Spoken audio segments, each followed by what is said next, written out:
Finding those levels, too. Look at that four-punch combination. It's a masterclass right now from Shakur Stevenson. That's what you're seeing. A masterclass. And Shakur meets him with straight left hand. Oh, there's a knockdown score with the left hand.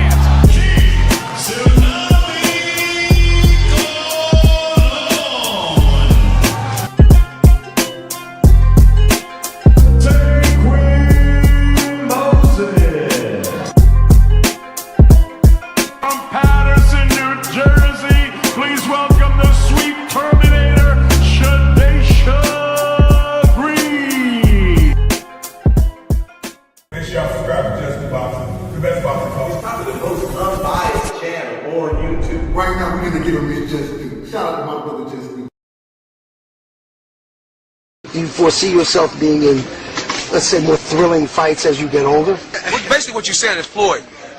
Get beat up and get some black eyes, then get your hand raised. No. Stoop to everybody else. Stoop to everybody else's level and be stupid. When you get older, I'm saying. When you get older, do you think there's nothing cool about taking punishment, getting beat up, getting bloody lips, and getting a check.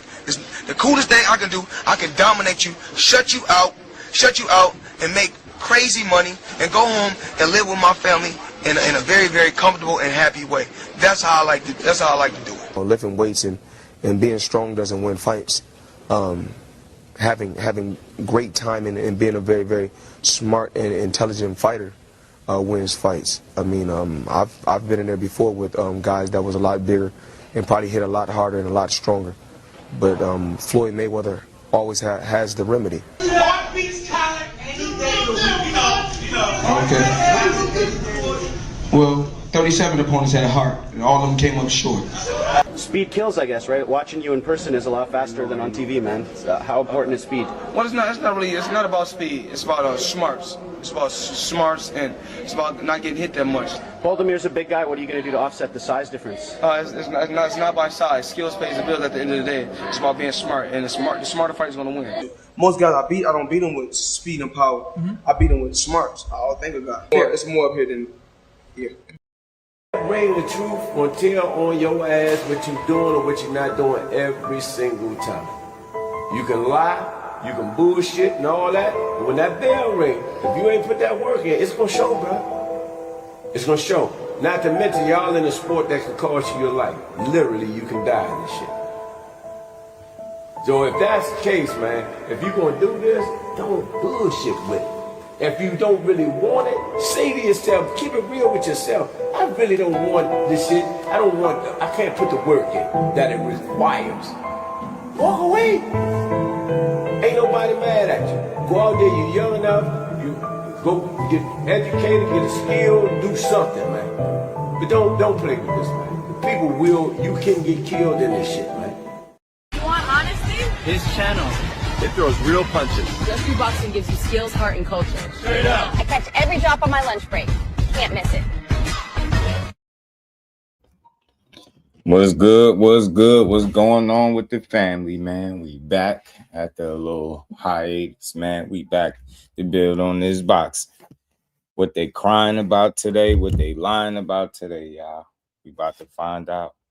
We're going to find out today, man. They got this press conference coming that's on. I'm gonna tune into some of this. I see Tiger Johnson up there at the podium. First world title fight. Your first scheduled 12-round fight. We're gonna get into some of this, and then we're gonna get into the show.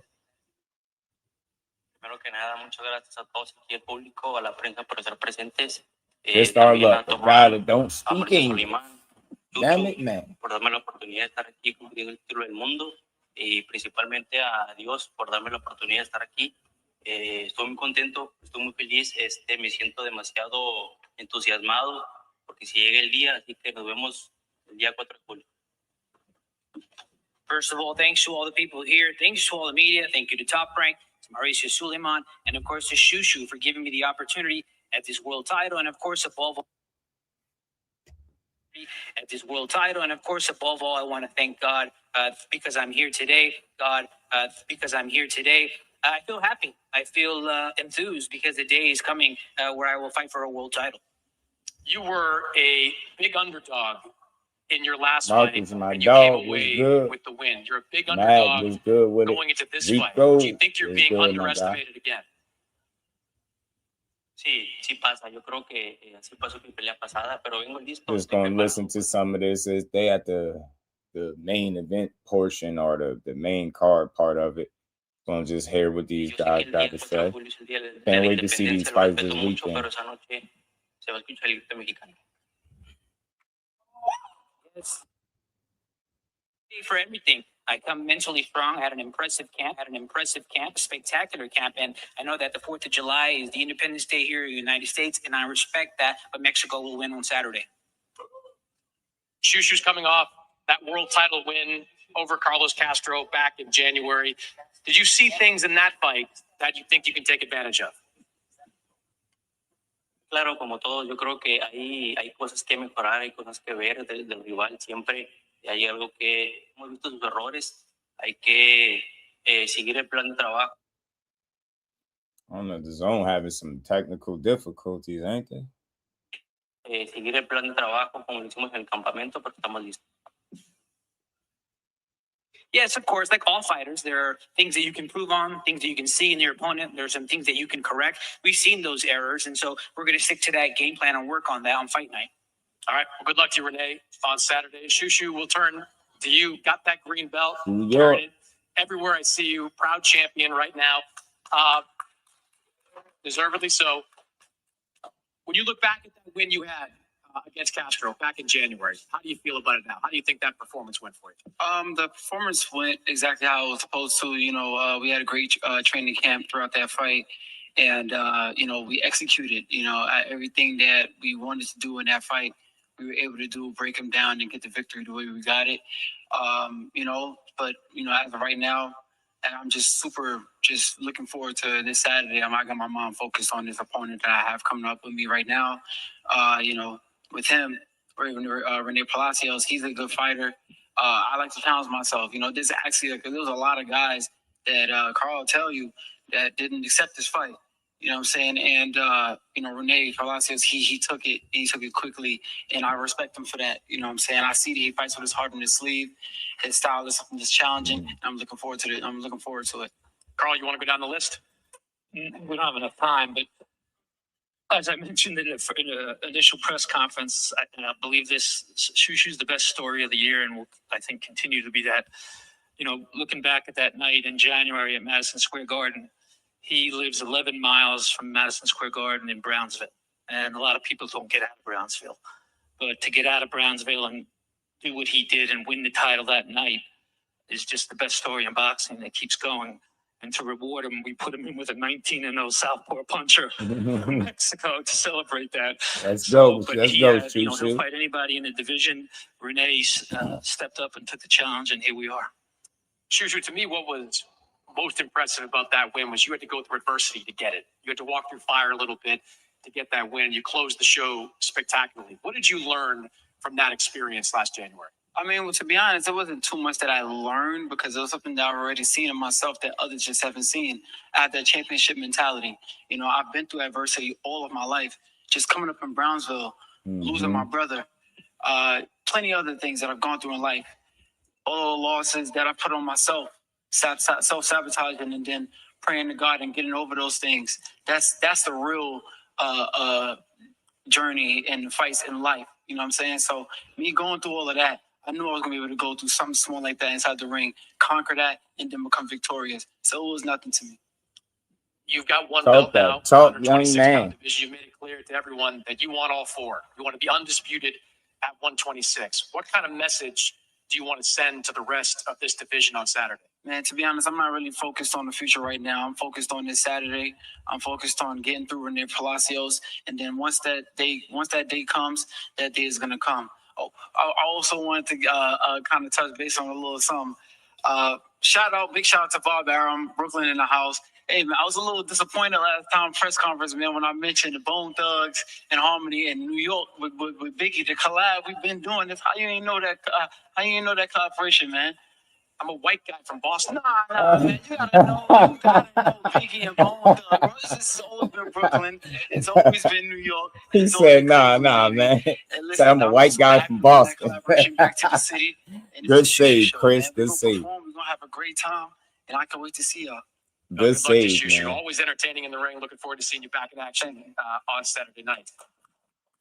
Albert Bell stepping up and stepping in for this fight. Nick Green representing Shushu Albert. ain't I letting want to it ask you go. first, when you got the call to take on this fight, Albert was preparing for a showdown against Andy Cruz July 18th. What was your reaction when this opportunity came up? It's something that, I called him immediately. He talked and said he wanted to talk to, his dad about it. He was his head trainer. And, he called me back and said, man, I'm ready. He's in Colorado Springs already. He already, he's been training. And he said, let's go. Now if he tells me that he's confident in this, then I'm confident because I know what he can do. So what was, I guess, your feeling? What you asked him what his feeling was, his dad, very different type of opponent. I mean, Andy Cruz fights one way, Abdullah Mason fights the other. One was a title eliminator. Now it's for the full title. What was going through your mind as this all came process? I mean, it's a long, skipping the eliminator, going straight to the title. I mean, Abdullah, we know Abdullah is a phenom, and so you kind of think for a second, but again, if he tells me I can do it, I'm gonna believe him because I've seen him in the ring. And I mean, I feel like the big question here is Albert Bell really that guy? He's been avoided. He got the #1 in the WBO. He was #1 for over a year, and he's avoided. He's been avoided by everybody at 130 pounds from 2019 on after he beat Andy Vinces. So the question is Albert Bell really like that? And he's going to show it on Saturday, when we hear in the news. All right, Albert, we'll turn to you. When you got this call, you were preparing to fight Andy Cruz. What was your thinking as you were trying to make this decision? I mean, it caught me by surprise, It was an ideal opponent for me. I didn't really have thoughts on fighting Abdullah, especially no time soon. But everything made sense, So talked to my pops about it. Talked to the Masons. And stepped in, say the card, get my world title opportunity, and put on the show for all of Ohio. You're preparing to face Andy Cruz, who fights a certain style. Abdullah fights another style. How many changes did you have to make in Cleveland, the last couple of Ohio, weeks and Toledo, Ohio. I mean, it's boxing. We at the top level. We been in there with all the styles in the world. Cruz do fight a more moving style. I got some experience with Abdullah already, so just tailored the adjustments to that, and really it's just about being in shape and being prepared. Boxing is all about adjustments. A lot of people, when this fight was announced, look at your record, look how long you've been around, and wondered, why has this guy not gotten this kind of opportunity before? How would you answer that? I mean, I get turned down by a lot of guys. I'm not saying that in a cocky way or like a boogeyman or nothing like that, but a lot of guys say, no, when I crossed the state table, I would have been at the name that I was supposed to have, but was delayed is not denied. And we're here now, so that's all that matters. You were once, I believe, promoted for a while by Top Rank. Is there any motivation to knock off one of their best guys? Man, me and Top Rank, we always had a good relationship. Shout out to Bob Aaron for giving me a chance all the way back then. Promoted with me for years. It just it was an amicable split, and it made sense. It's a full circle moment that we're here fighting for Top Rank for the WBO title that I was trying to get at a different weight class, but like I said, it's a full circle moment, and we here now. We're happy for it. We're thankful, and we're grateful. So you're not going to reveal your entire game plan, but what do you need to do to beat this man on Saturday? Just be the best version of myself. I know he's coming to be the best version of himself. He's prepared. I'm prepared. We're ready. We two top fighters. We professionals. We both Ohioans. We got history with each other, and it's going to be a show for sure. A little bit of extra juice. Toledo versus Cleveland. Does that add a little bit something to it? As far as the city's probably wise, but between me and him, I don't really think it's all like that. It's not a fight where we got to talk stuff and brag. I mean, we know what we got to do when we get in there. It's gonna be a great fight for sure. All right, looking forward to it, Albert. Abdullah, from Riyadh to Cleveland, making your first defense of this 135-pound title. You're gonna do it in a packed house. It's a hell of a defense at home, man. First title defense. I ain't gonna lie. 28-0. Now headlining as a world champion. Is there something a little bit special about that? Yeah, man, I'm excited. Yeah, I'm super excited. This is something that me and my brother's been looking forward to doing since we were amateurs. We fought on the same card a few times as amateurs, and all of us together, we did it, on the last show that my father threw here in Cleveland, and it was huge. And at that time, he was like, "Yo, you know, when we do this on a professional level, it's gonna be big for Cleveland." And you know, this is it's big for not only Cleveland now, but it's on TNT. So this is a national stage, you know, a world stage, the Zone. And I'm just excited to be able to put this show on with two of my brothers on a car. Have you felt that since you've been back? How big a deal this is for Cleveland as you've been back in the city? Yeah, for sure. Not just for this fight, but leading up to this fight, you know, my past 10, 15 fights, every time I have a fight, you know, I go out to another city and, you know, perform that, I come back. They say, man, when you going to fight in Cleveland? When you going to fight in Cleveland? Mm-hmm. Next fight, when you going to fight in Cleveland? You know, for the World Championship, when you going to fight in Cleveland? So it's finally here. And I'm excited for it, you know. So Cleveland going to show up, and we're going to do our thing as we always do. 21 years old, you go over to Riyadh, you fight an experienced guy. Albert Bell, really 33. Should we be concerned? How much better are you as a fighter because of that experience?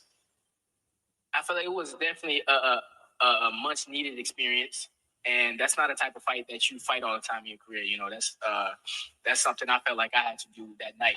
You know, each night is different, and it definitely, you know, gave me some insight on how I go about the rest of my fights in my career. So it was definitely a well-needed experience and a great fight.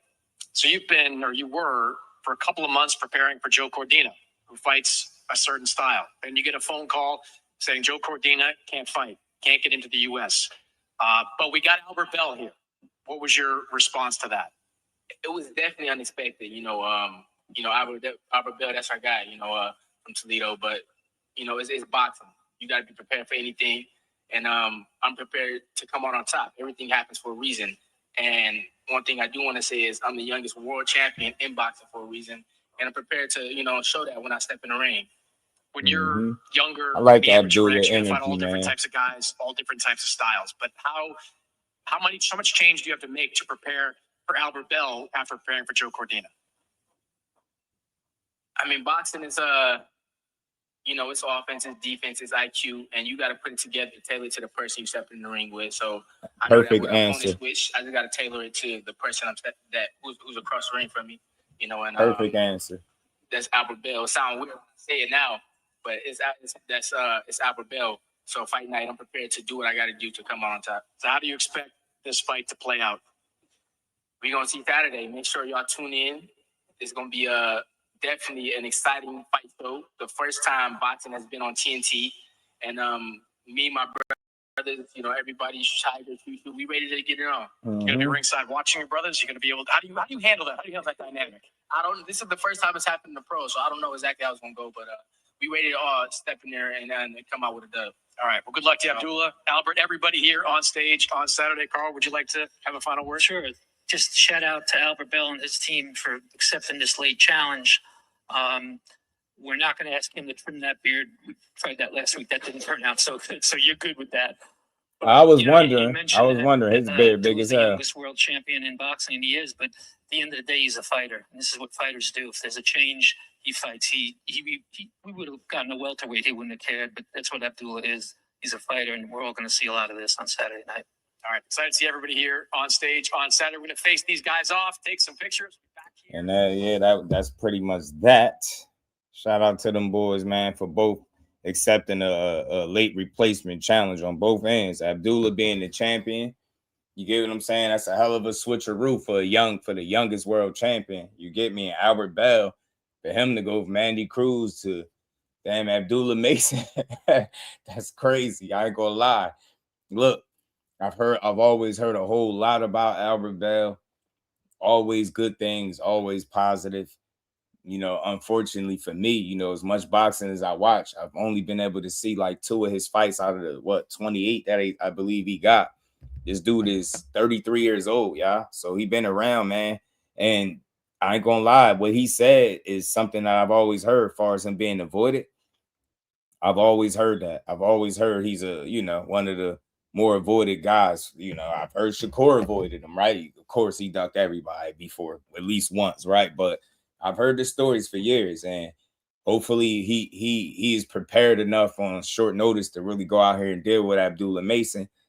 I know sparring is sparring. You know, Abdullah is young now, so imagine how young they was when they did when they had them sparring sessions. You're right. I could only imagine how young they was. So, or at least for Abdullah. So, I did hear some positive things. I did hear that, he might have hurt Abdullah in the sparring, but I don't expect that to be the case on fight night. I mean, we know how Mason fight. He all gas, no breaks. He just talked about his last fight and possibly making adjustments and learning from that. So let's see if he know how to just dial it back just a bit. Not really change nothing, but dial it back. Be a little more selective with the offense and minimize the punishment that he take on the opposite end. So that's what I want to see. Shout out to both of them. Tiger Johnson got another tough opponent. They stay matching him up tough. Shoo got another. He got an undefeated power puncher from Mexico. I think this is got the makings of a great card for the 4th of July, man. And just like Abdullah said, the real fireworks is going to be there in Cleveland. And I'm with it, man. I can't wait to see it. Shout out to everybody in the building, man. Hit that like button, man. We just wanted to tap into a little bit of that press conference because, it is fight week for them.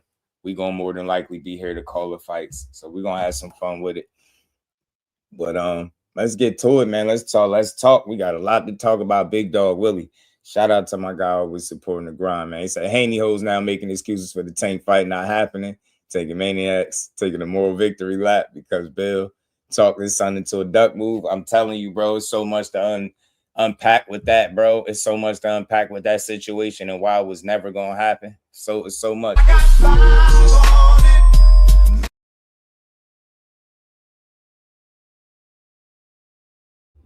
Shout out to Big Dog, Willie. Appreciate the love, man. Look, I never thought the fight was coming with both guys being inactive as they've been, especially with Tank, with legal issues. And then, like more recently, the WBA made him champion in recess. If he was planning on coming back or had definite plans on coming back anytime soon, I don't think they make that move. I don't think they make him champion in recess. So that tell you right then and there, that fight ain't happening. If you really want to be honest, I hate to use the word cloud chasing, but he was just talking shit, man. He probably annoyed and frustrated on the sideline. He inactive.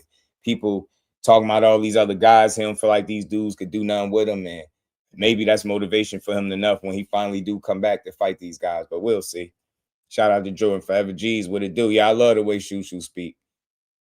Talker SD, what's good, fam? He said, yeah, I don't know where they at. Shout out to Ty. What's good, homie? To Sizzle, Forever G's. Ryan in the building. What's good, Mike? Ryan, what it do? What it do, homie? How you feeling? Haney not ducking Tank. I don't push the duck narrative. Nah, he ain't ducking Tank, but at the same time, they always do all this talk about who they gonna fight. But it seemed like when they're adamant about who they gonna fight, when asked very simple questions, they go the other way. And that's the reason why I didn't feel like those fights is happening. It's too much uncertainty on both of their ends with them not having no deal.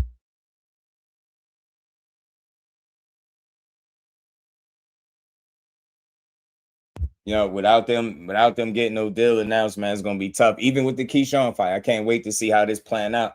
That's why I wanted to talk about it. We're gonna get into that inside the ring joint that Bill did. And they clout demons at the end of the day. Shout out to L Boxing, the plug, the fax machine, my dog, man. Yeah, this is a great card for the 4th, man. But look, y'all, that ducking stuff is weird, man. I don't push that. At the end of the day, I just say, like, I question the intent behind some of these moves being announced or some of these fights being discussed. Like, it's cool to talk about what your plans are, but it's another thing to actually start to put that plan in motion, like physically do the work behind the scenes to get fights done. And the first and only thing you heard is it was Tank Team that reached out to them. It's always that. It's always going to be, it ain't going to be no other way. You get what I'm saying? But he got too many questions and too much uncertainty on his side to see him back in the ring. He just made officially champion in recess. There's no way that he's fighting anybody as of right now, in my opinion. Now, he can prove me wrong, but I guarantee you it won't be no damn Devin Haney. And I was right about this. This is no shot at Team Haney. I'm just not a fool. I know the difference between the fluff and then the substance. When they did all this shit about Shakur, that's the fluff. When they did all this shit about Tank, that's the fluff. You know what I mean? Even with the Keyshawn shit, it's not a lot there. It was a little bit, but now with the 20 days being issued, now it seems like they forced to make a decision. Now you forced to have to entertain this guy because you want to keep your belt. Everything they've been doing is very confusing to me. Like, I get it to a degree. You doing your job, you promoting, you're supposed to be doing that, talking about other fights, selling yourself. I get it, bro. But at some point, you got to be real. You know what I'm saying? You got to be real. And that just wasn't what you was doing. You was doing a lot of manipulating and a lot of narrative pushing. You know what I'm saying? Like y'all literally just said y'all was doing some negotiating with Tank. This is what I mean. Y'all be full of shit. The intent behind these fights being made don't be for real, bro. Y'all tell me what platform would y'all possibly be fighting Tank on? Zuffa? Get out of here. What y'all going over there to the PBC so they can not pay you like they wasn't going to pay you for the Rolly fight? Come on, man. People got to catch up, man. This shit starting to be obvious, man. When you pay attention just a little bit. 702, what it do? Said Bill ain't making the rounds. Why not make Bill work for him? Yeah, nothing better than a free pub. Yeah, I feel you. Arthur said Tank is in January 2nd at 2027. Keyshawn now. Netflix not taking the fight. I don't know what that's about, but Tank is in January. Yo, are you saying Tank is coming back in January? I mean, shit, that'd be next year. That's more realistic than him coming back anytime this year. I said it. He wasn't coming back at no 2026, and it damn sure wasn't going to be against Devin Haney. And again, bro, it has absolutely nothing to do with being scared or ducking for me. It has nothing to do with that. That's dumb. That's stupid business. That's bad business to a degree, right? Or should I say, it's risky business. I ain't gonna say it's making big fights is never bad business, but making big fights with inactivity and you got to give up something and actually make it, you just asking for a disaster, bro. I'm telling you. Last thing you want to do is go into either one, and I'm speaking for both sides on some boxing shit. You don't want to go into fights of that magnitude where there's considered 50-50 with so many questions to answer, and one of them being inactivity, and then the second one, weight, platforms. It's a lot of yellow and red tape to get through before they ever think about making a fight. And I didn't think it was happening for 1 second. They got to show me. They got to show me. Know what I'm saying? He said, Janky Haney's BJ, what it do, homie? Everybody hit that like button, man. We're going to build on it. We're going to talk about it, man. Coach Eddie, what's good, homie? Bad Boots that fights like an old kung fu master. After he gets hit, he says, try my time. I like that, Coach. Hey, look, say, you know they clout demons, man. They talking about Devin Haney got the style to beat Boots, man. Whatever. You ain't see Boots lose yet, so I don't know if you could just say that definitively, right? Get me that boxing shit. Just that shit sound cool until you in front of Boots and you got to deal with that athlete. I'm telling you, bro, you got to. Boots is a locomotive at 154 pounds, bro. And he like, it's almost no slowing him down. Get me? That's why they start attaching their name. Yeah, Boots, Devin got the style to beat Boots in his. Oh, okay. Oh, okay, sir. Boots fighting Fundora. Nah, no. Boots ain't fighting Fundora next. Boots ain't fighting Fundora next. But nah, he definitely got that kind of energy, coach. He getting there, he get hit. He's like, okay, that was nice. Now try this. I like that. That was cool. That was cute. That was nice. Then he just go and get that shit right back, bro. That's Devin and Tank. In that inactive category for sure. You get what I'm saying? Like they not. It's just a risky move. It can still be a good fight, but it's risky. And I'll say this. I'll use this to make my claim to validate why I feel this way. Have you ever seen either guy take a risk of that magnitude coming off that much inactivity? I don't think we can say that. Neither guy. See, that's just being fair. I ain't about to push no narratives. It ain't about ducking. It's about doing the business and actually making the fight, getting the guys, the fighters, and the teams and or network all on the same page, man. I swear, I really know people don't have no idea how hard it is to put these fights together. Any fights, fight cards, period, let alone these big ones that we be talking about. Telling you, man, shit sound good on the internet, but when it's time to do the work, you know what I mean? Then it's something different. LeVon down gate, what's good, homie? How you feeling? But they just not doing it.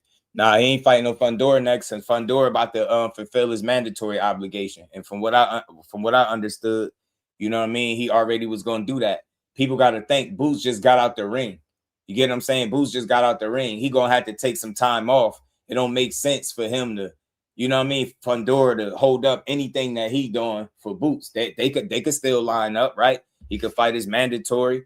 and Boots could get the rest off that he need, and maybe them situations line up perfectly. But they already pushing the duck narrative, Fundora ducking. That shit. This is why I don't like boxing. This is why I can't really listen to nobody no more, because everybody on that same goofy shit.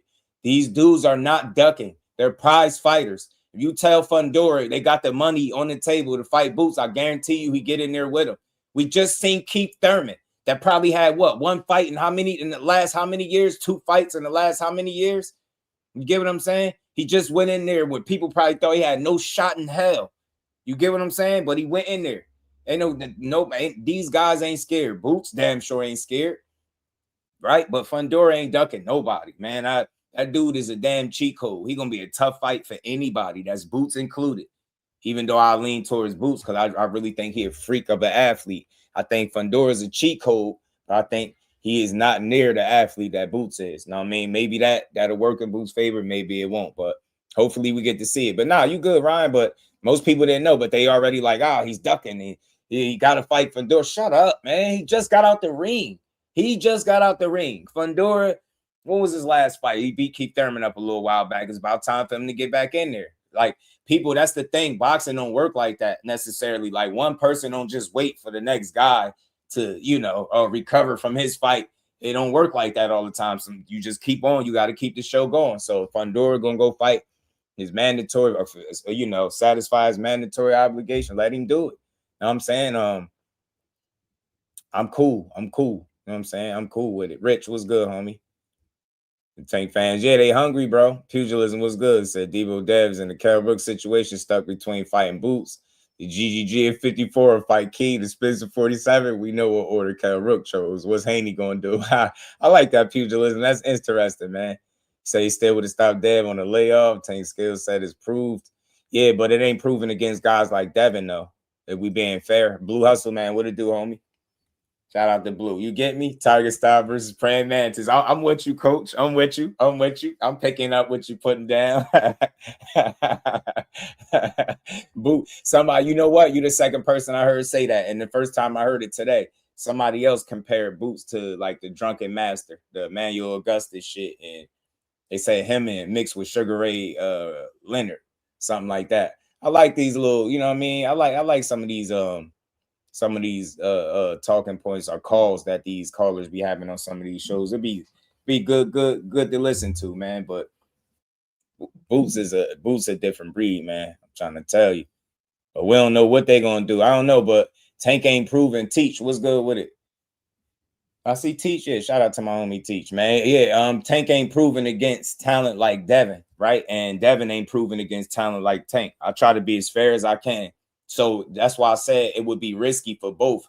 Not saying that not saying that it can't happen, but I think it's less likely to happen. You get what I'm saying? Those kind of fights, you want to give yourself the best chance to win, not any chance of hindering your opportunity at winning or lower your chances at winning, right?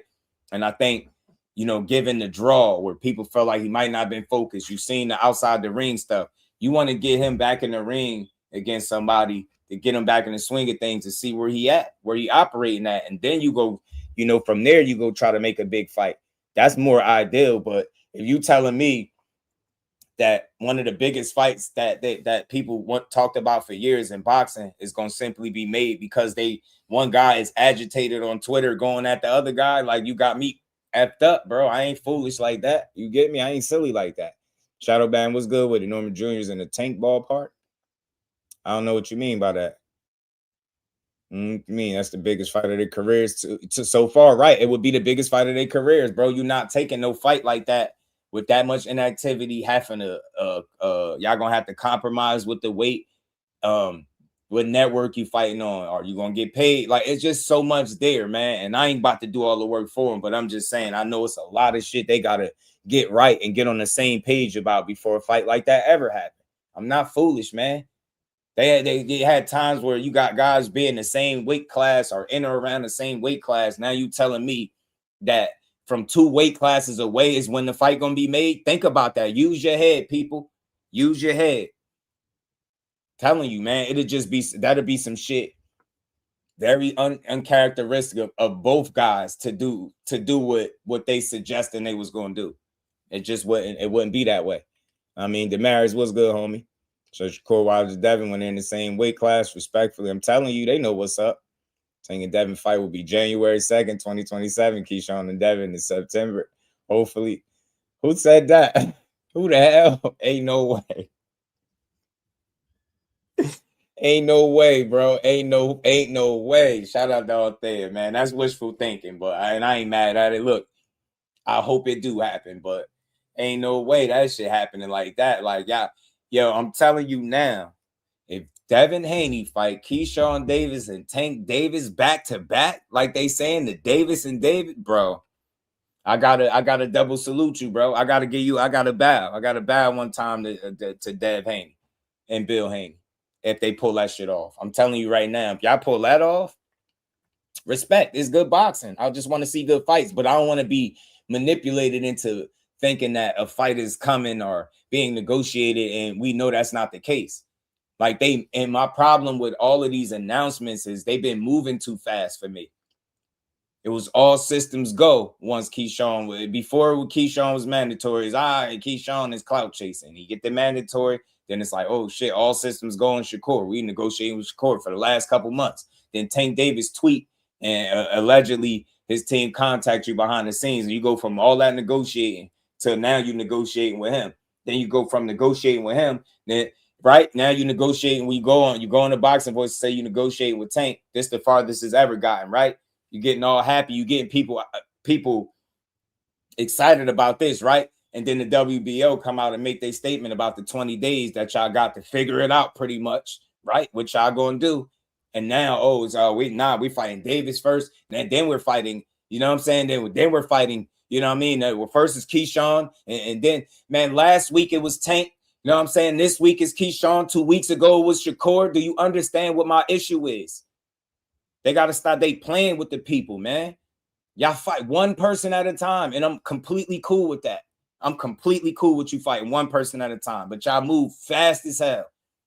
Negotiate here. Oh, shit, that. Oh, shit, them tweets. Next thing you know, forget them negotiations. You telling me you got a guy in Shakur Stevenson that signed for the fight, just didn't sign the bout agreement, but he signed to fight Devin, right?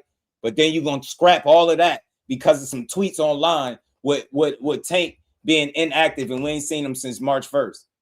But you think that's the next fight? Come on, it's the way they promote, it's the way they tell us they doing shit. It just, none of it makes sense to me. I'm totally convinced that right now the only reason that the focal point is Keyshawn Davis is because of what the WBO just came out and said. They put a time limit. Time is ticking. Like, I did not tell y'all 2 weeks ago the walls was closing in. Y'all thought I was just talking. The Haney host thought I was just saying shit. No, I told y'all. After you done framing Shakur as a duck, oh, he's too little, he's scary. He said, leave us alone, leave me alone.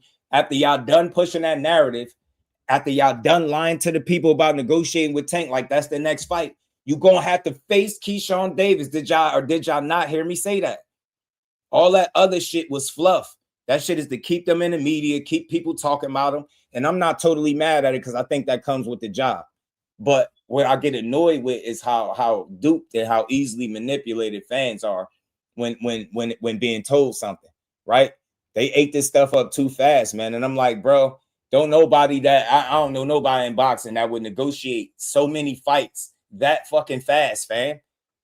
I told y'all I had an issue when he first told his two fighters on the same contract. I told y'all, here we go.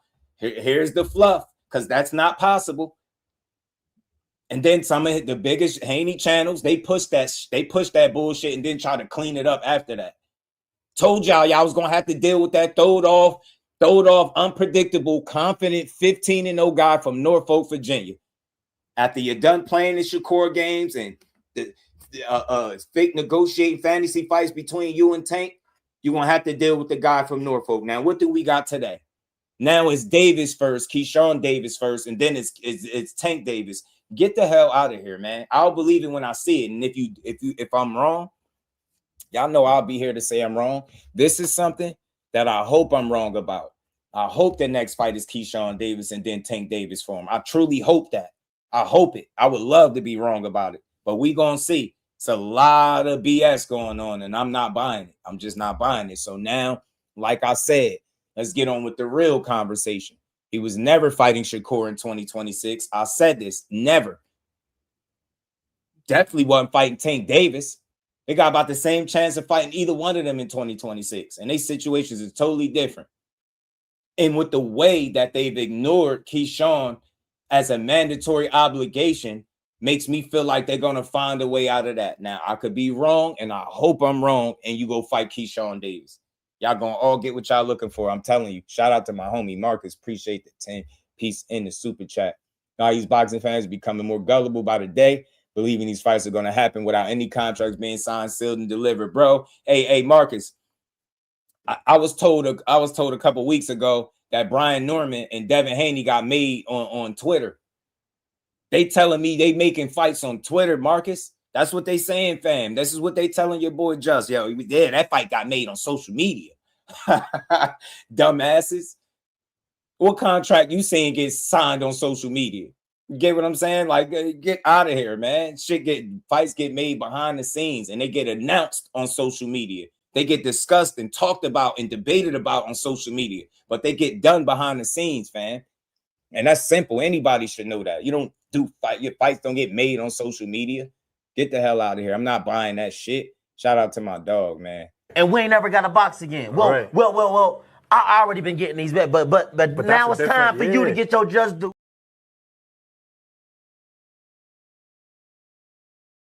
Issues.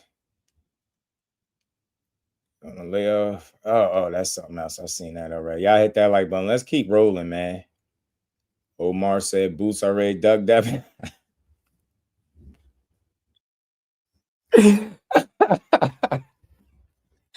Boots already ducking Devin is diabolical, fam.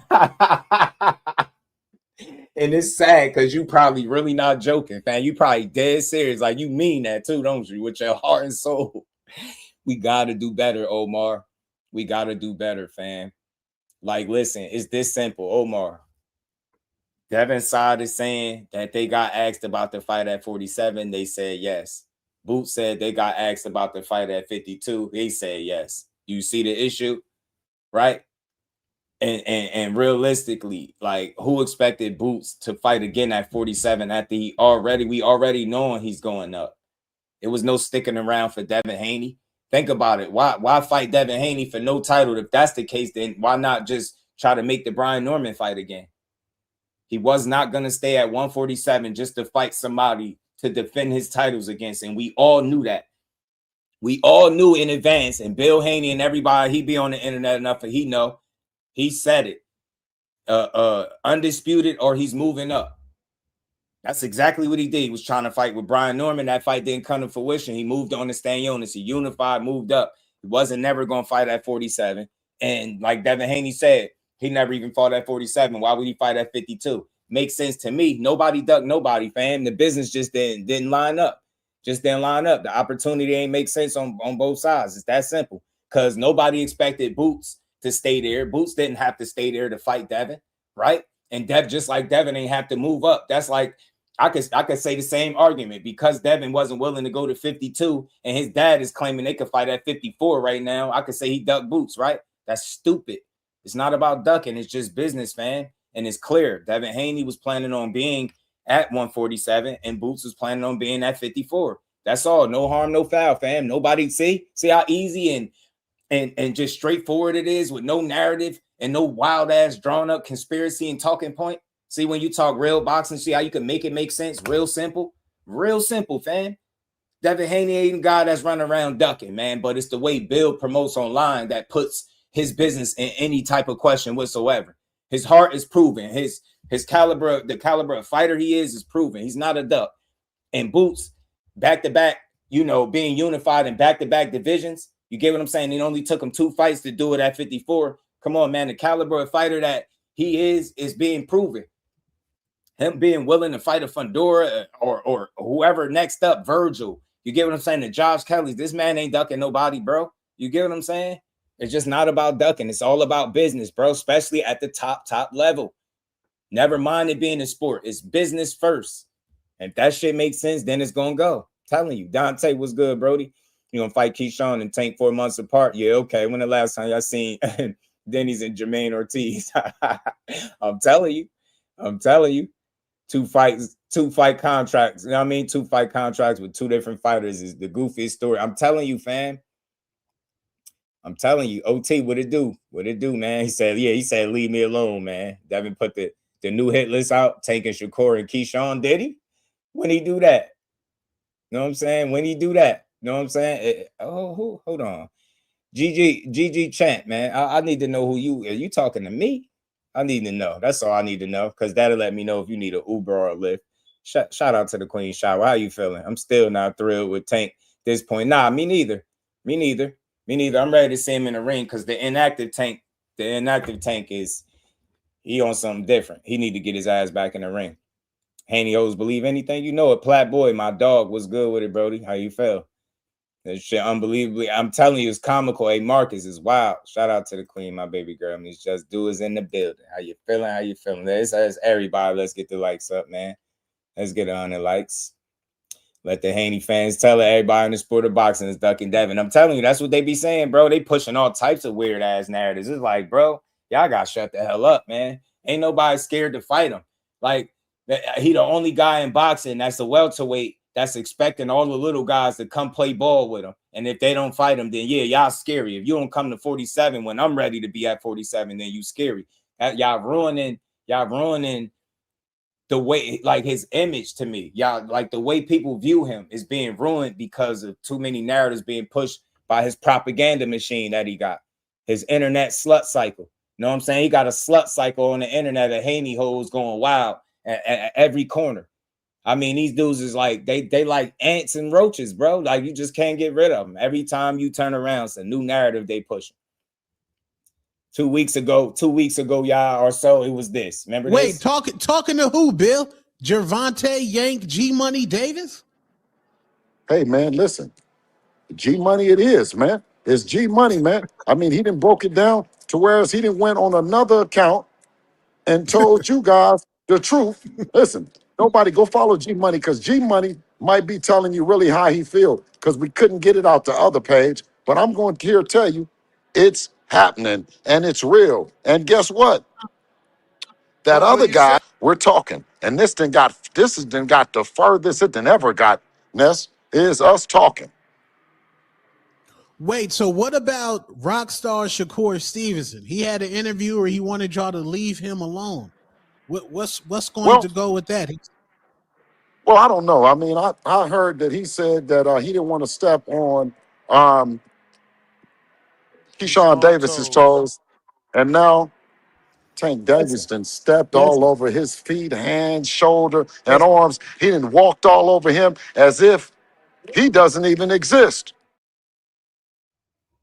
See, and that, my friends, ladies and gentlemen, is the fluff that I'm talking about.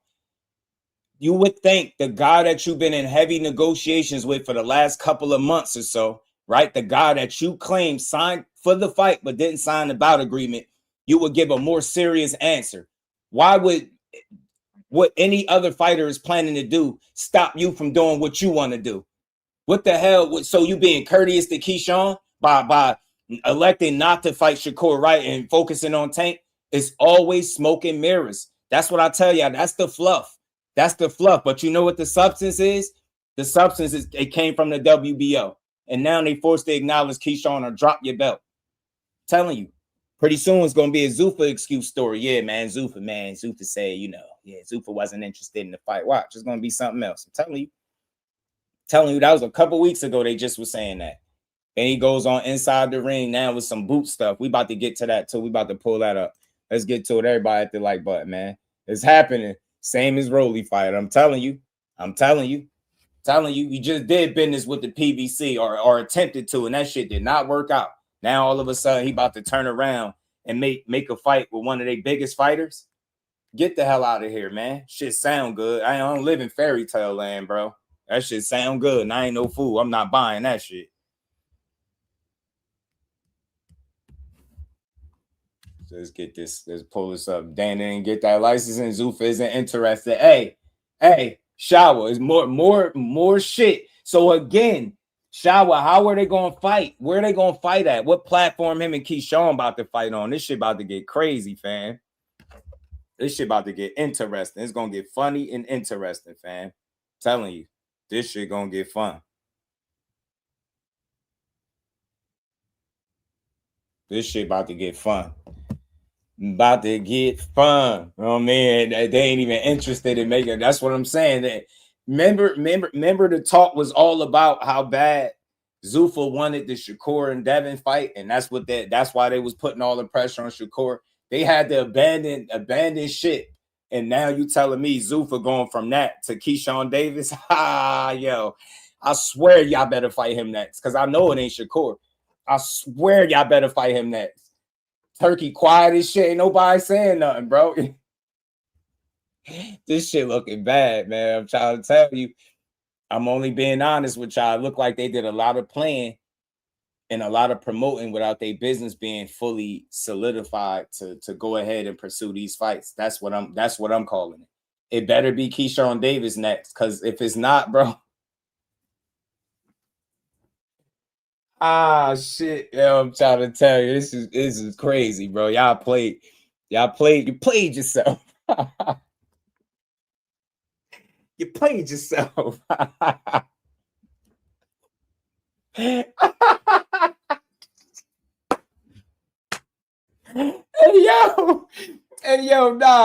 argue with me.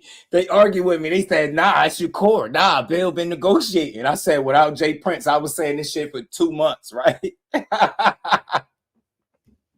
Or however long we've been talking about it. Bill said 2 months. That's how long we've been calling out the bullshit.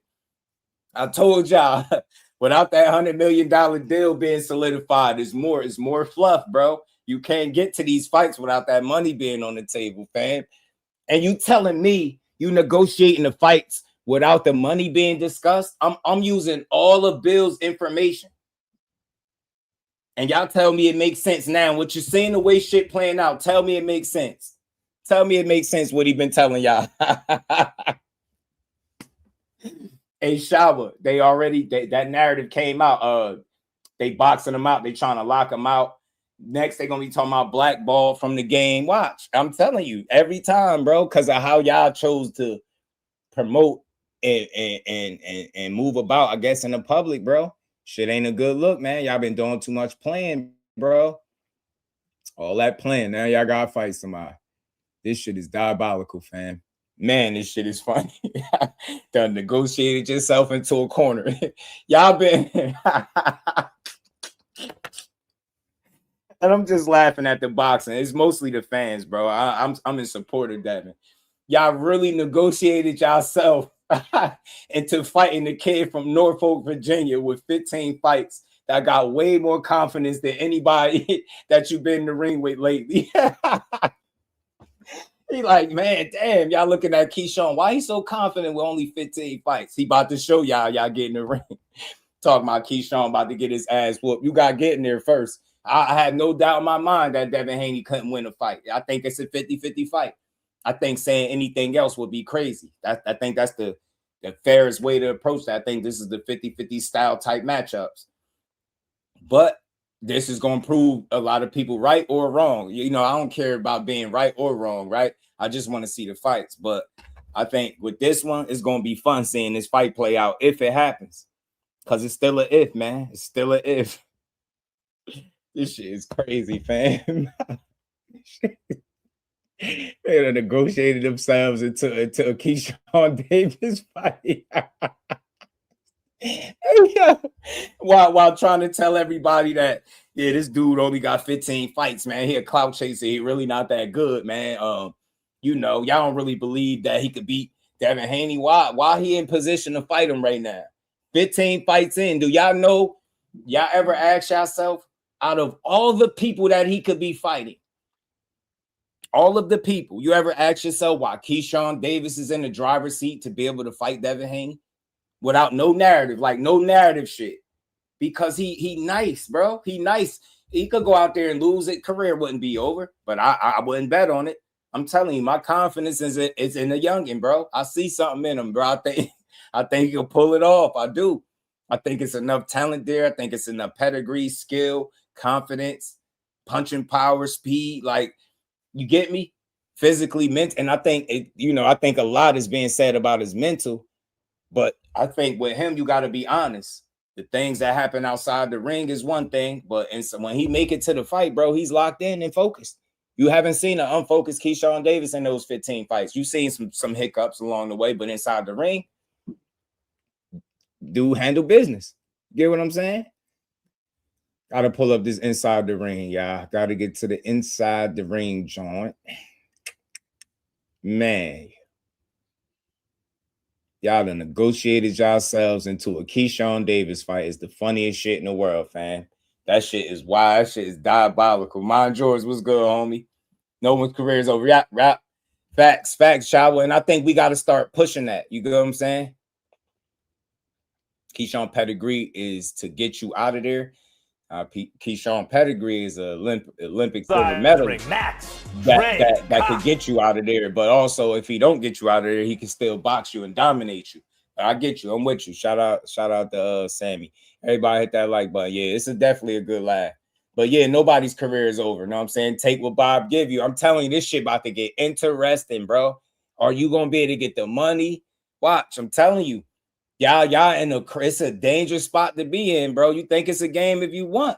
But I ain't gonna lie, your career definitely won't be over, but it's gonna sting bad if you go out there and lose to a dude with 15 fights. First fight at welterweight. Damn, go out there and beat your ass for your title. When he will mysteriously test positive for PDs, and Devin needs to, what he say? Needs to stay countries away from boots. Shout out to you, fam. Yeah, I don't think no boot stuff is happening, but this is what Bill said today. This is what brought me here. So it's gonna take a lot of people to stop calling these fighters and support the sport. Yeah, it is, bro. It really is. That's why I say Shawa. But you know what, though? You know what? You know where's a good place to start? On YouTube, on our platforms.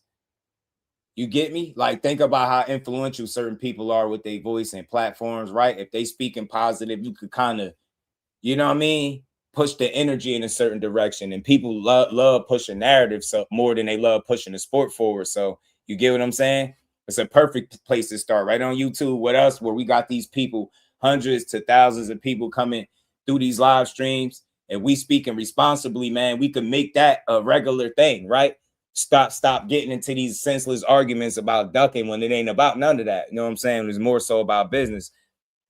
That should be like, raise the level of conversations that we have besides the surface level. Oh, he's ducking, he's scared, he's this, he's that. Like, that shit start getting on my nerve after a while. Start getting ignorant. Cut was good with it. Jay Prince. Yeah, we got that video. We're gonna pull it. As a matter of fact, hold on, I'm gonna pause this one for a second because that one's shorter. That one's shorter. Shout out to Cut, man. I like it. I love it, man. Jay on his shit. I told y'all he only speak when he need to. Told y'all Jay only speak when he need to. Yeah, everybody get them likes up, man. Hey, get the likes up. Let me pull up this joint, though, man. Jay be on it, man. I told you he don't speak when he need to speak, fam. Haney got the flex and his rematch clause on the WBO, regardless if he's mandatory. Haney earned a rematch clause. They're going fast track key on him. They done sick key on him. Hold on, let me play the joint from Jay Prince, man. Then we're going to get into what Bill said. The same Jay Prince that Bill said he wasn't going to negotiate with. I just want the record to reflect that. That's what he said. He said it on Champ's Side Live. He said, so you're not negotiating with Jay Prince? He said, no. He said, so you're not looking to fight Keyshawn? He said, no. Now, today, this week, they're fighting Keyshawn. Do you see what my issues is? See why I be having issues with the way they do shit?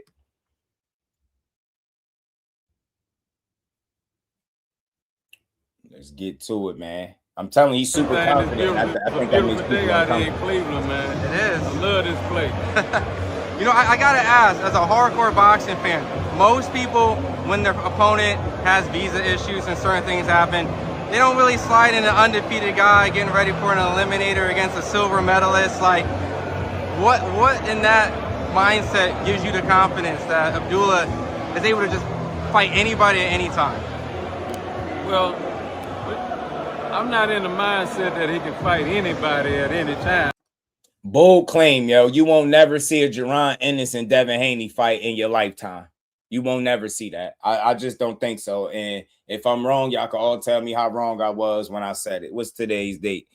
July 2nd, 2026. Yeah. My bold claim, my early bold claim is that you'll never see Gervonta Ennis and Devin Haney in a professional boxing match. Ever. And I think it's for obvious reasons. I'm not about to sit here and play. Let me say this real quick and we're going to get right back to this video. Going in there against Boots, he don't have no physical advantages. Go through everybody that he's ever fought in 33 fights and see how many of those people fit that bill where you could look at them and say, yeah, he ain't got no physical advantage. In my opinion, from what I see. Your height, your reach, like your speed, power, you had none of that. And Boots got what, 36 fights? All that experience that they talk about won't matter because you'll be fighting at a higher weight class, much bigger than any of them little guys that you beat up. Boots will knock out your entire resume.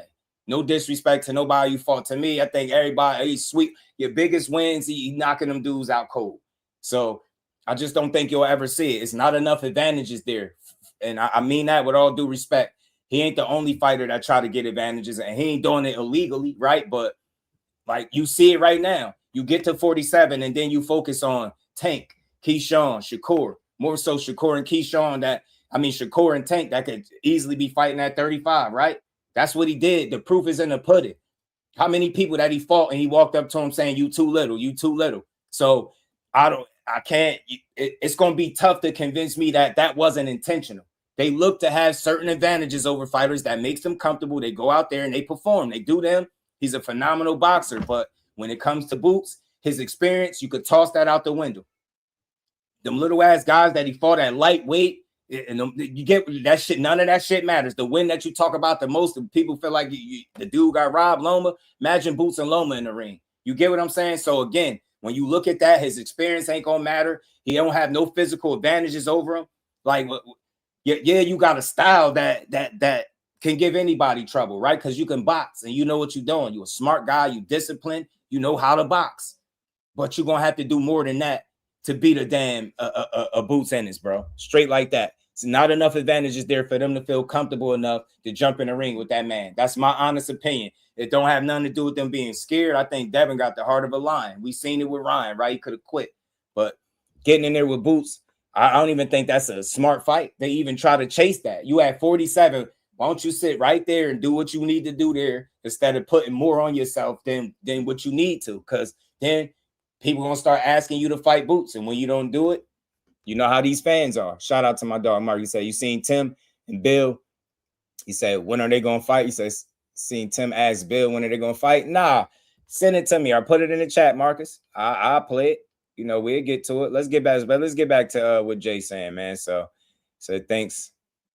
Thanks for the note and wishes and the prayers. My grandson's 8 pounds, 2 ounces. I believe I want to say my son cut was 8 pounds, 2 ounces. I want to say my son was.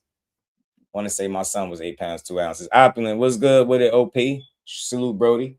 How you feeling, man? You enjoying that heat wave weather?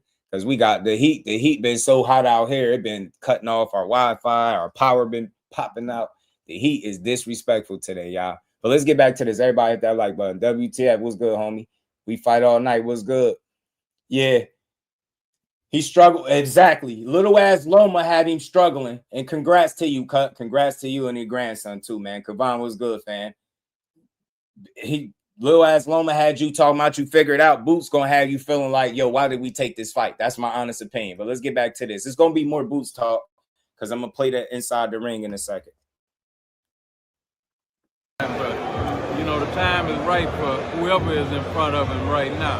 You know what I mean? And we will be making the right decisions at the right time, you know, to whoever it may be. I wouldn't put him in there with a heavyweight.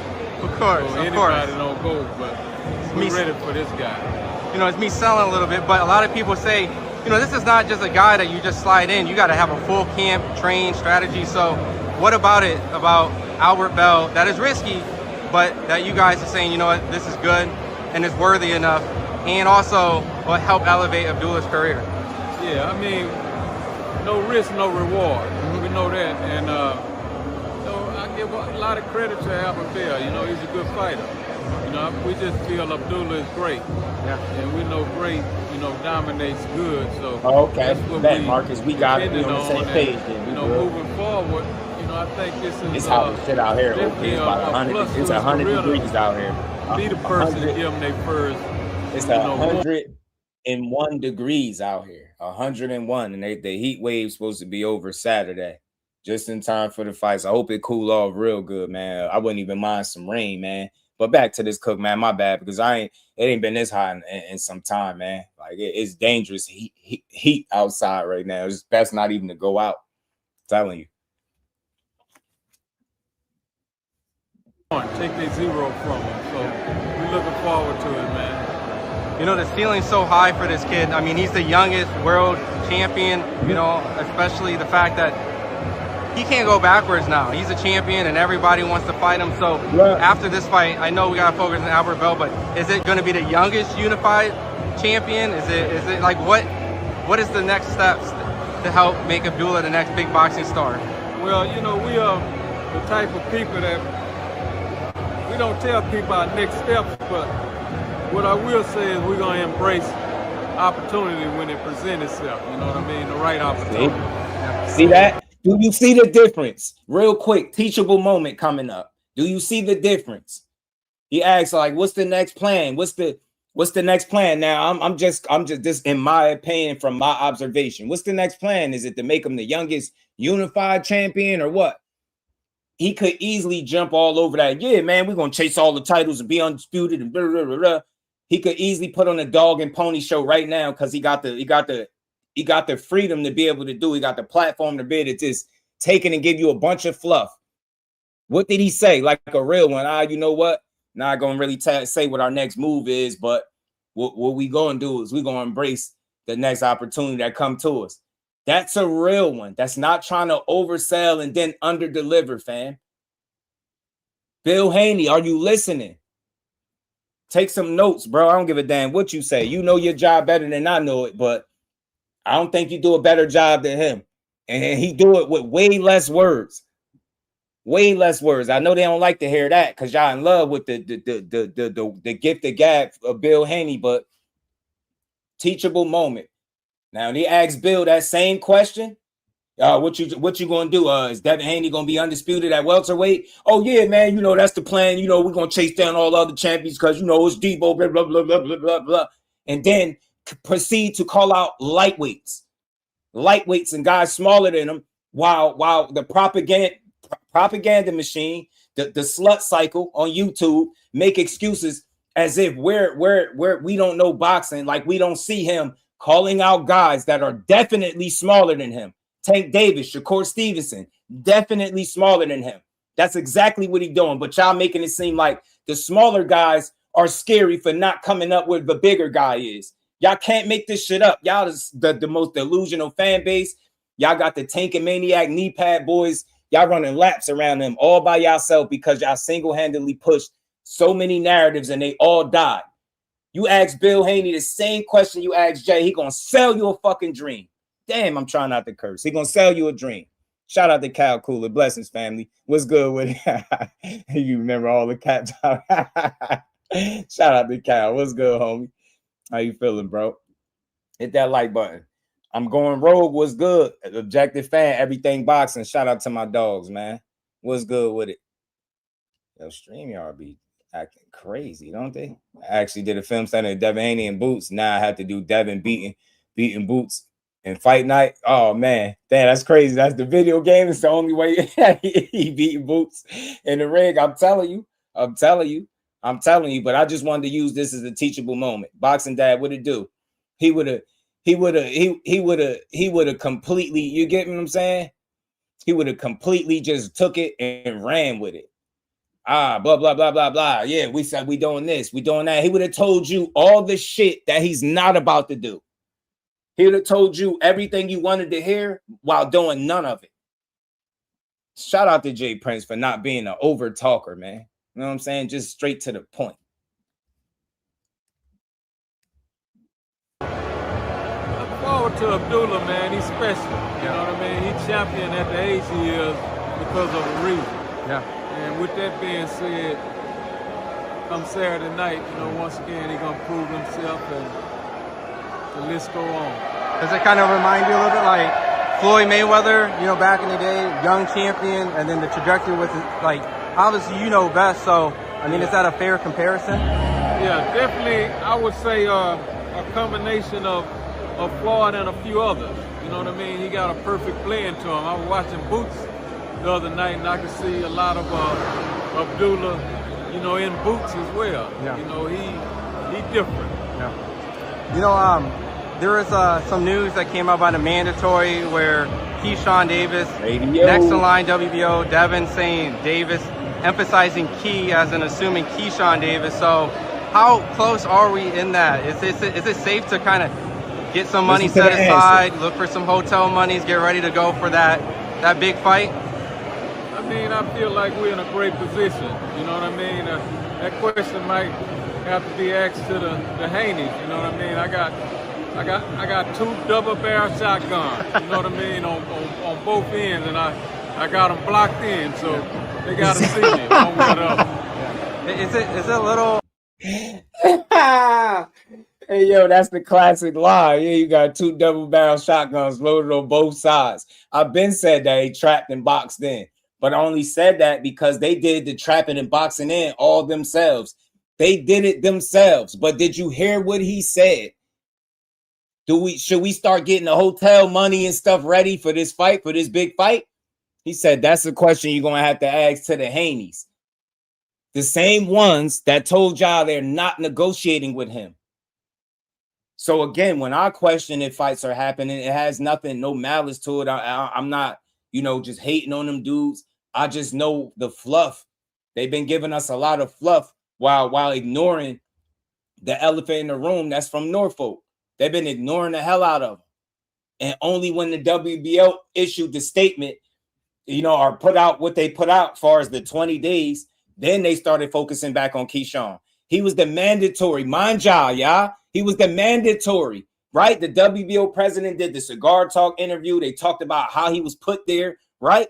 And he still was like, nah, we respect the WBO, but, we looking to fight Shakur. Remember? They was ignoring it. Now they're like trapped in. They literally boxed themselves in. And he telling you that's a question you got to ask them because they're so gung-ho about everybody they fighting. Instead of telling you what's real, they telling you about everything they not about to do. They're not about to fight Shakur. I was 100% confident on that. Told y'all what the source was. They wasn't fighting no Shakur Stevenson in 2026, nor Tank Davis. And I ain't need a source for that one. You just common sense with that. Told y'all, man, I have nothing against them dudes, but I don't like to be played with, bro. Like, don't tell me you in negotiations for 2 months with a guy that signed the fight but didn't sign the bout agreement. And then as soon as the inactive guy tweets you, now you in negotiations with him. Y'all be playing yourselves, man. I could put a compilation video of him contradicting and double talking. Ramon, what's good with it, homie? Everybody hit that like button. Let's get the likes up, man. They've been playing with the folks. That's all I'm saying. Pigeonhole y'all while they're running around wilding out, talking about how they negotiating with everybody. I ain't never seen nobody negotiate that fast. They was negotiating with Shakur for months.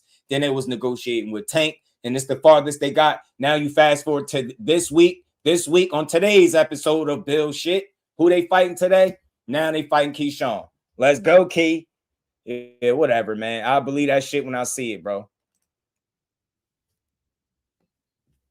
I guess frustrating because I know there's a lot of narratives out there, and you specifically, Shakur, even Keith, like I don't feel like you guys were able to speak on some of the things that kind of transpired over what was allegedly Shakur and Devin and things like so.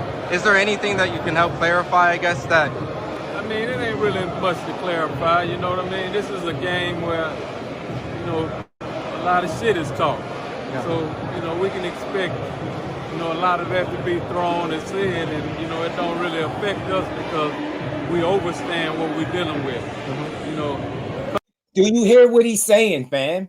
Do you hear what he's saying? I said this shit, bro. I'm about to start a Just Do Profit segment.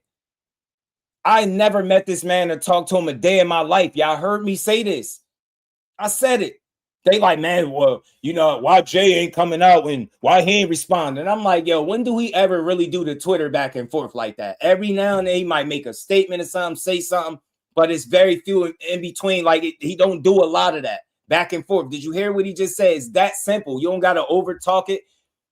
I feel like y'all ain't get to speak on it. He like, yo, we ain't really got to. He like, well, yo, we know this game. We understand what we dealing with. We know it's a lot of shit being talked. We understand what we dealing with. It don't affect nothing we doing. And all you got to do is pick up the phone and call this dude if you want to fight either of the fighters that he's managing, but he has yet to do that. And y'all don't have questions if either of these fights was happening. Then that makes you gullible. That makes you gullible. Based on this conversation right here, do it sound like him and Bill is in conversations about their fighters fighting each other? It don't sound like it, do it? That's all I'm saying, bro. I pretty much said this. I never heard this till today and played this for y'all.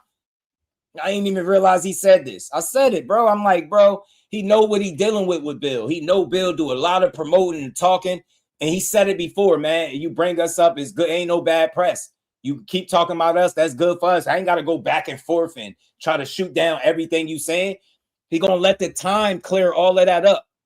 When you see time clear it up, the reality start kicking in, all this negotiating they was doing just to have to fight Keyshawn. Crazy work, bro. Crazy work. Told you that Bill shit compilation coming up soon, bro. Coming up soon, bro. He said very simple about how he put what he put, man. You don't over talk it, man. Everybody have to like, but let's keep rolling. This shit is hilarious, man. Shit is talk. Yeah. So, you know, we can expect, you know, a lot of that to be thrown and said, and, you know, it don't really affect us because we understand what we're dealing with. Mm-hmm. You know, come that day, time and place, you know, we will be ready. Yeah. Either or, Devin has to fight somebody lined up this side or that side, vacate the title or whatever the case, right? Yeah, I mean, I hope they make the best decision, and I know they will. You know, Devin have a great manager in his father. You know what I mean? Bill is my homie. So whatever decision they make, you know, have to be respected. But I'm looking forward to dealing with all of them in the future. Awesome. Well, I appreciate you. There you go. There you go, man. There you go. So they sound like, yo, facts, Demarius, and then went on to say that he wasn't even going to negotiate with the fam. You too busy? Yeah. Busting it off. I was stupid. That caught me off guard. Yeah, hey, Shower, I do call them the Haney hoes, know what I'm saying? Busting it open on the platforms. I'm telling you. Now, do that sound like they in deep negotiations for fights? So the whole time Bill been negotiating by himself with social media, the platforms, and the fighters without the manager, without no networks and no money involved. I love this shit. I love it, yo. I love it. No narrative due. I got to start that coming soon too. Look, he said what he said right there, man. You get me? Now we about to get to the other joint. They'll take advantage of Jay Prince Classic. My mind playing tricks on me. I'm telling you, bro. He know Jay energy. He ain't gonna keep going back and forth with him on social media. Ain't no need to do that shit. He feel like the real going to reveal itself. Time going to expose who is telling the truth and who was lying. And when it's all said and done, I told y'all it wasn't gonna be no Shakur. It damn sure wasn't gonna be no Tank. And you was gonna have to deal with Keyshawn or drop the belt. Shout out to my guy, Everything Boxing, because he started the hashtag fight or vacate. But let's get into this, y'all. Let's get into it. We're going to keep it rolling. Tim. And we now welcome in Father of the Year, perennial Father of the Year candidate, Bill Haney. Bill, thanks for what's going on, Bill? Thanks for joining us. By the way, Bill, I got 3 kids. None of them are champion of the world, so good job. Good to have you. Well, salute to all the mothers and fathers of the world who have truly made it to the big time. We're on Inside the Ring. And listen, guess what? We're not here to talk about the same thing. We're talking about the main thing. Hopefully, I'm going to give you some news you can use involving Debo Devin Haney. But guess what? Let me salute an all-star. This is why you got to love him at the same time. Because if you know what you're getting, like Jay Prince just said, if you understand what you're dealing with, then you know not to take what he's saying too personal. But he came right on here like WWE style. Hopefully I can give you some news you could use. Like, he come right on with it. Yo, you gotta love the energy, bro. He come right on. Shout out to Urban Mac. But let's see if he end up giving us some news we could use. Let's see. Cast, starting with Tim Bradley. I'm glad you back in the big lights on the stage and not on the YouTube streets. The YouTube streets. Listen, yes, and listen. Hey, shout out to Mike, because if you don't believe Bill, you can ask Mike. He's going to give it to you and cover it like grandma's blanket. Nah, one capper to the next is crazy. One liar to the next is wild. Like, hell nah, bro. If he getting his news from you, fam, and you telling a lie, then he got to be telling twice the lie, fam. Hell nah. Hell no. Listen, I'll say this because I'm fair. I've seen plenty of shit that Mike Coppinger reported that was facts. But I've seen plenty of stuff that he reported that even fighters got on him about. So you make it out what you will. Nobody is 100% in this space because what's that go-to saying? Things are subject to change. Yeah, they like to say that. So I'm gonna throw that one out there. So nobody is 100% with reporting anything. Nobody. And damn sure not Coppinger. Damn sure not Bill Haney. He can't even give us the 100% straightforward answers to his own business. You think I'm trying to hear it from somebody else? If he can't give us the answers, why the hell would Mike Coppinger have answers that Bill Haney don't have? Do that make sense about his business? Let's get to it. Makes no sense. I put it on my resume, Bill. Berto, I just saw him. I just saw AB in the gym, and he's all about boxing. Berto is still active, and he might be a problem. I don't know. I asked him, is he coming back? He didn't give it to me. AB all about boxing. And to Max. Uh-oh, here we go. Max. Yes. The premier boxing analysis that I don't have in the top 10 either, but he can work on me while Debo works on him. All right, listen, we got to clear a seat. Hold on. Bill, you're going to, I'm afraid to tell you, you're now a permanent panelist on the show after that. All right, listen. I appreciate it, Max. Listen, yes. Shakur Stevenson publicly called for a 144-pound catch weight. Devin agreed. Where do things stand now? Is that still the fight you're pursuing? Yes. Well, I mean, of course, I don't know if you've seen the list, the public list that Devin has. He has 10 super bad motor scooters on the list. We checked off Brian Norman as being one of the most strongest and most formidable opponent. Now we have Shakur Stevenson standing in the way of Devin's quest to be on the Mount Rushmore of boxing, because with 3 divisions and the youngest undisputed champion, wild, I don't know if we're going to get our respect we need unless this shit is wild, fam. He asked you a yes or no question, and you said yes, but you dressed it with a lot of fluff, bro.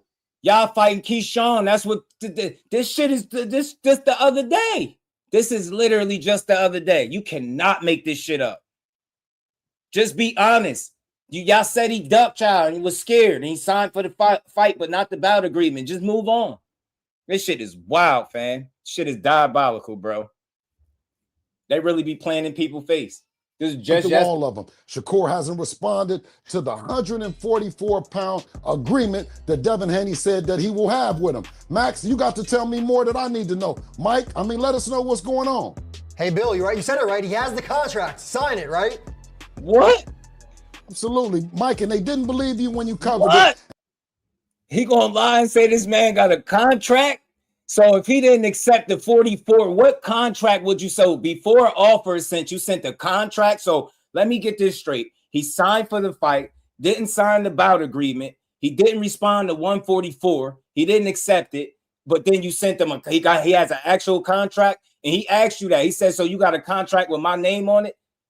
Bro, man, he said absolutely, bro. He said he absolutely got a contract. Yo, this shit is diabolical.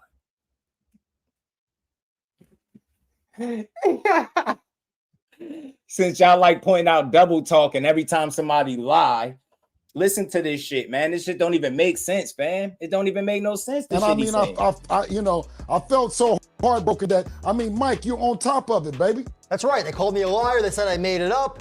But, Bill, I want to say one other thing, right? Can we please officially retire? No one calls him Devin the Dream. He is Devin Debo Haney. Can we please right now officially retire that?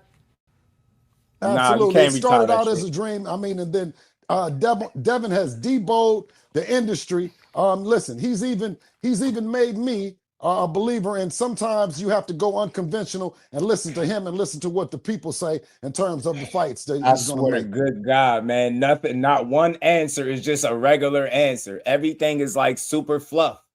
Everything. Goodness, man. You, Mike Coppinger, you are lying, fam.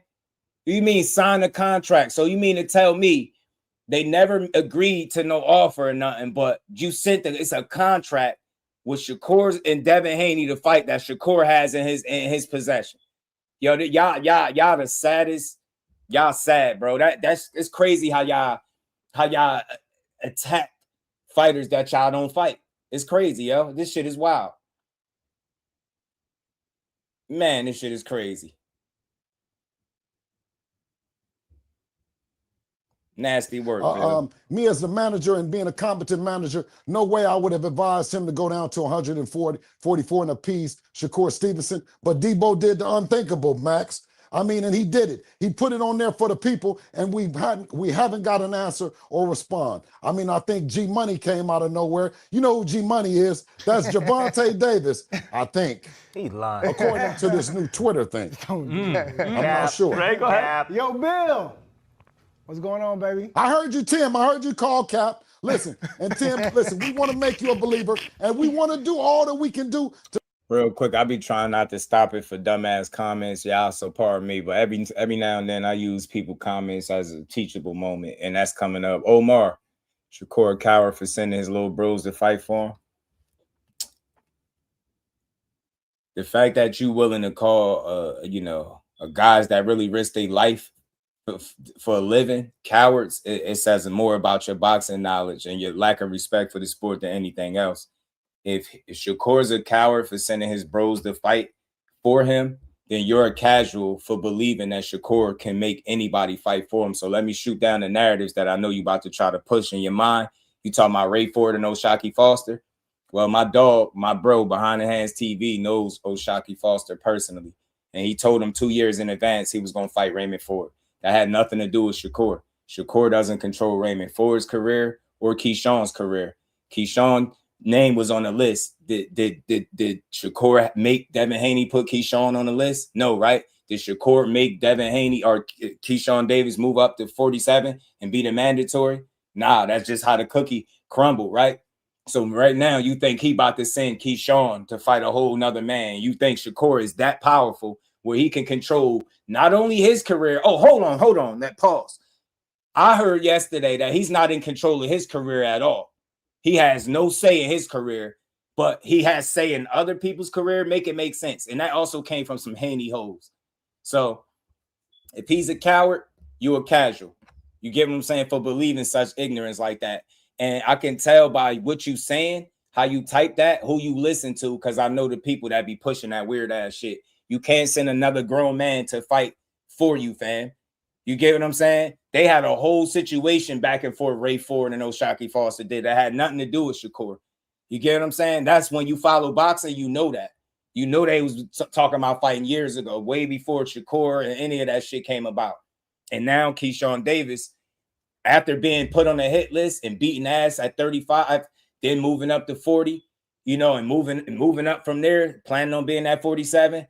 Now he's right where he need to be. It has nothing to do with Shakur, man. He only his career is his control, right? That's what he worries about, what he can control with his career, not the next people, right? So all that sending people to fight for him shit is just a narrative that was created by YouTube fake ass content creators when they be doing their live streams, bro. Nobody sends another man in there to fight. You really think the business of boxing works based off what Shakur is telling other people what guys to fight who and when? That's propaganda that these Haney hoes and Shakur Stevenson haters have been pushing. Don't believe the dumb shit, fam. Don't be a casual. You know what I'm saying? Like, think with your mind, think with your brain. There's real money on the table. You think that shit is just as simple as Shakur pointing his finger like, yeah, go get him, Ray. Yeah, go get him, Key. Stop listening to these dummies that have agendas and push false narratives, fam. I'm telling you, one thing Just Do ain't never gonna do is push false narratives, agendas, no propaganda, and I'm never gonna lie to you. It's never gonna do it, fam. No, these dudes fight because they want to. You get what I'm saying? It has nothing to do with Shakur. You know what I mean? Ray Ford need way more respect. He went in there and he fought the fight. It ain't have shit to do with Shakur. You get what I'm saying? That man got so much clout. Facts, shout out to Ant McQueen, the professor. He could force the WBO to mandate Keyshawn, right? You know what I'm saying? And influence Jay Prince to pay the WBO to put Keyshawn in position. Not only that, he can tell Keyshawn in his first fight at 47 to fight Devin Haney. And before that, he told Ray Ford to go fight O'Shaquie Foster for him, right? Because you really believe that O'Shaquie Foster beat Shakur if they fought, right? Shit don't even make sense. The guy's a 30-pounder talking about 140 business right now. O'Shaquie Foster want to fight Shakur. I think he know what he got to do. Let's get back to this cook. Make these big bad fights happen. Like button, and I think that that's what Devin has shown. You know, on the list, Tank Davis, he sets at probably the number one. I mean, we've been had back and forth. I think that when you talk about him fighting a Jake Paul, if that was realistic, there's no realistic weight that Jake Paul could have ever come down to Devin's walk-around weight. So I consider this as real. Me and Al have had discussions. That's made it even more real. Never has anyone said anything about any dehydration, rehydration, or anything for that matter. So I think that it should be, and what it should be, is a fair fight. You know, and that weight is to be determined. But it won't be anything under 144 pounds for nobody in the world. Yo, Bill. And he telling us what we already know. He ain't tell you shit. He just said he had conversations with Al. We don't know if this is current conversations with Al about Tank and Devin fighting. Come on, man. Like, this shit just be too good to be true, yo. He throw out a lot of shit because ain't nobody gonna call him out on it. He just throw that shit out there, man. Al ain't gonna see that. Al ain't talking about making no Tank and Devin Haney fight to me off no inactivity. I have no way of proving that. So I don't know if he telling the truth or not. It just sounds like BS to me. You going off tweets. Think about something. If you really talk to Al about fighting Tank Davis, you wouldn't have to revert to G Money on Twitter. I think that's Tank. You would know what it is. See what I'm saying? More fluff. So keep falling for it. Ain't nothing wrong with that, Jose. Ain't nothing wrong with that. But no, when Shakur decides he want to go to 47, if Devin is there, then yeah, I want to see the fight immediately. First fight there. I don't even care to see him acclimate. I want to see it immediately. But manning up is crazy. Shakur being 5 weight classes while Devin in 3.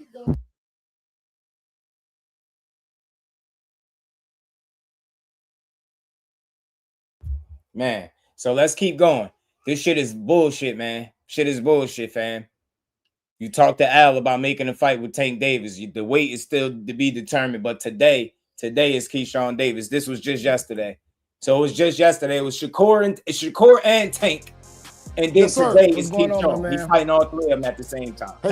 That's Dre. He won't say no to nothing. I know. Shakur next. Well, yes, and and it's Tank, and yes, and we talk to Al, and then is Keyshawn next? Yes, and you can't fight 3 people at the same time. That's the problem. Just say a clear answer. Shakur was the focus, but he didn't respond, so we moved on to G Money, Tank Davis. Me and Al spoke.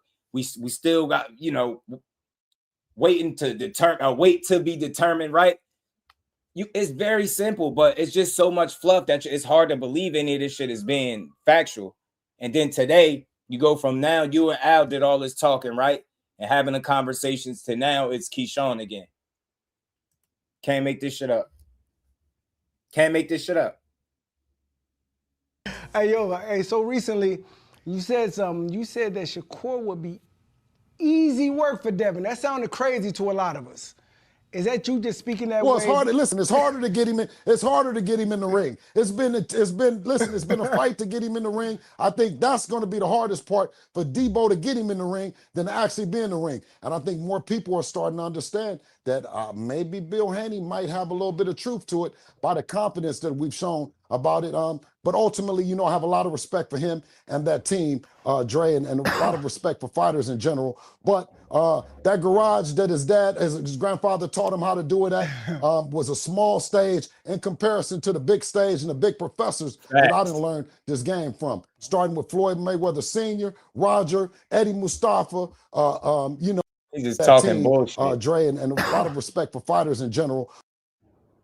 Go to get him in the ring, then hold on.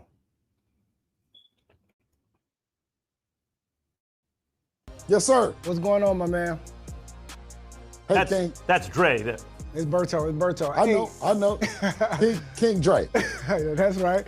Hey, yo, hey, so recently you said something. You said that Shakur would be easy work for Devin. That sounded crazy to a lot of us.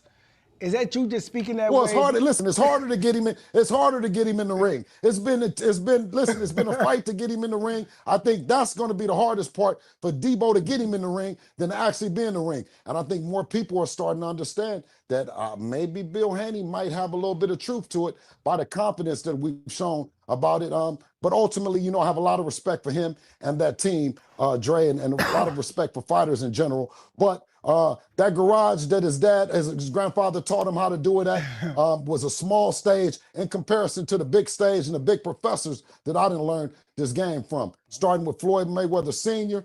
I swear on my that shit don't nothing he's saying means nothing, man. We don't care, bro. We don't care. The fact that you're trying to make it seem like a guy not willing to go to his 5th weight class when you say so is him being scared is diabolical. That's why y'all don't get the fights that y'all claim y'all want, because y'all sabotage them in the public by trying to tarnish somebody's image and then thinking you could guilt trip or shame somebody into moving a welterweight. Newsflash, Shakur gonna do that shit on his own time, his own terms. He gonna do it when it's really a deal on the table and in place for them to actually fight, not some negotiating online and a bunch of smoke and mirrors for the fucking cameras, fam. The reason you having trouble getting them into the ring because y'all spent the last what was that? Since you got out the ring with Brian Norman, y'all spent every day saying how 144 was crazy to make. Then all of a sudden, damn near a year later, 144 is now doable. I told y'all from the gate it was doable. They smoking mirrors, bro. If y'all have said that shit from the gate, then maybe y'all could have got a fight. But y'all waited till Keyshawn Davis was in the mandatory spot to start agreeing to 144. On Twitter, I might add. Meanwhile, not talking to his manager. All this shit is smoke and mirrors. Let the record reflect. They asked him, are you still trying to fight Shakur? Yes. Yes, Shakur. We fighting Shakur. We fighting Tank. And then it's going to be Keyshawn. They fighting 3 different people in a matter of hours, bro. This shit is crazy. Minutes, seconds. Roger, Eddie Mustafa, everybody hit that like button, you know what I mean, alike. So, you know, we was learning it, you know what I mean, when a lot of you guys were still active that have come along to help Shakur Stevenson and his path to greatness. So, Bill, first of all, I'm just going to say this. You know, if you fight Tank, there's definitely going to be a rehydration clause in there. You know, he the king of that. Secondly, I'm going to tell you, I'm going to ask you, I should say, how soon does Devin have to get back into the ring? You know, being the WBO champion, you got, what, 9 months to be able to defend your title? That's around the corner, you know, and how soon, or do you have an extension with the WBO? Well, what a wonderful opportunity, a great opportunity to be forced for Devin to buy more Rolls Royces, houses, and all the other things that he's getting forced to buy by fighting a mandatory in Keyshawn Davis. Okay. And guess what? Okay. If I came to Dre and I came to you and told you guys that this is something that we're being forced in, you would know I'm lying. Listen, he's on the list. And he's been on the list. He was on the list before he became a mandatory because we think that he's a heck of a fighter and another opportunity for Devin to move closer to the Mount Rushmore of boxing. Hey, Bill. If you telling me what he's speaking is the real, you're just gullible. You're a fan. You're a super fan because he's saying a lot of shit that don't even make sense. Meanwhile, not even speaking to the dude's manager. So keep on thinking, because Shakur mentioned the word negotiations in an interview that they really doing all this negotiating. When he quickly diverted to Tank Davis, then y'all justified it. Oh, shit, Tank stepped on his toes. He the bigger fight. blah, blah, blah, blah, blah. Nah, he just never was going to fight Shakur. You just heard Jay Prince say, man, that's up to the Haneys about the Keyshawn fight because ain't no conversations going on right now. They ain't going to deal with this dude until they absolutely have to. Ain't nothing he said.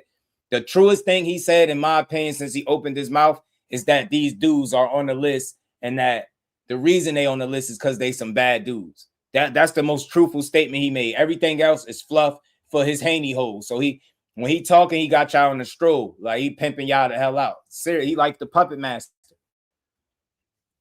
Well, I got one for you because, it's kind of like when Turkey tweeted out Moses Atama versus Usyk, even though it seemed to beat early for people. Maybe, Jose, what I liked maybe, about it was maybe, that's what was maybe. on people's minds. So I got one maybe, for you that's maybe. on people's minds, even though it's not logically the next fight. Based on how Boots looked just now at 54, explosive but hittable, athletic but without the same kind of refined skill that Devin has. That's a super intriguing fight. I know boxing fans have been talking about. How do you think Devin would do against Boots? Anywhere between 147 and 154, considering how explosive Boots is, but how refined Devin's boxing skill is. What do you have to say to that? Well, you added it up. You said he's hittable, and you said what Devin is, and that equals beatable. I mean, when I saw him, I saw a fighter that can be beat by a style that Devin has. I mean, when we were taught this game, we were taught with the ability to adapt to everyone. And when you go inside Floyd's gym, it's a word called being able to adapt. I don't remember if it's adaptability or he was the best to adapt. But when you talk about that, there's no other fighter that's able to do it. You can match Devin up against anybody, and we stand a chance. I mean, a really good chance. We fare good. Like, as you see, the times that Boots had the most problems was when Xander was boxing him. Of course, when you have a high boxing IQ. I gotta stop you there. This wasn't a boxing match the past Saturday. That wasn't that was a fight. When was Xander doing this boxing that Bill talking about? Did y'all see that? When he gave him trouble was because the Boots was in there fighting. That wasn't when he was boxing him. You just saying shit and ain't nobody gonna check you on it. Nah, that sequence in the third round, yeah, by definition, they're boxing, but it wasn't when Xander was doing a bunch of boxing. He fought Boots and he got some licks in because Boots was in that fire, right? Xander got some shit off, but it wasn't when he was boxing him, is when he had success. That's bullshit. And that's a big boy, man. I just don't, I don't, and he took a lot of punishment. I don't see Devin taking that kind of punishment from Boots. I don't see it, but I see it totally different. When Xander had success, it was when Boots got a little lazy and too comfortable in there, got a little lax because maybe he had too much success early. The first and second round, he was having his way. Third round, Xander woke up, shook Boots up a little bit, and Boots got right back to beating on his ass like a drum. So nah. And some of what Bill's saying is understandable. He's supposed to say that. He's supposed to say, look, my son could beat all these dudes. We got a real good chance. But as far as if he's the style to beat Boots, I don't think so. I just don't think so. I don't think he's the fighter to beat Boots. That's what you're going to do, and you're going to continue to do until you're forced not to. I think when resistance came and Xander, it just went out the window. He forgot that he was there to box the brawler, box the puncher. And then it was a firefight. It was. I think that's an intriguing fight because against Ryan Garcia, and Ryan got popped for PEDs after the fight, so I get how you and Devin must feel about that. But his explosive nature is the thing that carried the fight for him. Boots has that without any firefights. Max, you like firefights. I don't think that you like firemen. Because when Devin comes, hold up, time out. Now I'm going to have to walk over here. Follow me. What's this over here? What's this? Who's this over here? Why do you think this is here? Why do you think this is here? That's Pernell Whitaker. He's the fireman of the year every year. What are you talking about? This is the fireman. We're next to the fireman. Who? Tim Bradley's the fireman. After Pernell Whitaker, who picked up the youngest undisputed after Pernell Whitaker in the lightweight division? Well, I'm going to guess the answer to that is Devin Haney. Okay, and the person that held it before him is Pernell Whitaker, the fireman himself. Yeah. You know what I mean? But don't tell me I don't love firemen, man. I'm the fireman specialist. Love them.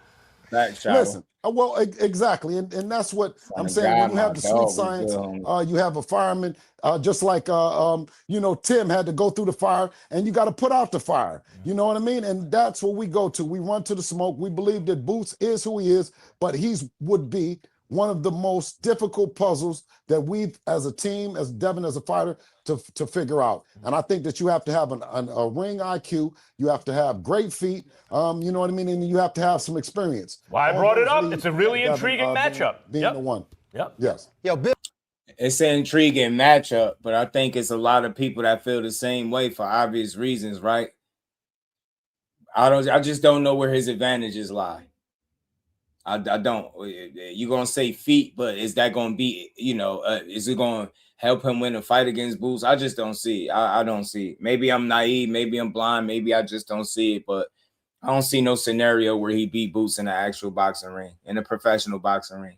Just like ETB said, maybe on Fight Night Champion or some shit, downloadable characters, maybe put Boots and Devin in there and they simulate and Devin win that way. But he ain't winning no actual boxing match with Boots. Like, y'all think y'all just gonna go out there, box Boots, it's gonna be easy. You got good feet, you could just box, keep the jab, the right hand, stay away. I realistically don't think you can stop Boots from doing what he do. And that's the number one reason why I got him beating you, outside of the fact that you have zero physical advantages, in my opinion. Like none. And we seen how a fight played out to a degree when some of your physical advantages was taken away from you. Now imagine all of them taken away from you. And the main thing that they lean on, that Bill just mentioned, the experience, you're not even able to lean on that, because again, this is experience against a bunch of small ass dudes that Boots will punch out the ring. You get what I'm saying? So I just don't know how much that factors in, bro. You will have to go out there and fight. You know what I mean? All that boxing and staying away. Shout out to MLC. I don't know, man. Gotta bring your nuts with you. I'm telling you, you definitely do. It ain't gonna be. Think about it. Ryan has certain physical advantages over you, and he capitalized. Boots is a far more superior athlete than Ryan Garcia. Far better fighter, more disciplined, all that shit. I just don't see it. And maybe I'm just, you know what I mean? Nah, bro. No, that's a bad fight for him. That's a bad fight. Can he make things interesting and box a bit? Yeah, but I think ultimately Boots catches up to him, and it's going to be bad. I do. I just don't see him winning that fight. Sari, what's good with it? He said who can't be beat. It's going to be really hard to beat him. Was drained and fighting a dude on steroids. He wasn't drained. He wasn't drained against Ryan. You see that? See how quick you push a narrative? When did he ever say he was drained against Ryan? And look, Ostarine is not a PD. It's on the banned substance list, but it's not a performance enhancing drug. Just look it up. Don't argue with me. It's on the banned substance list, guaranteed. So he had a banned substance in this, but it's not a PED. It's not a performance enhancing. And I know people confused about it, but just go look it up. Don't take my word for it. Let's keep rolling, man. We talk about shit that's relevant, man. You making excuses. Drained and on steroids is wild. Nasty work. The man fought the wrong fight. He wasn't drained. He was fully healthy, rejuvenated, rehydrated. He was ready to go. He just, Ryan had some shit in his system. Banned substance. He cheated, and we'll never rock with him for that particular decision. But you know what I mean? Call it what you want, fam. That's not the reason he got touched up like that. Shout out to Brooklyn Goat. You get what I'm saying? That ain't why he got touched up. It's actually bad for boxing performance. Facts, Aunt McQueen, we covered it. A dude that said he uses PEDs currently. He broke it down. He said using Ostarine actually make you more of a bitch. He had a whole thing about it. So we broke that down when it was time to talk about. Shout out to my dog Zoomverse. Let's get back to this. Listen, I like the fact that y'all think Devin Haney is Superman and he could beat Boots, and he'll actually go in there and just, he's the style to beat him. He gonna get his ass beat, in my opinion. Like Boots gonna beat his ass so bad he gonna think Boots is on steroids. Boots is like what Ryan was trying to be on without no enhancements, yo.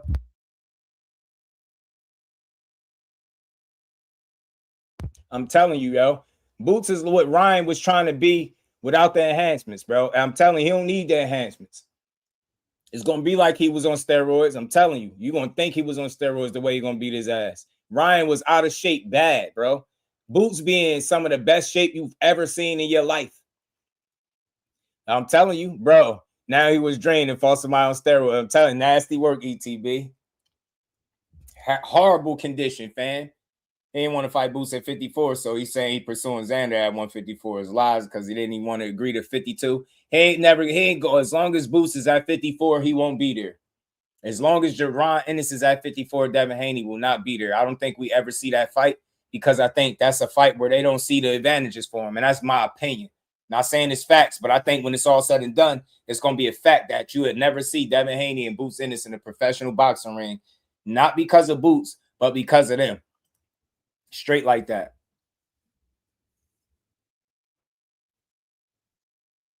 You gotta let me be your agent, all right? I think we have like Paul Heyman in WWE. I think if you're a boxer who can't talk, we should be able to hire Bill Haney's services to be talking for the fighter. I'm just a passionate dad. just a passionate dad. You know what I noticed?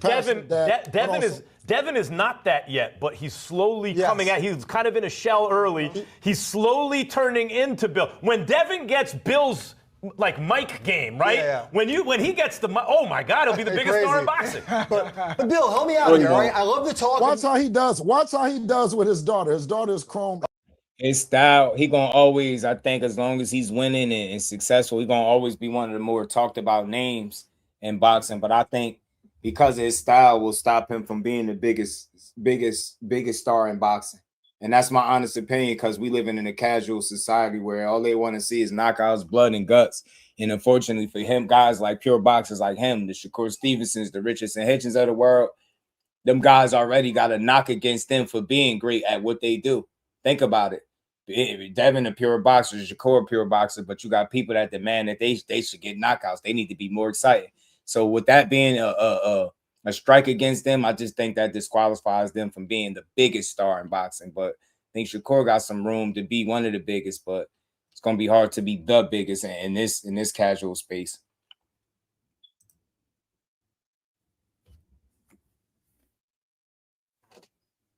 Okay. Watch and see how he is about Chrome. I'm telling you. You know what I mean? Just look forward to it. Bill, I got to say, though, look, I love the idea of a Gervonta Davis fight, although I'm telling you right now, it's not going to happen. I want to see it happen. It's not going to happen. I love the idea of a Shakur Stevenson fight. More what casual are we doing shit here? from you. Ryan Garcia is the biggest fight out there. The first fight was fantastic. Why is that not happening? I feel like boxing's going to blow it again, where we have this fantastic rematch, and somebody's going to lose or get injured, and we're going to, poof, gone forever. Why? Listen, Ryan is respectfully, he's on the list. He's at number 10 because it's some things that we would like for him to do, whether it's in maturity or, being pushed by his team. Outside of that, we got, 10 tremendously talented fighters. You know what I mean? And I think that's the barometer for our team. We put that on there. We gave it to Turkey. We made it publicly as well as privately that's what we want. As good as those highlights look, you know what I mean? They look like a big lie to me. What I want to see is him go into the VADA drug program, give us a significant amount of time for him to. We have faith that he's clean. You want to make sure he's clean. That's fair. By the way, that's it. If my son lost the highest profile fight to a guy who got popped for PEDs, that would be. Hey, he didn't lose. No contest. Right. I got you, Bill. I got you. Bill, can you tell us the list, the 10? Do you have them off the top of your head? One is Tank Davis. What's the 10, Bill? Well, Tank, you got Tank, you got Shakur, you got Keyshawn on there, you got Boots on there. Of course, you got Ryan, you got Connor Ben. You know what I mean? I think, that's a lot of flavor on there right there. No question, you're looking for the smoke. Mario Barrios, he got taken off the list with the fight he had. I think Teofimo will earn he's on the list, and he'll earn his way back on the list by beating Rolly Romero, even though that's been the ultimate grudge match. We got Rolly Romero on the list. I mean, and the list has been up for a long time. This is not anything that we're doing about, for clout. We want to do it. So one day, guys like Tim and Berto, you know what I mean, can vote Devin in to that historic group that they represent. Bill, so you gave us the list. Now, what Yeah, I mean, what type of order do you want to try to pick these guys off? To be realistic, what type of order you want to pick these guys? Biggest and the best, the biggest and the best fight I think that everyone, the culture and sports and entertainment would love would be Tank. He's at the top of the list. Yeah, I think we got even more excited. That's good. Well, I mean, just keep breaking my heart, would you please? Breaking my heart. Okay? I don't have any faith in happening. I would love to see it happen. It's not happening. Can you imagine, guys, for a second, if Tank Davis had the mentality that Devin Haney has when he's such an economic engine, when Devin Haney was hunting Vasily Lomachenko, right, and then wound up beating him, who's then moved up in weight and immediately went to Brian Norman, who was the young puncher in the division, who's now looking for all the smoke with everyone. If Tank Davis had that kind of mentality, boxing would be better off. Yes, it would. It would be better off. Well, I'd have to agree. I'd have to point out that when you have enough you have enough wherewithal and enough to have Al Heyman give me a call, and you know what I mean, that's at the top of the game of conversations to have with Al concerning a fight of this magnitude. Hey guys, of this magnitude. So I take that serious. You know what I mean? And when speaking to Al, I don't think that he's just calling for nothing. Tell you, I'm with you, well, listen, that is the great Bill Haney, ladies and gentlemen, who we're signing up to do. Go ahead, Tim. You have one last thing. More. When are we going to see Devin Debo Haney inside the ring again? When? Well, I mean, like I said, this mandatory is coming up, so the bigger fights have an opportunity. Shakur, if you're listening, Jay, if you're listening, you know what I mean. Antonio, if you're listening, what are you waiting on? This is a fight that determines who's the best fighter in boxing. I think if Shakur Stevenson and Devin Haney fought, I mean, will they be crowned? The winner be crowned number one on everybody's list? Did you just hear him say about Jay Prince, Jay and Antonio? What y'all waiting for? But you negotiating with these people. You don't do it publicly, fam. I'm trying to tell you. You keep playing. Go call them. Y'all was pressing. I see right through this shit, and y'all eat it up. You still talking about Shakur. Keyshawn about to beat y'all ass because y'all out there thinking about Shakur. And we already know the tape. You already told the world Shakur beat your son up a lot in sparring. If he got off any against Cora, it was considered a good day. I will never forget that. And I'll play the clip for any of you dudes and any of you Haney hoes that act like y'all forgot it. Get y'all asses out of here, man. Y'all know the mandatory coming up. You spent all this time talking about Tank. Y'all ain't fighting no damn Tanks. I'm about Al Heyman called you. All right, make the fight then. Fight no damn Tank next.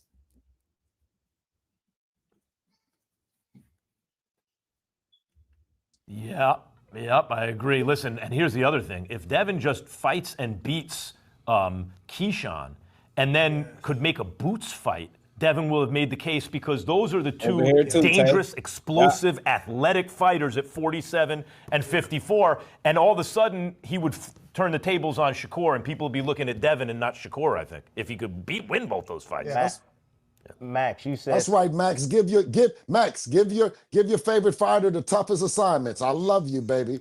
You know what? He's right. No, you're right. You're right because the whole thing, when you see a really good fighter, what you're really doing as a fan is trying to get that guy beat. Those are the best matchups, right? That's the reason Turkey Al-Sheikh immediately tweeted after Moses Satama demoed. I forgot who it was already. He immediately tweeted, just Jermaine Franklin. He tweets Usyk Atama, because it feels like that's the dangerous fight. The reason everyone wants to see Kabayel now, it feels like that's how can I get this guy beat? Yeah. Those are the best fights. Another teachable moment coming up right now from Richard Young. You mad because he want to fight Tank next. Yeah, wow, man, there's no pleasing you. Oh boy, man. Let me ask you something, Richard, man. And my link is in my community section for anybody that want to talk some real boxing. But let me ask you something, man. Where at did you hear me say I'm mad because he's trying to fight? There's trying to fight and then there's fluff. How is he trying to do anything when it's Tank's team that reached out? How is he the one doing all of this shit when he openly said he won't speak to Jay Prince, the guy that's on? You get what I'm saying? That's managing both Shakur and Keyshawn. How could he be serious about that? And he asked them, what are they waiting for after telling the world he's been negotiating for months? How is he trying to fight Tank Davis when he keep going on Twitter talking about why? Because they tweeted each other back and forth. You think he's fighting Tank Davis with him being out the ring 9 months or more? It's going to be a year. By the time he get back in the ring, Tank Davis over a year. And he's the same weight class that he complained about. The same weight class that he complained about, 144, the catch weight. He going to now do this shit with Tank Davis all of a sudden because he said it. They just made Tank Davis a champion in recess, which tell you what? That it's probably going to be a little while before he get back in the ring because common sense will dictate that, right? You think he don't know that Tank Davis is the champion in recess? If he was coming back to the ring anytime soon, why didn't he just fight Kid Austin since they was in serious negotiations? That's what they said. September, October, they was throwing out months and dates and everything. So again, do you really think he's trying to fight Tank Davis when he got to fight his mandatory obligation, fam? He fucking with your mind, playing with you. All of this shit, I'm negotiating with Shakur for months. Oh shit, just because they tweeted today, now we negotiating with Tank. Oh shit, the WBO said we got 20 days. Now we fighting Keyshawn Davis. So tell me, when was he realistically ever going to fight Tank Davis? This year, ever. But that's what he told you. That's what he told you. And then he tell you, oh, now it's not Tank Davis is not next. It's Keyshawn Davis that's next. Then it's Tank Davis. Yeah, man. You believe that shit, Richard? Richard, if you believe that, sir, can you please, and I'm asking you nice because I'm a nice guy, can you please come purchase this pink unicorn I got tied to the porch outside? If you believe they was fighting fucking Tank Davis. If you think that's how you go about fighting Tank Davis, then you are sadly mistaken, fam. That man got legal shit going on, inactivity on his side. He ain't coming back doing that shit. That's not going to be his first fight back. And I'll bet you money on it. I talk real boxing. I'm not an idiot, man. I don't believe anything because somebody say it. He's promoting, fam. He just told you he fighting Shakur, Tank, and now Keyshawn, the mandatory, is coming up. He's saying yes to everybody. But we know, real ones know, you only can fight one at a time, fam. And the reality is, why would you do all of this negotiating with everybody else just to fight your mandatory? They said they wasn't vacating the belt. So that told you what, Richard? That they was going to either have to fight the mandatory or go against what they said by vacating the title, sir. Get out of here, man. Shakur Stevenson told him, hey, drop that belt so I could beat y'all ass. Then they start talking about Tank. You can't make this shit up. Said, drop that belt so I could beat y'all ass. That's what he said to them. Did they drop the belt? Fighting Tank Davis would mean they dropping the belt. Fighting Shakur Stevenson would mean they dropping the belt. They didn't drop shit, which means they trapped, they boxed in with them double barrel shotguns on each side. You heard what Jay said. Shakur on one side, then you got Keyshawn Davis on the other. That alley is dark no matter which way you walk down. So tell me again how he was about to fight Tank. Are you trying to fight him? He trying to fight Tank from 2 weight classes away, and you don't seem to have a problem with that. You believe that shit? They didn't fight when they was in the same weight class, but now they about to both fight off inactivity from fucking 2 weight classes away. Man, I'm trying not to curse. 2 weight classes away. Tell me how that make logical sense, fam. See that teachable moment? That's when you know real boxing. You talk real boxing and not the bill shit that you listening to. That man told you they fighting everybody. He also told you Shakur signed on for the fight, but didn't sign the bout agreement. Make it make sense, but then said today on this platform that Shakur Stevenson has a contract physically in his possession to fight Devin Haney. Never mind skipping the offer. Why the fuck would you have a contract if a guy didn't sign a bout agreement?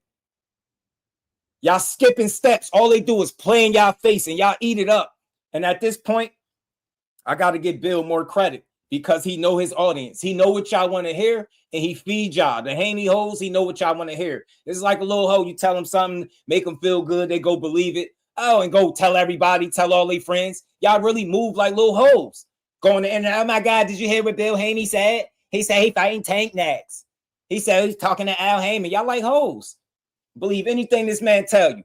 Whole time, he ain't told you one time that he was fighting Keyshawn Davis until he's forced to. Come on, man. I ain't no dummy. and I do all of this without calling Bill Haney out his name. He's stupid. Irvin's stupid. Yeah. Andrew was good. Would I do all this without calling him out his name? You know what I'm saying? It's always been what I've been trying to tell people. Facts, man. Vacated, stripped, or whooped, and the new 147 WBO champion. Stripped, whooped, or vacated. Them your options, fam. Y'all done negotiated yourselves into a mandatory that y'all really don't want because y'all probably not going to get the money that you looking for to fight him. So that's going to be y'all out why you didn't fight him. Hold on. What they say? Dana White got to do what? Do what? Huh? Could he even fight Keyshawn Davis? On what platform? What they about to fight on Top Rank of the Zone? I can't wait to see this shit play out. All this negotiating. It's a reason why they ain't been talking about fighting Keyshawn either. Talking about fighting everybody not about to fight, fam. Facts, bro. Ain't no damn good Devin Haney and Tank. They really, yo, I gotta give it to him. I gotta give it to him, fam. Yeah, I got a pink unicorn shower for anybody that want to buy it. It'll take you anywhere you want to go. You get me? Go buy that. If you buying this bill shit, then you gotta buy this unicorn from me. You know what I'm saying? This shit about to have y'all out here looking crazy. They did all this negotiating with everybody but Jay Prince. Hey, Richard, lastly, I'll say this. Last teachable moment, fam. You saying he trying to do all this fighting, and he told y'all he been negotiating with Shakur for over 2 months, right? Without speaking to his manager. Does that make any sense whatsoever? Tell me it do. Tell me it do. How you making a fight? He a manager himself. Why wouldn't the other manager be talking? Crazy work, bro. Crazy work. Crazy work. Let's keep going. Let's keep going. If Dev beats... Well, at 23 years old, Lomachenko. Devin faced... I mean, look, I'm not here to try to sell nobody on Keyshawn. I think if you watch boxing, if you understand pedigree, if you understand skill set, if you understand what a complete fighter, a well-polished fighter looks like, that's Keyshawn. I'm not trying to sell him to you, fam. You feel like he's not all that, that's fine. It's not my job to convince you that he is. For me, it speaks for itself. Name another guy with 15 fights. He fought for a title once at 135, but he in position to fight a 3-division champion with 15 fights. If he not all that,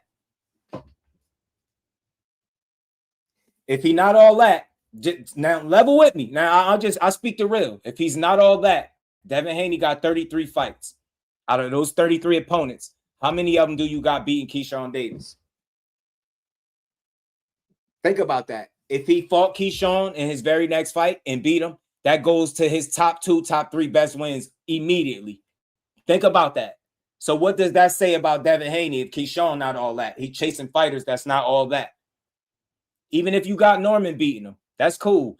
I'm not going to argue with it because that's not the point. You got Norman, okay, and y'all going to say Loma, I already know. So you got 2 people. You got 31 other fights. So like I said, you made my point for me, bro.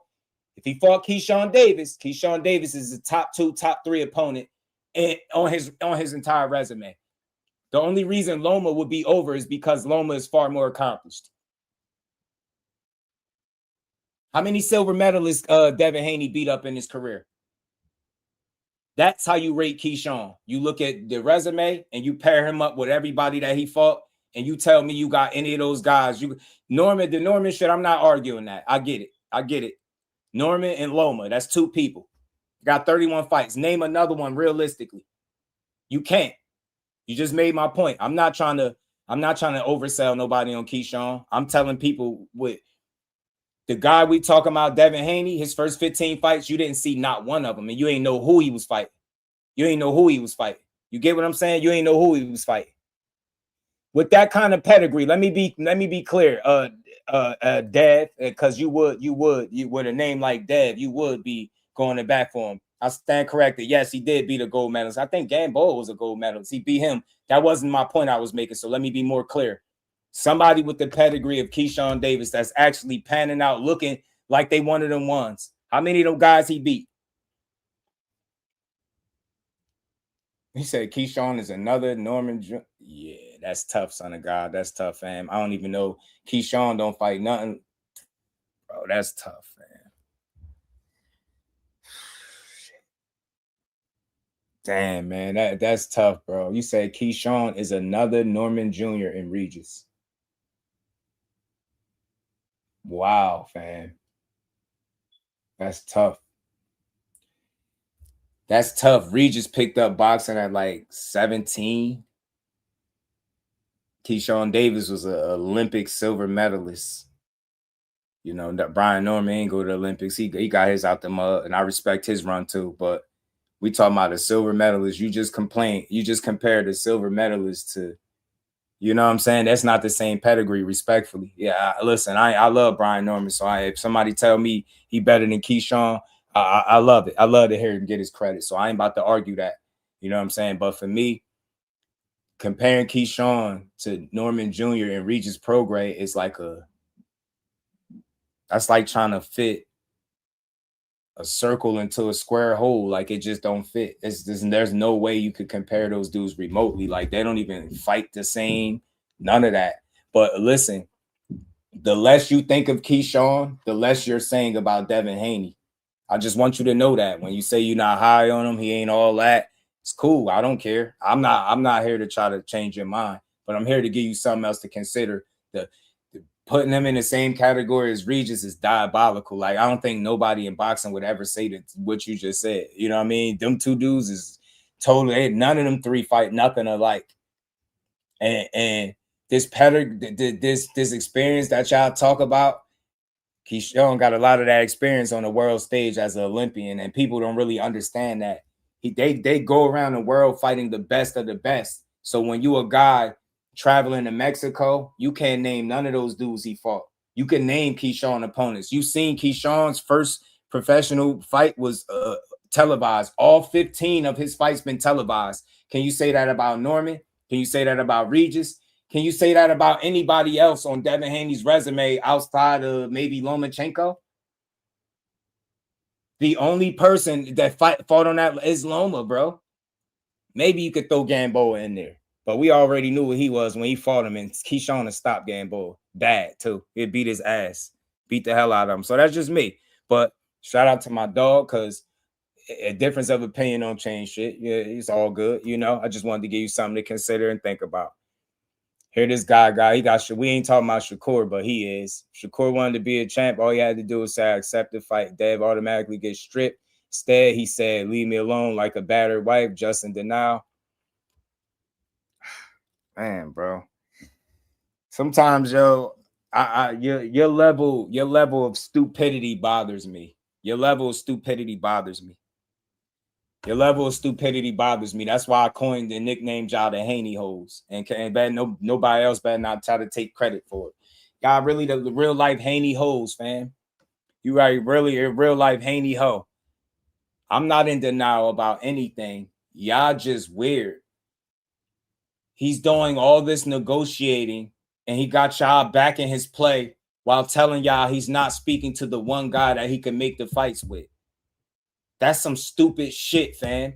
He's spitting right in people like your face, Damon, because you silly enough to believe that you're negotiating fights and you going directly to the fighters with no fucking deal being announced or justified, fam.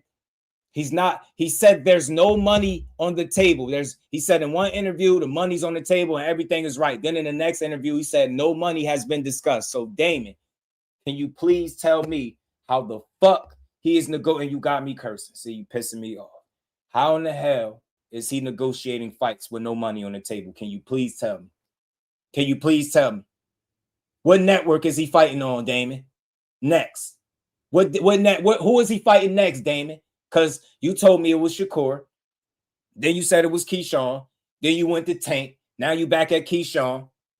You got to really make this shit make sense. Shakur is a 4-division champion. He wanted to be a champion, and he moved up to 140, and he did that. Now, because your favorite fighter don't got nobody at 47 that he could fight, he needs Shakur to come up because he feel like he got an advantage, the upper hand, after y'all Haney hoes cried for 9 months or probably longer about how he since he got out the ring at 44, y'all said he could never make that again. Comes to find out that your favorite fighter could make it again only once Keyshawn Davis became the mandatory. Now all of a sudden 144 makes sense. Y'all fake Y'all full of shit. Y'all don't negotiate fights directly with the fighters without their representation. You full of shit, fam. Tell me a fight Shakur Stevenson made without Jay Prince out of 25 fights, and I'll delete my fucking channel and won't make another video, fam. Tell me how many of his fights he made without him. I'll delete this channel. You won't even have to hear my opinion no more. I'll delete this shit. Show me where. Tell me you know exactly what platform he about to fight on next. Tell me you know for 100% what platform he fighting on next. Tell me you know with 100% certainty based on all the shit Bill put out there who he fighting next. Why did Shakur have to force y'all to do anything when you already wanted to do it? Miss me with that.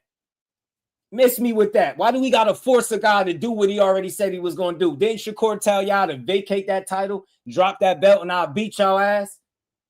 And then he called y'all out and exposed y'all because y'all said y'all sent him a contract and he said Bill Haney straight up. So you got a contract with my name on it? Fuck out of here. He signed a bout agreement but didn't sign for the fight, but you sent the contract? So what exactly did he sign for, Damon? You believe all that dumb shit? You got to be silly, bro. You got to be gullible, fam. And if you believe the shit Bill been saying for the last 2 months, everything he been saying is law to you, you still believe in the fucking Tooth Fairy, the Easter Bunny, Santa Claus, and whatever other dumb shit they lied to you about as a kid. You believe in that shit. You believe in that. Dude is unbelievable, fam. Like, unbelievable. I ain't never seen no shit like this in my life, fam. And this is what all love to the sport. But if you asking me to be a dummy to support Devin Haney, then I just can't do that. I'm just not an idiot, fam. You cannot make this shit up. Y'all dudes, as great as of a talent as Devin Haney is, fam, as great as a talent as he is, and I'm one of the few people that'll give him his credit. As phenomenal as a boxer as he is, he don't have the leverage to try to tell Shakur when they're going to fight. Hey, Damon, if you really want to be honest, him agreeing to 44 lets you know how much leverage Shakur really got. Who needs who? Shakur don't need him. He needs Shakur to come to 47 so he can have a big fight. Without it, he's been negotiating fights without their manager. He said Al Heyman called him, and then you fast forward to today, and now all of a sudden they got to fight Keyshawn because they mandatory coming up. You cannot make this shit up. He's literally told you in a matter of the last couple of months that they're fighting Shakur, Keyshawn, Tank, Shakur, Keyshawn. Like, bro, shit just don't stop. It don't stop, fam. This shit don't stop. So tell me when I told a lie, and I'm using it all off of what he's saying. Get your asses out of here. Hell no. No, Dev, because he's not Debo. He's not Debo, but I have a shit ton of respect for him if he beat Keyshawn, and he gonna get his just due. But he'll never be Debo because he got to the weight class and then tried to call out a bunch of smaller guys. And people like Damon think you could guilt trip Shakur into having to compete in 5 weight classes and 26 fights when there's no fighter in the history of the sport that's been a 5-division champion with 26 fights. That go for Sugar Ray Leonard, that go for Tommy Hearns, that go for Oscar De La Hoya. You get what I'm saying? Floyd Mayweather and any other of the greats that you want to mention. So again, y'all asking Shakur to do something that Devin Haney, and this is the only time I'm going to say it, his whole ass didn't do itself. And y'all whole ass fans need to fall back with all the fake, he's scared shit. This is why boxing conversations suck, because when you can't get a guy to do what you want him to do, he all of a sudden scared. So by that weak ass Haney whole logic, by that slut Haney whole logic, right? Is it safe to say that when Devin said he wouldn't do 152 with Boots, it's because he was fucking scared? Is it safe to say that he's scared of Boots for not accepting 152 pounds? You see how ignorant that is? Y'all dumb, man. Shakur's so scared, right? He's so scared, right? This is how scared he is, y'all. Let me remind y'all. I'm saying the first thing that I don't even know how it happened, because we thought that we was getting points. You dig what I mean? Because Core is an Olympian. Core always then got in on Devin. Nigga, are you tripping? You niggas, y'all. Nigga, the whole shit started because it was live that we're in there with Core. Not Core is getting out on us. Like, he's the big nigga. He's the big homie. in the shit. It was never. It's live because we in there with Core. Nigga, first Bud the did gap not was do like it. this. Bud did not the do gap it. got closer. It always got. Man, where y'all be at, man? If you got off any with Core, it was a plus. If you just had a good day, that's how it was with him. All the way up until now, bro. That's why I told him. I said inside the weight classes, moving. Just like niggas is moving. You got off any against Core is considered a good day. 30, we already ready to go to 40, bro. Damn. Listen, brother. Damn. Damn, man. Damn. Damn. He'll never be Debo to me. Never. He'll never be Debo. Shout out to Marcus. Told you these Haney hoes have no common sense, man. Facts, they don't. They have none. And just by Keys on the list anyway. Hey, 6'8". They could have been did it. Hey, Giant, they could have been did that. Think about it. They spent the last couple months promoting fights that they know they wasn't taking because they said they was never vacating a title. That shuts all that shit down. Bud didn't do what they're asking Shakur to do. And son of God, I feel you, my guy, but you off on this one. You might want to sit this one out, fam. Because the whole thing went over your head. Did Bud go to his 5th weight class when he was 29 years old, son of God? How old was Bud when he got to 68? Which was his fifth weight class. And that was his last fight, right? Last fight was Canelo, right? How many fights did Bud have when he fought Canelo? How old was Bud? You telling me Bud had 25 fights or was 28, 29 years old in his 5th division, son of God? Tell me what about what Bud did is similar to what they asking Shakur to do. The only similarity there is being in the 5th weight class. But how do you go about getting there is totally different. Go look up. Maybe you might need a little box rack. Go look up box rack or go Google when Bud was 28, 29 and see how many divisions he conquered at that age. Go tell me in 25, 26 fights, Bud was competing in 5 divisions. Nobody in the history of the sport has done what they're asking Shakur to do. Furthermore,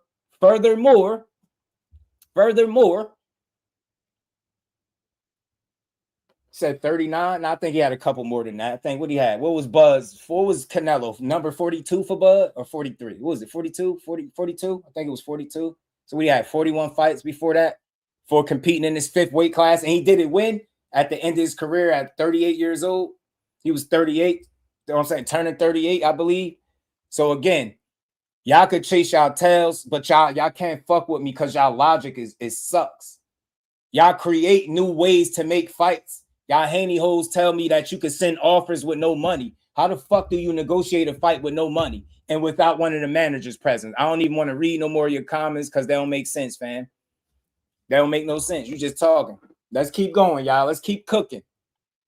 Lomachenko at 23 years old. Xander Zayas had the opportunity to face a Boots. When you can get over that hump as a young fighter, chasing greatness, a greatness that normal. When you move in a career for a normal fighter, you don't have such adversity at 23. Listen, but your list says it all, Bill. As a team in the camp. Yeah, yes, your list says it all. Your list says it all. List of beasts. I want to see it. Listen, Devin, who is also one of the guys in the driver's seat, on his list is the baddest dudes in every division in and around his weight neighborhood. He's definitely not the problem in terms of fights not getting made. That is the great Bill Haney, ladies and gentlemen. Thanks for joining us, Bill. Coming up, we had a lot of boots on the brain, right, on this show. Shakur wouldn't waste his time fighting Barrios. What for? What for? Like, it is what it is at the end of the day. A bunch of baloney. They be playing with y'all and playing in y'all faces, fam. I love this shit, though. I love this shit, fam. I love it, man. Bill got y'all on a stroll. It don't even matter. He told Devin Haney to drop his belt. And what y'all don't realize is without him doing that, he was never going to fight nobody but who he fighting. They told y'all they not vacating their title. It don't matter what Shakur said. They was never going to do it. Smoke and mirrors. He told you he's not negotiating with Jay Prince. Do y'all need me to find the audio for y'all again? Do y'all need to hear the audio from Bill himself? So again, all that negotiating y'all keep saying, nah, he won't even talk to him. Until he talk to him, then I'll believe it, man.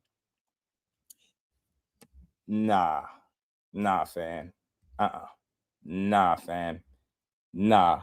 See, gotta time you out. Gotta time you out, man. One thing you not gonna do, we can have fun, but don't tell the people I lie. Cause if you could find a lie that I've told, like I said, I'll delete the channel. And I cash app you, by the way. If you could find a lie that I told to these people, but don't type no weird shit like that in the chat, fam. Shakur the fastest 4-division champion in boxing, and that's a fact. That's a fact, fam. That is a fact. Shout out to my and we ain't dog, never man. got to box again. Well, Right. well. I already been getting these bets, but now it's time for you to get your just due.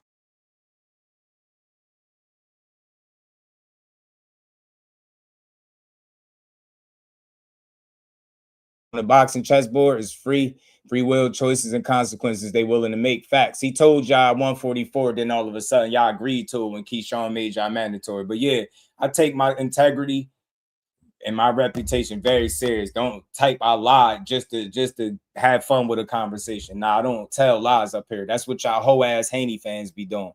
Y'all push lies like sucker shit. Like Shakur is so scared of Devin Haney. Well, why? Y'all said that shit at 35. Y'all gonna pull the same play at 47? So you scared of the 147 division? You scared of 154? Huh? You scared to fight anybody bigger than you, right? You scared to fight guys when you don't got physical advantages? You were scared of 47 because you damn sure didn't go right from Regis to 47, but you asked Shakur to go from Tio straight to 47 because your favorite fighter need a fight. Get y'all soft asses out of here. Y'all fucking frauds. And I mean it. Devin Haney and Bill, they good with me, bro. I'm gonna continue to point out the fluff from the substance without shitting on them dudes as a team because I rock with them and support them. But his fan base, I mean what I say about y'all. Y'all some suckers. Y'all gullible. Y'all bad for boxing. Y'all push narratives. All y'all do is tear down fighters. Y'all spent the last 3 weeks or possibly more tearing down Keyshawn Davis on Twitter and on YouTube just to have to fight him, you dummies. I'm not giving you no credit. If, and that's a big if, you find yourself in the ring with Keyshawn Davis and you beat him, this is the first time you won't ever hear me say it. I'm not giving y'all hoe-ass fans no credit because you shitted on them and devalued them. He fight bums. He ain't fight nobody in the top 10, right? He don't fight nobody. But somehow, him fighting a bunch of 15 nobodies got him a Devin Haney fight. You fucking frauds, man. All y'all do is tear down boxing on y'all way to fake negotiating fights that you not gonna make. Don't tell nobody in here I lied. I ain't never lied. All I did was tell y'all the truth. I told y'all in 2026 you wasn't gonna see no Shakur Stevenson and Devin Haney fight. And the same shit with Tank. And I told you it's a big chance that you don't even see him fight Keyshawn Davis. Now watch. Keep watching. You heard what Jay Prince said. You heard what Jay Prince said. Hey man, that's a question for them. You get me? They put they guys in position. What y'all gonna do, Mr. A side? Y'all the A side over everybody till it's time to really put up some money and fight. Y'all do all y'all fighting on social media while demeaning every opponent before you get in the ring with them. Bet you ain't gonna be telling Keyshawn Davis when you face off with him that he too small. I bet you that. Y'all seen, I don't give a damn what you say. Ryan Garcia is not the talent nor athlete that Keyshawn Davis is. You know Ryan Garcia for being fast, having fast hands, and having a killer left hook. You know Keyshawn for being a silver medalist, having a bit of everything. He got a complete toolbox. That shit gonna be different. See what happened when you ain't have all your physical advantages last time. Shit didn't work out for you. Now you're gonna get in there with a real one, and you're gonna see what I mean. All y'all Haney fans, or y'all Haney hoes gonna learn what pedigree is all about. Win, lose, or draw if he step in the ring with Keyshawn Davis. Y'all gonna learn. Know what I'm saying? $100 million deal. 702. They believe the $100 million deal, right? More than $100 million deal, because that's what he said. Deal worth more than $100 million, right? No announcement of that, no confirmation of the deal, but y'all talking about they negotiating all these fights while Bill Haney is telling you no money has been discussed. Fuck, what are you negotiating? Huh? What are you negotiating? A venue? Like what? The weight? Like what? What are you negotiating for months if you ain't talking about no money? Anybody in here, is over 80 people in the building, tell me that it makes sense to negotiate fights without talking about the money.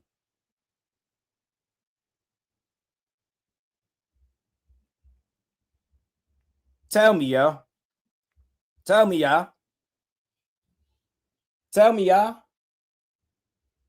Can you negotiate fights without the money? What is there to negotiate for 2 months? And I'm going to say, I'm putting a time frame on it.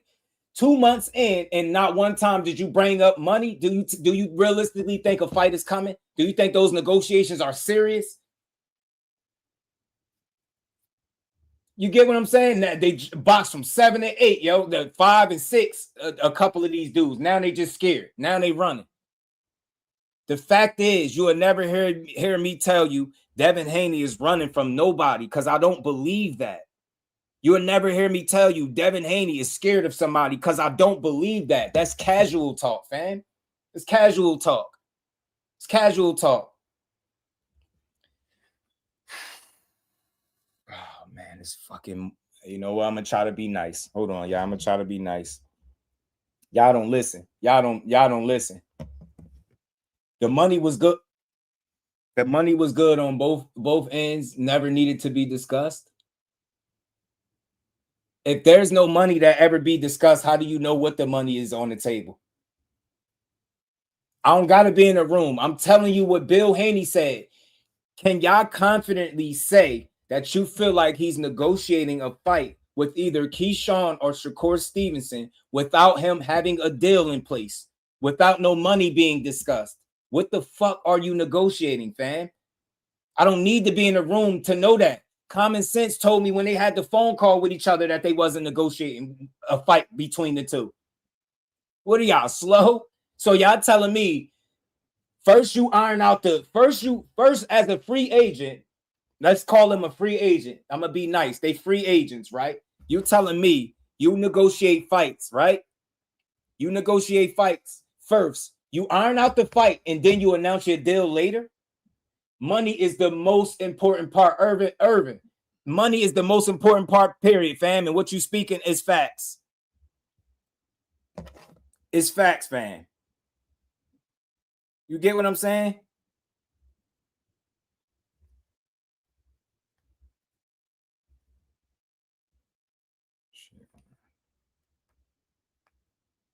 Shine her way. Yeah, I'm telling you, I'm not gonna keep repeating the same shit over and over to make y'all feel good. Y'all asking the same dumbass shit. I don't care what he said. The same thing still applies. You're not. How serious can negotiations be without you being willing to speak to the other manager out of your own mouth and out of your own mouth saying there's no money that been discussed? What are they talking about, fam? What are they talking about? Bill Haney told y'all Shakur signed on for the fight, but didn't sign the bout agreement, and then turned around and told y'all Shakur has a contract. Y'all dumb. Y'all asking all the wrong questions. So you telling me a guy that don't sign on he signed the fight, but didn't sign the bout agreement, you telling me the next step is to send him a contract in hopes that he gonna sign it? Y'all not asking me. I'm asking a question today. I'm done with you Haney hoes. Y'all not asking me a bunch of dumbass questions.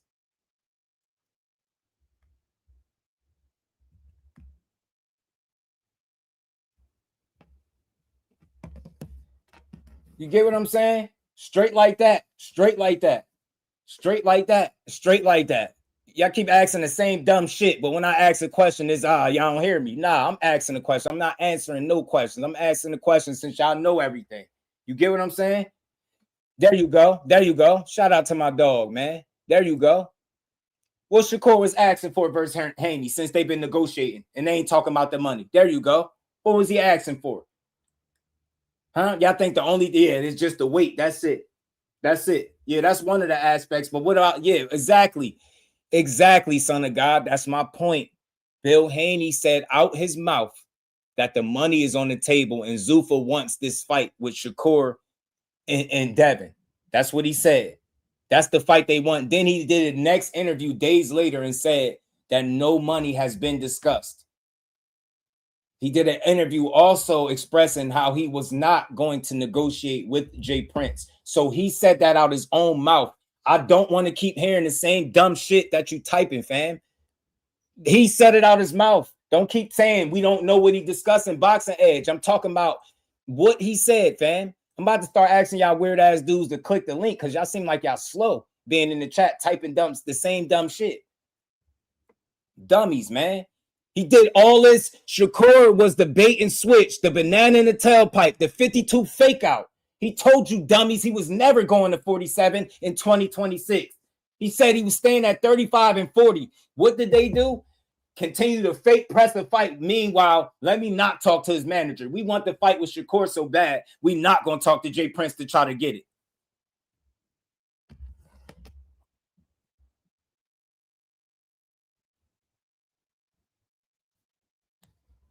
Y'all silly. Emmanuel, what's good with it? Asking the real questions. I don't give a fuck what he said. He said they also said this too. What do y'all got to say about this? Y'all got so many fucking questions, right? Listen, he said he was negotiating. I'm not reading no more dumb shit until y'all answer my questions. If you won't answer my questions, I'm ignoring you in the chat. He just told y'all a couple weeks ago he was negotiating with who? Let's roll the tape for the dummies. Let's roll the tape for the dummies. Talking to who, Bill? Gervonta, Yank, G Money, Davis? Hey, man, listen. G Money it is, man. It's G Money, man. I mean, he didn't broke it down to whereas he didn't went on another account and told you guys the truth. Listen, nobody go follow G Money because G Money might be telling you really how he feels because we couldn't get it out the other page. But I'm going to here tell you it's happening and it's real. And guess what? That other guy, we're talking, and this has got the furthest it than ever got, Ness, is us talking.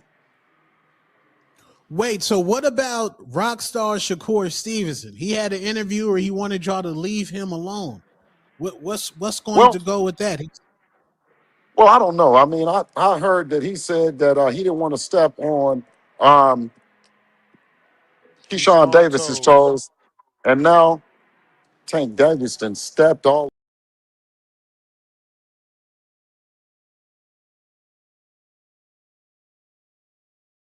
Again, fam. Again, he sat in that interview with a straight face and told the world, Gervonta Davis and Devin Haney is happening.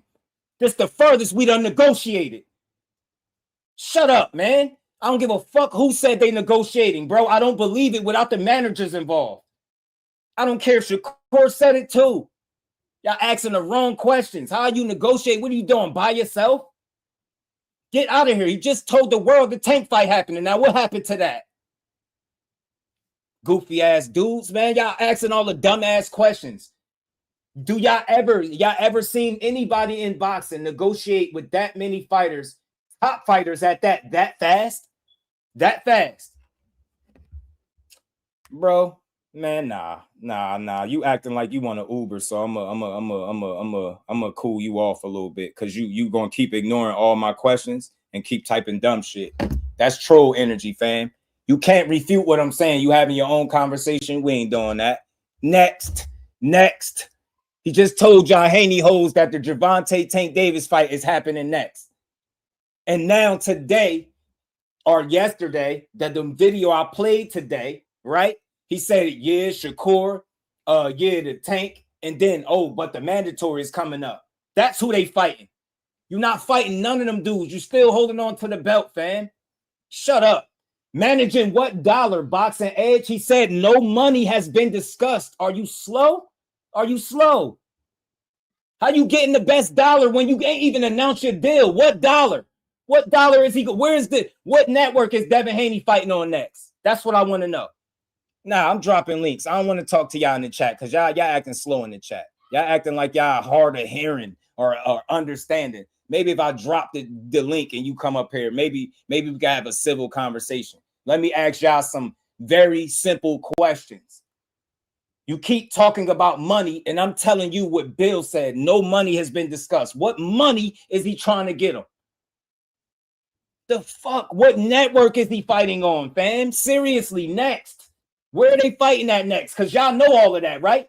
Y'all know already where he fighting at. Y'all know what platform he fighting on, especially with the Tank shit.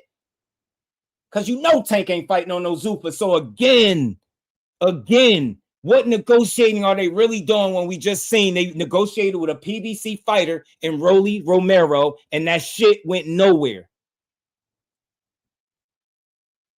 Get out of here, man. Y'all ask all the dumbass questions to keep chasing your tail. Dumbass. Oh, well, Shakur said this. I'm telling you what Bill Haney said because he's doing most of the talking, fam. You talking about one interview with Shakur said. I'm talking about the mixtape tour that Bill Haney is on, telling y'all everything but what's really going on.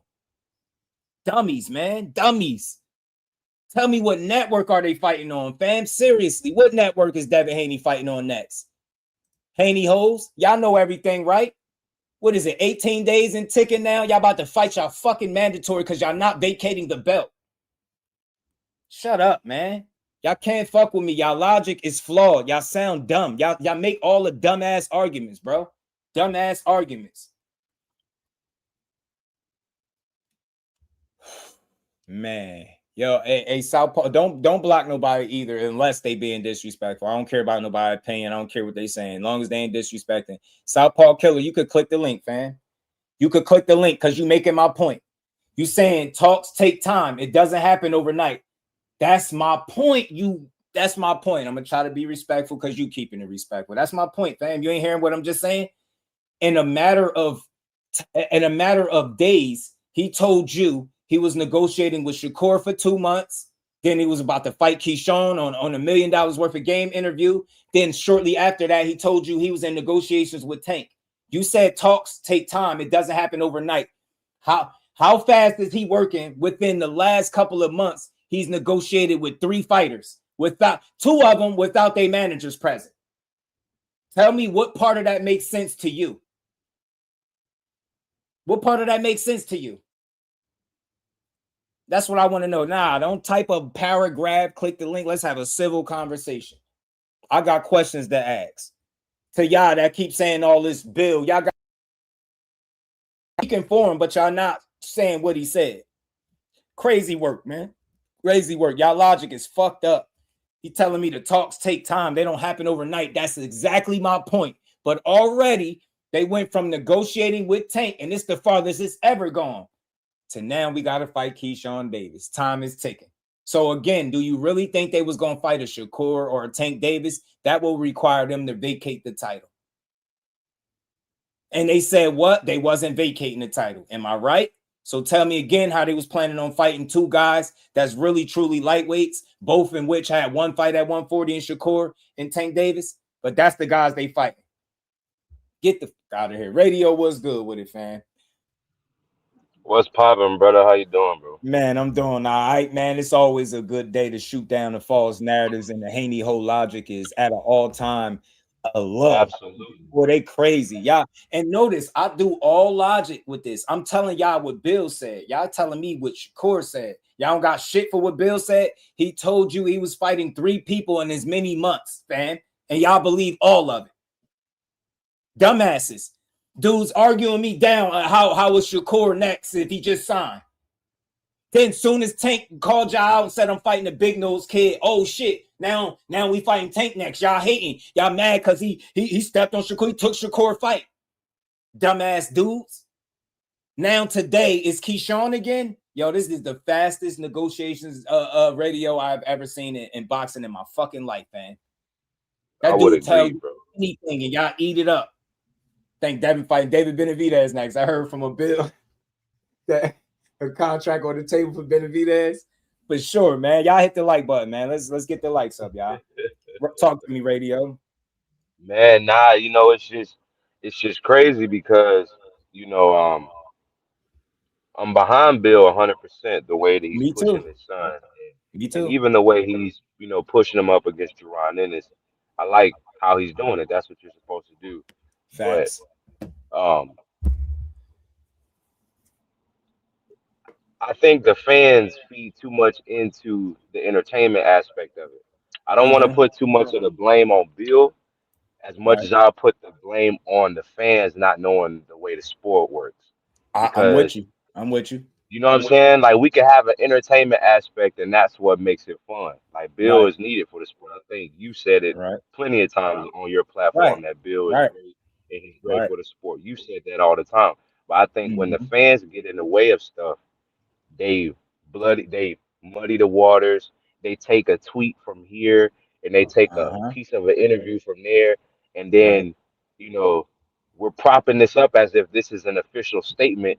Then you might have Bill Haney make a statement here about this certain fight, and then that fight doesn't happen, and then all of a sudden it's because they didn't duck. I mean, is everybody ducking? Right. And that's what they pushing. I don't believe 7 fighters in a row, you know, 5 4, 5, 6 fighters in a row are all done. Right. You know, And I want to ask that's you a what question. Want to ask you a yeah. question real quick. I think you got some background, Rico. Shout out to you, homie. I want to ask you something, fam. Since Bill Haney has came back out, remember they was quiet for a minute, right? And I was like, damn, hey, we need them back, man. We need the mixtape tour back. I got my wish, damn it. But since he's come back with the mixtape tour, as I call it, right? Every announcement, fam, and this is just me asking you, Radio, from what you observed. Every announcement that he's made, has he been able to confirm any one of the announcements that he's made from the very first tweet when he said it's a deal on the table worth over $100 million? I have not seen any confirmations, and I've been looking for confirmations even from the start, from the Zuffa deal.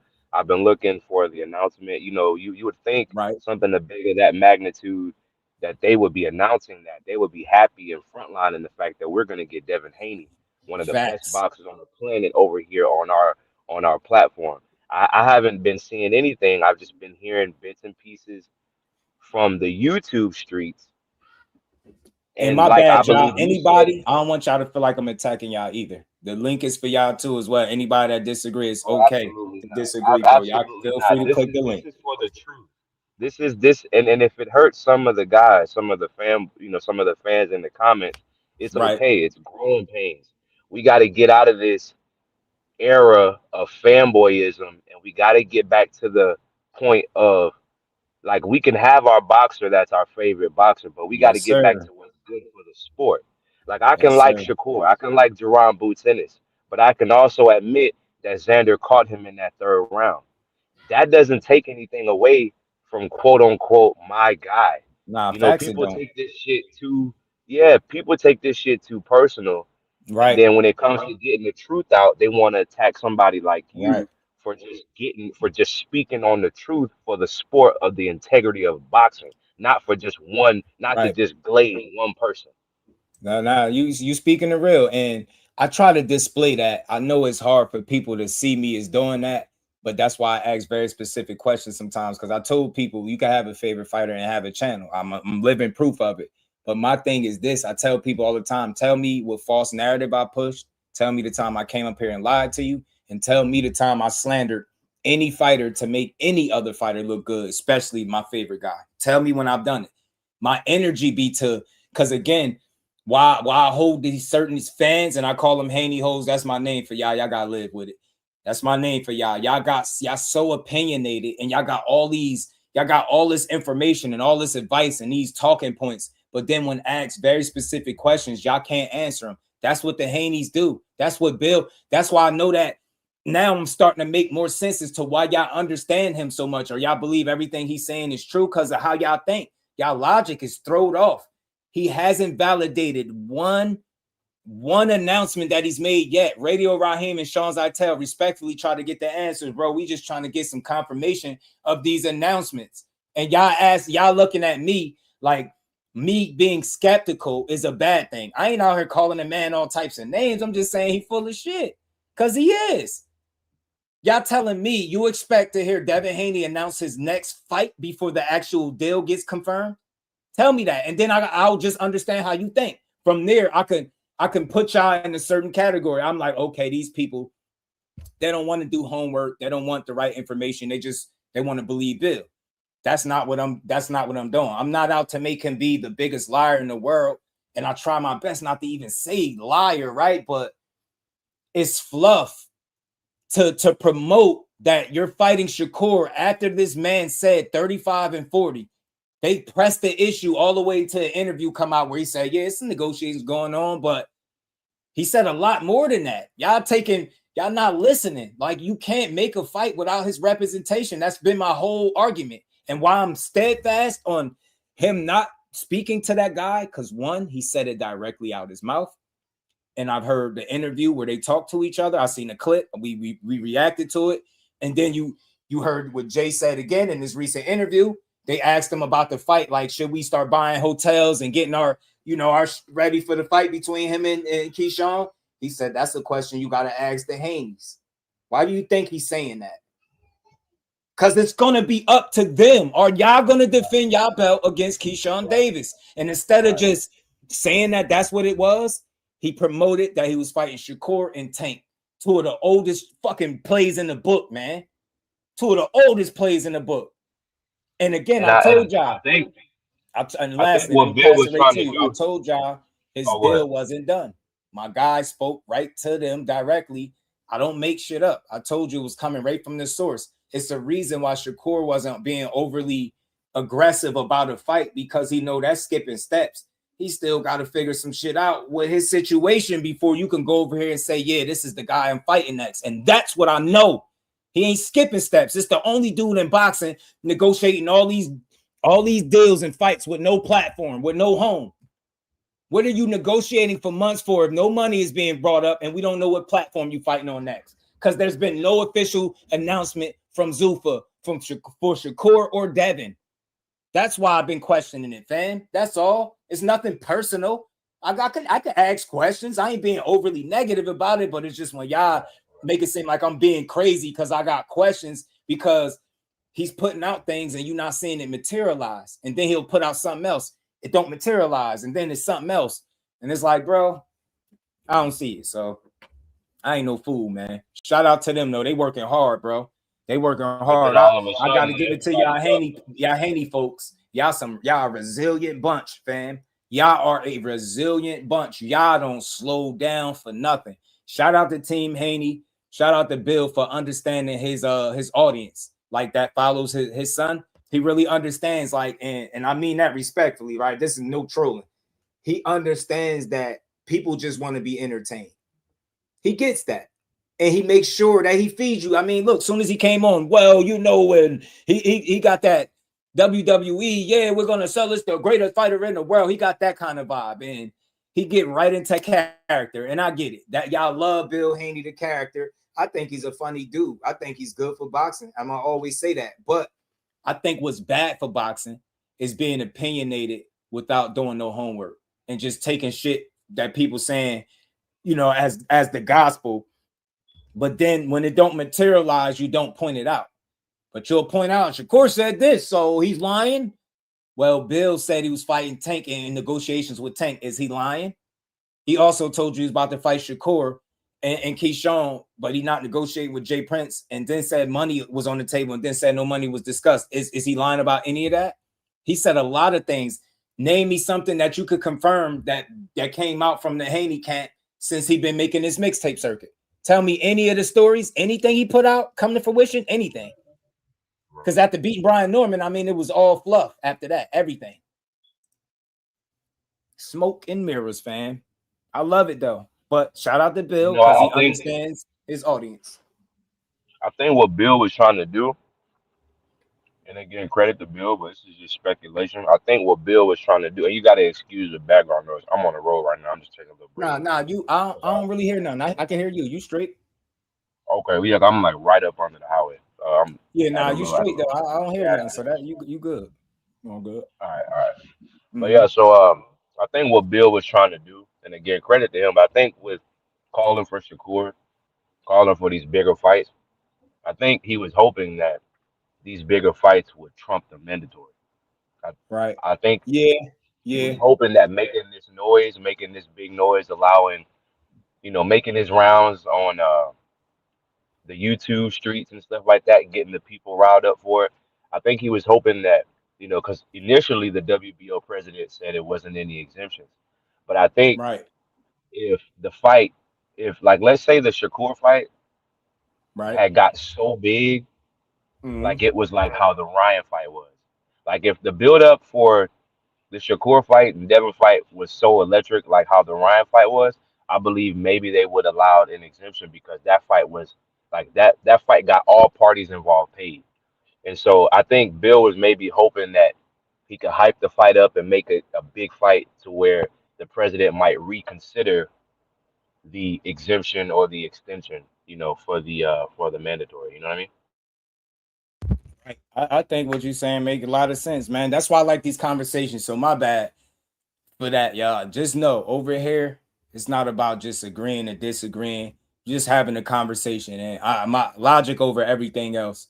When y'all hear me get passionate and turned up, it's because I see y'all saying some ridiculous things, man. And I get it. Some of the questions are fair. You get what I'm saying? But the reason why I put so much focus on Bill because he's the one doing the most talking. He's the one making the most appearances. He's even tweeting. He covering all his bases. He literally on the mixtape run, like I said he do.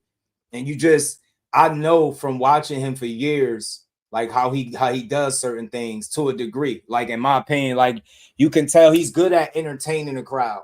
They say it like when they start saying shit like WWE, it's like Paul Heyman or whoever they using. They're telling like you like that's good. You got a hell of a mouthpiece. Like you could sell it, but if you're gonna be super opinionated about what Bill is putting out, you got to do homework. Straight like they that. They say that Bill is the new Don King. Say it again. I said I've heard some people say that Bill was like the new Don King. You know when Don King was in his head.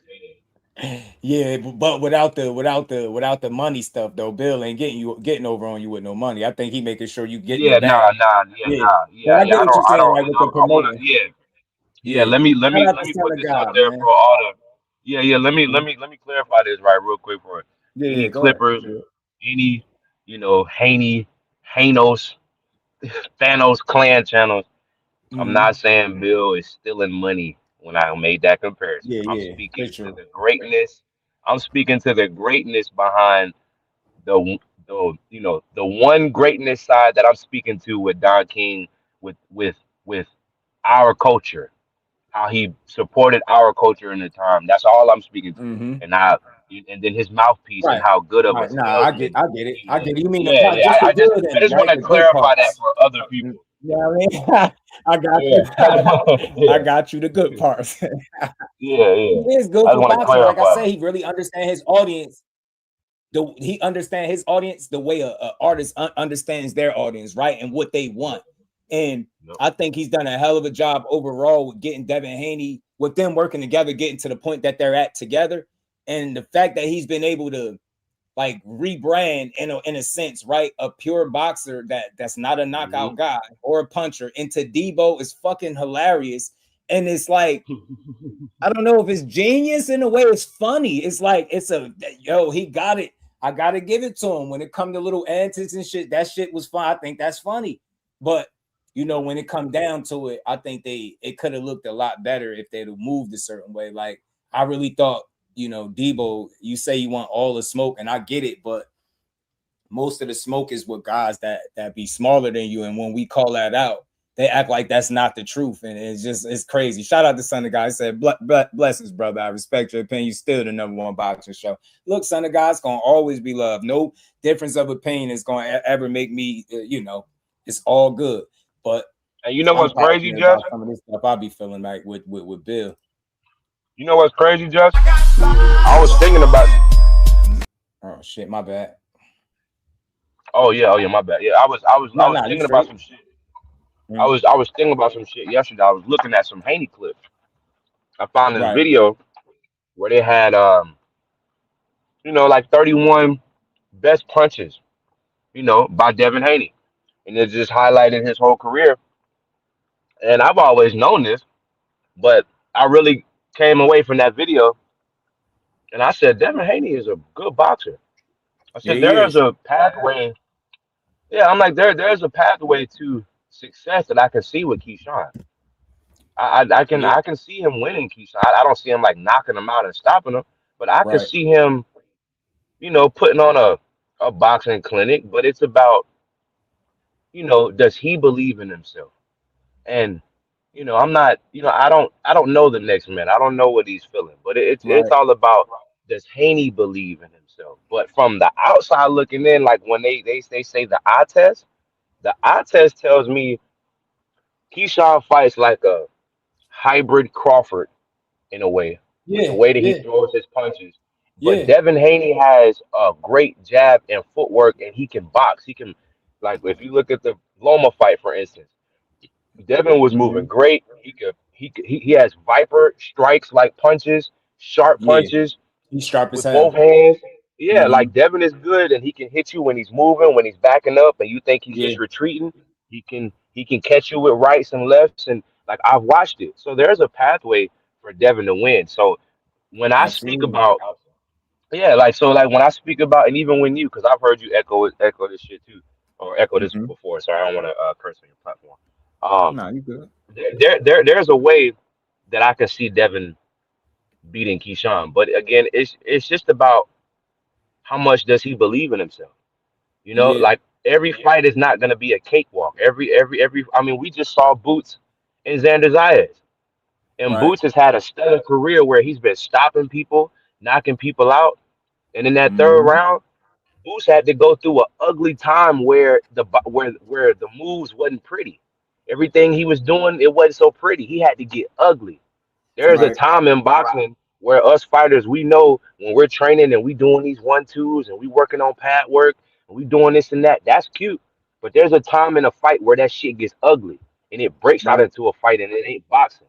And and you know those are the moments in that moment that they're around. We saw Boots get tested. That's okay. That doesn't take away from our fighter, and it shouldn't make fighters want to stay and shy away from hard fights Right. because they see a little bit of adversity, or they might not think that the win could look as clean. Sometimes you got to go through that fire. Sometimes you got to go to that dark place. Sometimes you got to go Right. through that opponent that's gonna keep you on your toes all 12 because heavy is the head that wears the crown. Devin, you a True champion. indeed. You a Mm-hmm. champion, Devin. So Yeah. we're not asking nothing that we're not asking of Boots, that we're not Mm-hmm. asking of all these other fighters that we view Devin Haney like a Boots, Right. like he's coming up, like we view him like that. So we're not asking and we're not hating on Haney, bro, or at least Uh-uh. me, at least Radio Boxing ain't. Now I don't know what Radio Raheem might do, but Radio Boxing don't be hating on motherfucking Right. Haney. I just call it Right. I'm sorry for the curse. I just call it down the middle. But Right. us saying that somebody might win or somebody might lose, that's not hating on our fighter, man. That's At not hating all. on no fighters. And these fans got to get that through their head. It's okay to make Mm-hmm. predictions. It's okay to look at the Yeah. film and be honest about what we see. It's okay to Yeah, I do got that. a saying that I took from my cousin Ashley's corner, man. She probably don't know. I still to this day I got that from her. I heard her one day on the live say, we don't pick sides, we pick winners. And that's what y'all need to understand. We pick when we saying winners, of course, we're picking the person that we think is going to win the fight. We're not trying to pick a side. Like and more recently, somebody had my name in their mouth, put some false shit out about me. And basically that's what he was telling me to do, pick a side. And I'm like, see, I know I'm doing something right when I got an old ass man telling me to pick a side in boxing. I pick boxing. I don't pick no sides, goofies. You know what I'm saying? Like my energy towards Bill is way more respectful than the average person that talk about him. They go crazy on him. That's why I be wondering where all this energy be coming from. I act like I'm saying the worst shit possible. If he's proving me wrong along the way, I'll call it out. Like, all right, I thought he wasn't this and he did this. Like right now, but I'm gonna be right. 2026, it was no way you was gonna see no Shakur Stevenson and Devin Haney. This was a no-brainer. I don't care what they talking about. I bet you anything you weren't gonna see that. And then same thing with Tank. When they start talking this Tank shit, I'm like, yeah, that right there is just entertainment. And I'm real enough, y'all, to say it on both sides. You think it's the smartest thing for Tank to do, fight a Devin Haney and meeting in the middle anywhere? You're gonna go higher, assuming 44, you're gonna go higher than you've ever been in your career, Yeah, right? facts. I That's pretty don't much think that's a good welterweight, idea. right? And Yeah. that's a welterweight coming off a layoff, that much I inactivity would and have drugs. Devin Haney beating Tank off of a year layoff. Like as of right now, Exactly. I I would don't have even. Devin Haney like refreshing Tank on how this shit is, because he ain't been in this shit in a minute. It'll be a refresher if he get in there with Haney, Yeah. man. Yeah, they like the gang bang. I don't get it. That's why they be like, it's Shakur fans. And I keep telling y'all, I'm gonna tell y'all to the day I can't talk boxing no more. I'm a supporter, not a fan, right? That the fans are people that switch up with wherever the narrative is going. Fans are when shit you have a rough night against De Los Santos and you win, fans that get on and there start shitting on you, tearing you down for a performance like that. Those are fans to me. Right. Supporters is somebody that I've been watching for a hell of a long time. And it's the same thing for the rest of these dudes. I'm supporters of these dudes more than I am a fan. Because I don't switch up, win, lose, or draw. I just call shit down the middle. You know what I'm saying? And I don't mean everything I say you're gonna agree with, but I'm gonna stay within the realm of being logical and reasonable, rational as well, which is something that a lot of boxing fans can't seem to do. Nah, I ain't no hell no. I ain't no fanatic. And you know what, Damon, you a bigger Haney hoe than I ever be a Shavenger or whatever you be trying to call me. Cause see, the difference is I just call out the shit that don't sound right while giving Devin Haney all his respect and credit as a fighter. You and the rest of the Haney hoes, y'all run around YouTube, Twitter, Instagram, wherever y'all could type at. And Yeah, you try y'all to be convince. overglazing Haney, and then y'all trash other fighters. Y'all Yeah, down this other is what I'm fighters, saying. That's the and Haney then whole y'all like logic. that. They That's what tear y'all down the Haney fighters. fans be doing. They Yeah, tear down the y'all don't fighters. play fair. That's on Y'all his don't play fair. his level. And I ain't going for that lame ass shit, nigga. This is not the internet. You niggas is probably goofies in real life with this fanboyism over another dude. Do y'all girls be knowing how hard y'all be fanboying over these niggas? no. This shit's disgusting. Nah, some of these dudes don't got girls, and if they do, they probably cheating. I used to say that all the time. That's why these dudes be flipping out over boxing opinions. But yeah, back to what I was saying, man. What you do and what I do is totally different. You would never hear me tearing down Devin Haney to make Shakur look good. That's fanboy shit. And I'll challenge, and I mean this to any weirdo. Any weirdo, because I know it's a lot of y'all out there, and especially lately, I've been doing a lot of talking about Just Do. I challenge any of y'all to tell me the statements that I've been putting out there about Shakur or any other fighter that's false. Tell me the false narratives I push, tell me the propaganda, the agenda, and tell me when I use, Devin Haney, to make Shakur look good. Yeah, man, he's scary, man. Look what happened to him. Ryan did this to him, and look what happened, this and that. I could be on that type of time. You know what I'm saying? I'm not. I'm like, man, I'm up here advocating that damn this dude got cheated. You know what I'm saying? My man seen the picture with Ryan on some funny shit. So I really knew for a fact that he knew what he was doing. Like, so I really went in double time and went in for Dev. Like, yo, I want to see you get your lick back. Want to see you get the fight So on the did even I. playing field. I I, think you could I beat was him. on the same Take his time. fucking title. You get me? Take his Yeah. fucking title, and you get Yeah. the last laugh.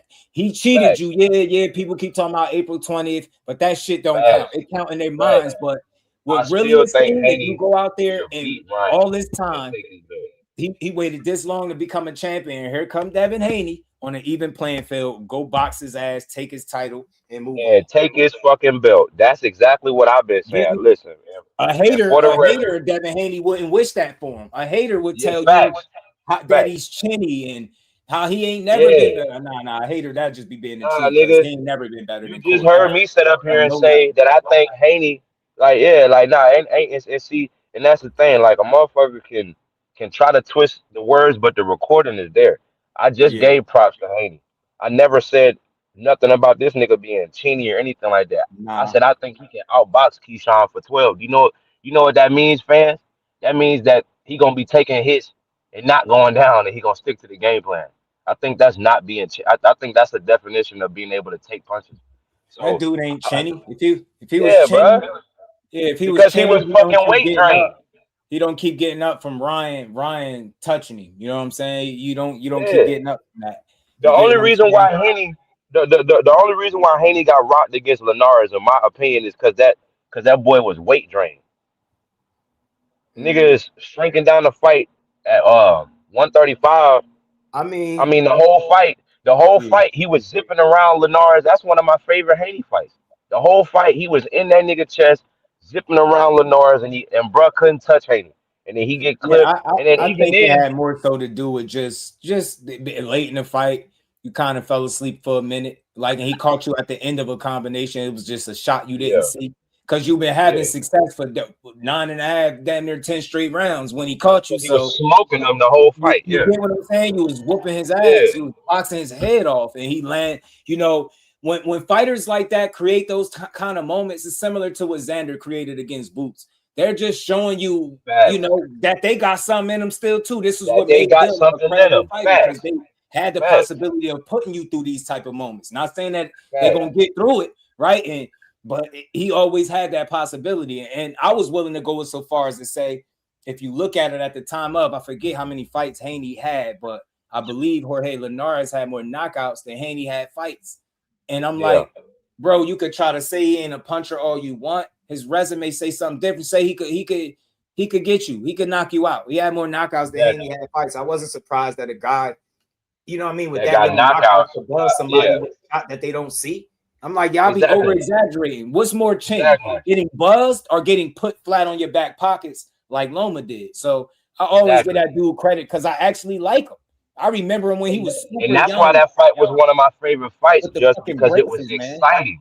Shout out to Bobby. That's why Mike Mazik. What's good, Brody? Hey, that's why that fight was one of my favorite fights too, just from Haney, because it was exciting. Yeah. It was exciting, bro. Like he went up against an opponent that was like, I'm like when he fought Linares, I had just started boxing maybe a year into that. So I'm already knowing, I'm like, bro, Linares is a vet already. He's a, almost like a journeyman. And I'm like, bro, Haney is brave going up against this type of opponent. And then, like I said, when I see the performance, the motherfucker was literally floating like a butterfly, stinging like a bee around Linares, bro. Like real fucking shit, bro. Yeah, like real fucking shit, bro. And this is what I'm saying, like a person that hates Devin Haney is not gonna sit here and give it up. And we talking real boxing talk on this channel, and we really giving up props. This ain't hate, bro. This is called, and what y'all gotta understand too is Xander gained a fan out of me even in the loss because he gave Jerome Boots a good ass fight, bro. That's why. So Haney can go out on his shield, right, bro? He can go out on his shield, right, and still gain fans because because a lot of fans is solid.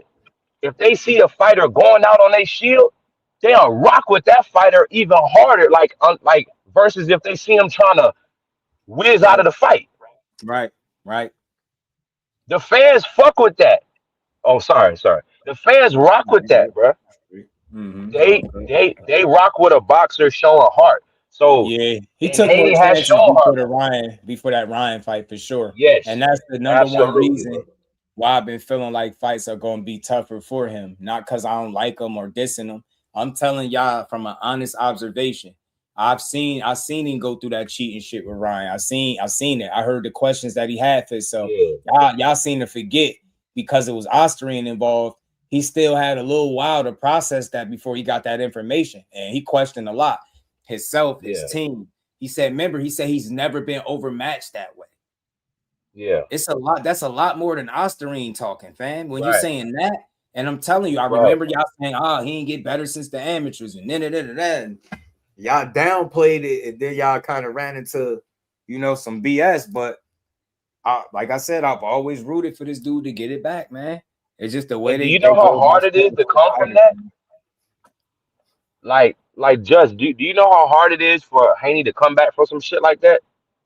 Like we got, you know what I'm saying? Like we've always given them props, bro. For you to go get your ass whipped like that, and then for you to think that you lost fair and square, and then to find out it was on that bro was on PEDs, that he's a drug cheat, like that got you questioning everything because you prepare right, you made weight. You know what I'm saying? You always make weight. You're a consummate professional. Like that had you questioning everything. That you had to go through people dragging you online. Yeah, you went through the Jose Ramirez fight, bounce back from that. Like y'all tripping if y'all don't think Haney is strong. I was saying it. I was like, damn, that Jose Ramirez fight was tough to watch. But you can't find no audio of me trashing him, man. That's the worst thing in the world. I'm like, man, look like he's still jittery. Look like he's still won. Back from He getting won, cheated. though. That's right. But see, that's what I said at the end. I was like, I was like, shit, Haney won though. Like, however, a win is a win, bro. And he won that fight. So at the end of the day, I can't be too mad at bro. He won. I know boxing. Yeah. I mean, to me, he got the win, and that's what was really important. I was like, maybe it's going to take more than one fight for him to get back to where he got to, because no matter what you say, that was his first time going through all that shit that he went through with Ryan, getting dropped, put down multiple times. It's going to take some getting back, some bouncing back. So I wasn't overly critical. Like the way people drag Shakur for De Los Santos, I had the opportunity to do the same thing because I'm a real supporter. I don't want to spend my hours and time talking about how bad these guys are. I'm like, bro, he fucking won. Before I could even talk about how bad Devin looked, you got to talk about how bad the loser looked because he fucking lost. He looked like we had criticized the winner and forget that he won. What about the dude that lost? Because he didn't look good neither. So I feel like he did what he needed to do for that. The Brian Norman fight, I feel like the knockdown early, it made him a bit confident. I think it kind of the fight fizzled down the stretch a bit and kind of just settled into a rinse, wash, repeat kind of thing. But I ain't knock it. You won. It was a world title fight. It's Brian Norman, the dude that just punched, a damn month and a half of memory out of somebody, right? So I wasn't overly critical of how you fought him either. I respected it. Gave you all your credit. You proved me wrong. It's the only time I've ever picked against him. Ever. After when the world went against him saying Loma beat him, I was like, nah, he beat Loma, fam. Like, hold on, wait. He said, don't call me no fanatic. Y'all fanatics. I tell the truth about Corey. That's what they don't like. You get what I'm saying? I tell the truth. That's what made somebody get disrespectful. All I do is bring y'all the real. But these whole ass fans, they want me to call boxing a certain way to make them feel good. I'm not doing that. Nah, these dudes are world-class top individuals, bro. And then it's like how I just was up here trying to cook Damian Wester because I'm not glazing what he want me to glaze or give the takes that he want me to take. Now I'm eating glizzies or whatever the fuck that shit says instead of speaking from the heart. I don't even know what he's talking about, but in real life, that's Haney whole logic, man. Don't worry about that. Bro, look, in real life, we really get it in 6 rounds and punch on shit. Like we're pros, and so the internet shit is like it's toxic. It's just funny. Yeah, it's just funny, bro. Like I don't be getting in there with that shit. The worst thing the internet created was no accountability to disrespect. If there was more accountability, bro. You know what I mean, dished out to the disrespect. Like if you had to say this shit to somebody's face, you wouldn't be on here talking like that. Like if somebody had to hold you to a standard and say you said that yesterday, you gotta repeat that to his face right now, or you this or you that. They wouldn't be doing that. It'd be a lot of suckers out here, bro. It'd be a lot of suckers out here, fam. You know what I'm saying? It'd be a lot of suckers out here say, yeah, that should turn me off from the Haney type. Yeah, it's his fan base. I didn't realize it until like recently, like a bunch of months back. I wasn't on it like this, but when these dudes try to make it seem like I'm some type of crazed fan for telling the truth, then I gotta call y'all Haney hoes because all y'all do is lie. Y'all will get in these chats and be like, yeah, Shakur's scared of Devin Haney. That's why he won't fight. When have you ever heard me say that dumb shit? But I'll tell anybody you that don't agree with that shit, you all remember that picture now. You know what I'm saying? That picture. I won't say he was scared. I ain't gonna say he was scared. Or I'm gonna say bro wasn't comfortable. I ain't gonna say nobody's scared of nobody, but we all remember that. This famous picture right here. Look at the announcer like, man, dad, it's crazy. You won't even look at him. Bill, right now. Don't look at him, son. You look at him, you're gonna have to face off. Don't look him in the eyes. Corey looking at him like he seeing steak dinner, bro. He like, man, damn, look at that steak right there. About to get me some A1. Go to work, man. I'm telling you, looking at you like you food, bro. And you had that blonde shit in your head.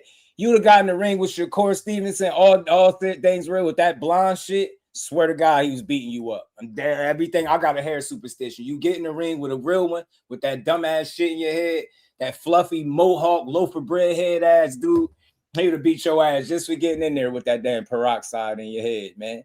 Color in your head. She would have beat your ass in there. Urban Mac, what's good? Just peace to the queen. Nah, looking like, watch this. Looking like a shout out to the Queen, Jess. How you feeling? See, this is, mind you, right? Say looking like a snake. Why he a snake? Why would he be a snake for wanting to fight a guy that's another top guy in the division? Ain't that what fighters supposed to do? Was Devin Haney a snake when he jumped in the ring with Lomachenko? Because he jumped right in there. Nobody said a word. Loma faced off. This is a heavyweight. He said a heavyweight shit. That was funny, but why is Shakur a snake for doing the same shit that Devin Haney did to multiple fighters jumping in the ring? See, that's that Haney whole logic. You see that? Shakur looked like a snake for doing what fighters been doing since before he was born in boxing. He even thought about. Right? You see how y'all interpret things, and that's where all the narratives come. He's a snake. He's a coon. He knew they was friends. He knew they agreed to that they was always gonna fight at 47. And you know he coming up with all type of shit. You know your boy in the loop a little bit. Found out that was a fucking lie, man. Straight up lie. Straight up lie. So I be really trying to figure out where they be getting a lot of this shit. Look. he was thinking about how drained his friend was and he could get him. Loma wasn't in his house at his dinner table. See that? The Haney whole logic. So Southpaw, is Haney a snake when he jumped in there with Loma? And I don't give a fuck about no dinner table, fam. Y'all talking dumb shit. This is boxing. I thought it ain't no friends in boxing. So why would he be a snake? Is he snaking his friend? I thought y'all don't like friends in boxing, right? Shakur and Keyshawn, fake brothers and shit, right? See how fake y'all are? Y'all expose yourselves. Let's call it what it is. Shakur don't train with Devin Haney. The fact that you pushed that he knew he would have been drained tells me that you knew he was never going to fight Shakur at 35. So I'm cool with you with the drain angle if that's what you want to push, because then you have to admit that he never was going to fight again at 135, which I already know. But nah, Shakur got in there because he was at the fight. They was going back and forth. You heard what Bill Haney said. If he ever got off any against Corey, it was considered a good day. That's what Bill said. So tell me again, why would he be scared to fight him? He told Shakur it wasn't going to be another undisputed champion. He said, all right, bet. And then he obliged him. Now, how much do everybody in here want to bet? Had Shakur not gotten the ring and he'd have just stood on the outside, they'd have said he was scared. He should have jumped in the ring if he really wanted to fight him. How much you want to make a bet? Of course. Had he stayed out there and then they would have tweeted back and forth like they eventually did with each other, they'd have been like, yo, you was at the fight. You had your opportunity to jump in the ring and you did. Get the fuck out. But that's why you can't really win because if it would have went, but that's why you can't really, like, there's no getting to a solution with a lot of these arguments, because if it went that way, they would have just said that. But because it went this way, they'll just say it's just whatever the way it goes, we're just gonna stay with that and then spin it to make us, to put us in a better light. And that's kind of partly the toxicity of a lot of these. That's what a fanboy is, y'all. That's what a fanboy is. People that don't keep it real. People that overpraise y'all gotta keep it real about these fighters. And then you trash all his contemporaries and all his potential opposition. You get what I'm saying? To talk crazy, like that, to make your guy look good. That's exactly what y'all be doing. Yeah, he hauled ass out the ring. I started hearing shit about security, said it was time to go, and I was like, yo, where was that energy with Loma, fam? Like, he wasn't a snake for Loma, but Shakur a snake for Haney. Like, y'all got the worst logic in boxing by far, I'm telling you. And y'all got the Tank and Maniacs beat. By far. By far. You like anybody that's going against Shakur saying anything dumb, fam. You know what I mean? And as much as you be here to support, I'm surprised this is the channel you come to, especially listening to who you listen to, thinking how you think. I'm surprised you listen to me at all. I swear I am. But one thing I ain't gonna do, like the rest of y'all Haney ho channels, I ain't never gonna say no names because they know who they is. Them dudes all have told y'all lies before. Them dudes all have tore down Devin Haney's contemporaries to make Devin Haney look good. That's what fanboys do. That's what y'all are. Y'all really that. You will never see me do that. I just call it how I part of boxing. Yeah, that's the part of boxing that from a person that look at this shit that don't have a dog in the race, like that's the part that's destroying boxing from the inside out. Dre, what it do? The part that's destroying it from the inside out right there. Yeah, man, gotta do better. Shakur asked for the winner of Loma versus Dev, and he thought Loma won, so he tried to fight Loma. That you know what? Shout out to Damaris. I appreciate you adding that in there. That's true. That's true. It just so happened that Devin got the nod, so he got in there. He was willing to fight whoever, and he said it before the fight. Dev gonna smoke Loma, mind you. No comment on nothing. When he told the world he thought Loma won, now he snakes, he coons, he this, he that, but he didn't handle business. That was the closest fight of his career. It was pins and needles. That shit was razor thin. He needed that 12th round to really secure that fight. And that's another reason why I don't got Devin Haney beating Shakur. Y'all focusing on weight. I'm thinking about skills. If it was all about Devin Haney winning fights because of weight, that fight with Loma would have played out differently. And I'm willing to say, if they were the same size, and this is on everything I love, this is no hate, this is no nothing. They're the same size. There's no way Devin Haney wins that fight. And look how close that was.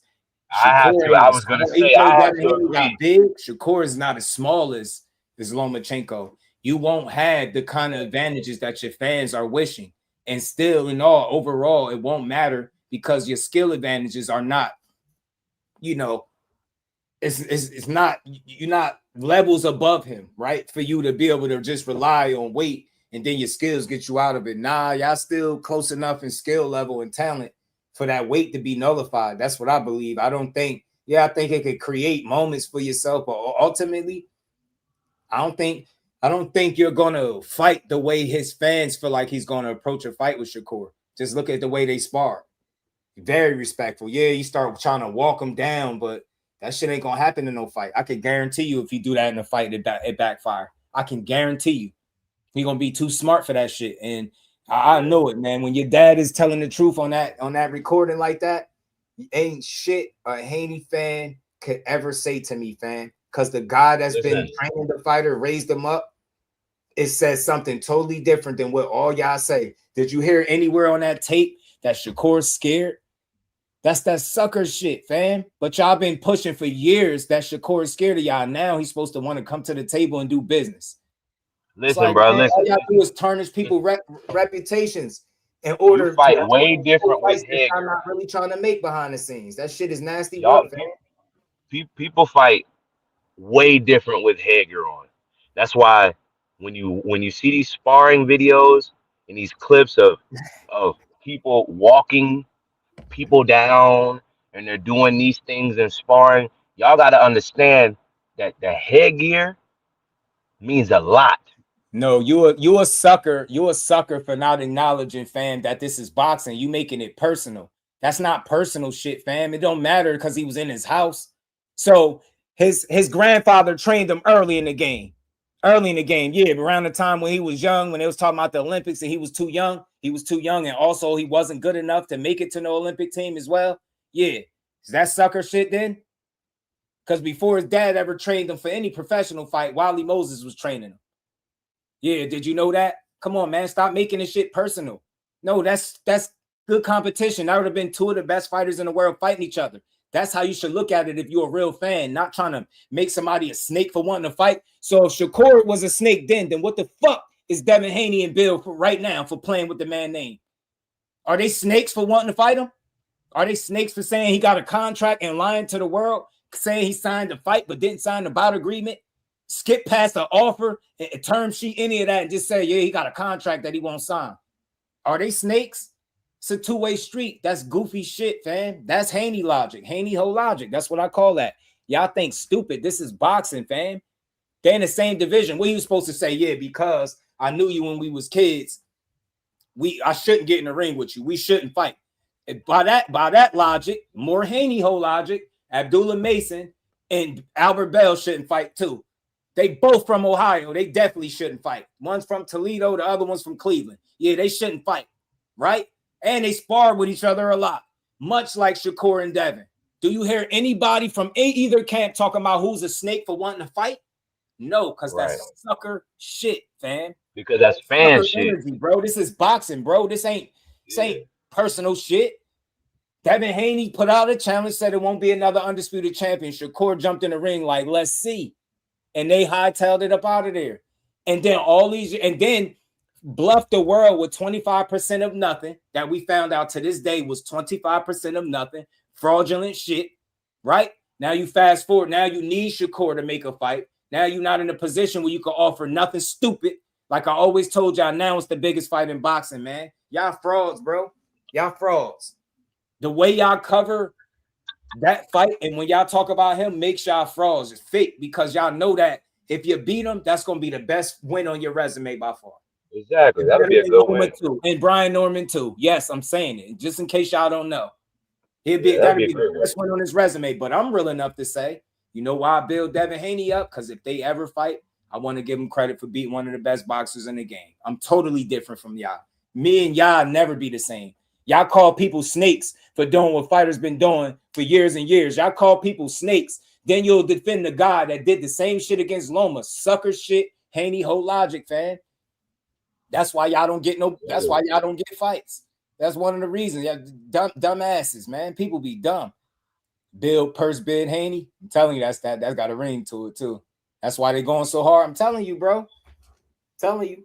They done sold y'all a dream. Yeah, we fighting this one. We fighting that one. We fighting this one. We fighting that one. Y'all about to fight Keyshawn, and I don't even know if that's for sure. Y'all heard what they said, man. Y'all heard what they said. Y'all gonna have trouble. If that belt gonna be on the line, y'all gonna have some troubles. Gonna have some troubles, man. Yeah, he might fight against Keyshawn. He might, keyword might, because they brave, but they don't really be wanting to bet. He says Bill really not negotiating with Key. You heard what Jay was saying when they asked him, like, yo, should we start buying our hotels and getting ready to, prepare for this fight? He said that's a question you got to ask the Haneys, and why he put the onus on them, because they the A side over everybody. They're the champions. They have the mandatory obligation to fulfill. It's not on Keyshawn, and I've been hearing a lot of people I've been hearing a lot of people real quick talk about, oh, Keyshawn is gonna have a problem with the 25%. Do y'all not think, if y'all go back to what the WBO president, if y'all go back to what Najee said to Keyshawn on the phone when they were talking to Bill, Keyshawn has already spoke to the president. Do y'all not think that he's aware of the percentage split? I don't think Keyshawn cares about that. But one of the narratives that I've been seeing is like, oh, Keyshawn is gonna walk away.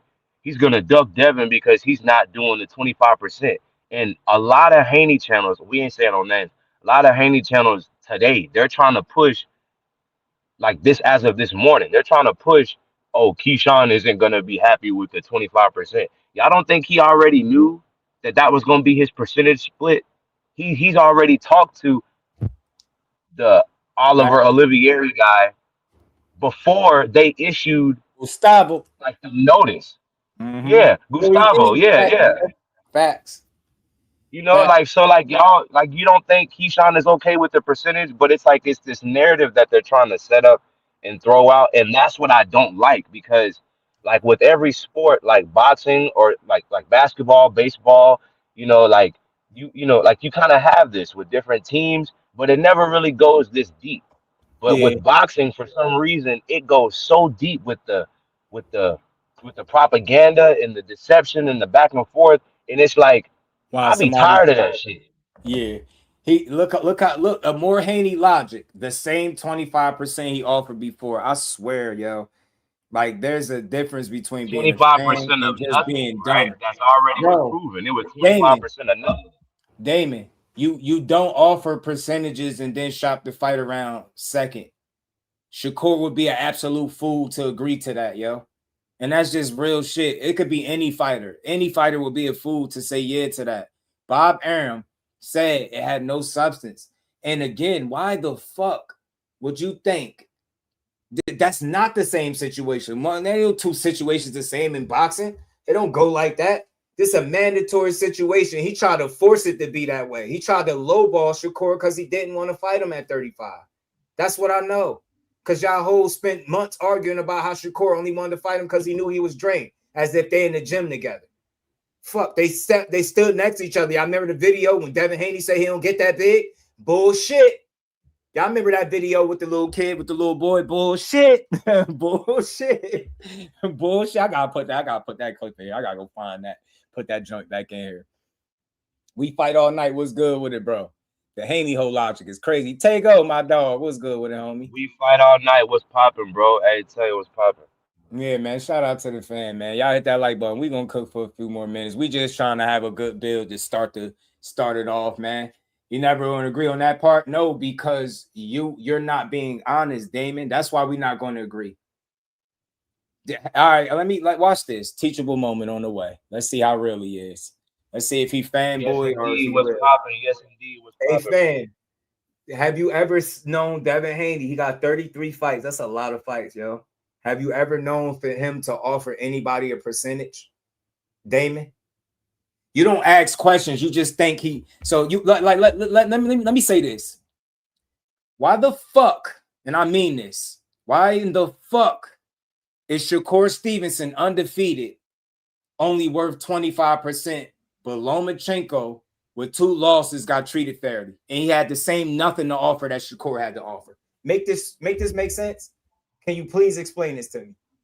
Can you please explain to me why you didn't do the same shit with Loma, Regis Prograis, or no other fighter in your career did you try to lowball? Furthermore, They don't fucking send offers, you morons. I'm sorry, I gotta say it. You have to be a fucking moron. They don't send offers, fam. When are y'all gonna learn? They the only A side that has never sent the offer. They're not sending nobody shit. They can't offer 25% of somebody else's money. Damn, what y'all on, fam? This is that simple, fam. It's that simple. It don't got nothing to do with agreeing with me. Just tell me why. You don't got these questions as a real fan, bro. I swear on everything I love. Shakur, like for instance, right? I got an example where I was able to be real with Shakur. When people ask me, why is he willing to jump to 47 and do with Conor Benn, but not Devin Haney? Did you see how quick I was able to tell y'all that fighting Devin Haney and fighting Conor Benn ain't the same challenge at all? And Shakur knows that. And he told y'all that.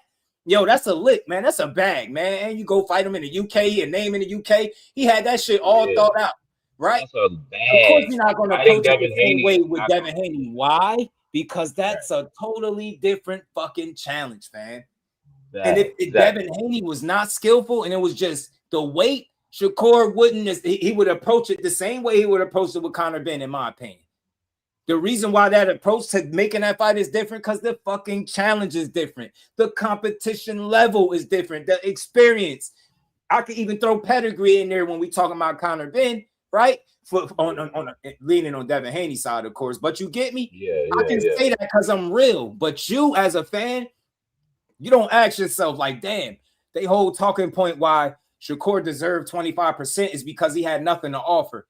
The same nothing that Loma had to offer. The difference is at least Shakur got an O attached to his name still, while Loma, we seen him lose twice already to Salido and then Teofimo. Fam, y'all fucking cooked. He didn't do that shit with Regis. Nobody else. They don't send offers, fam. They've never done that. They fought for the networks. They're not putting up the money. That's how you know they don't send offers. That's how you know the offer was bullshit, fam.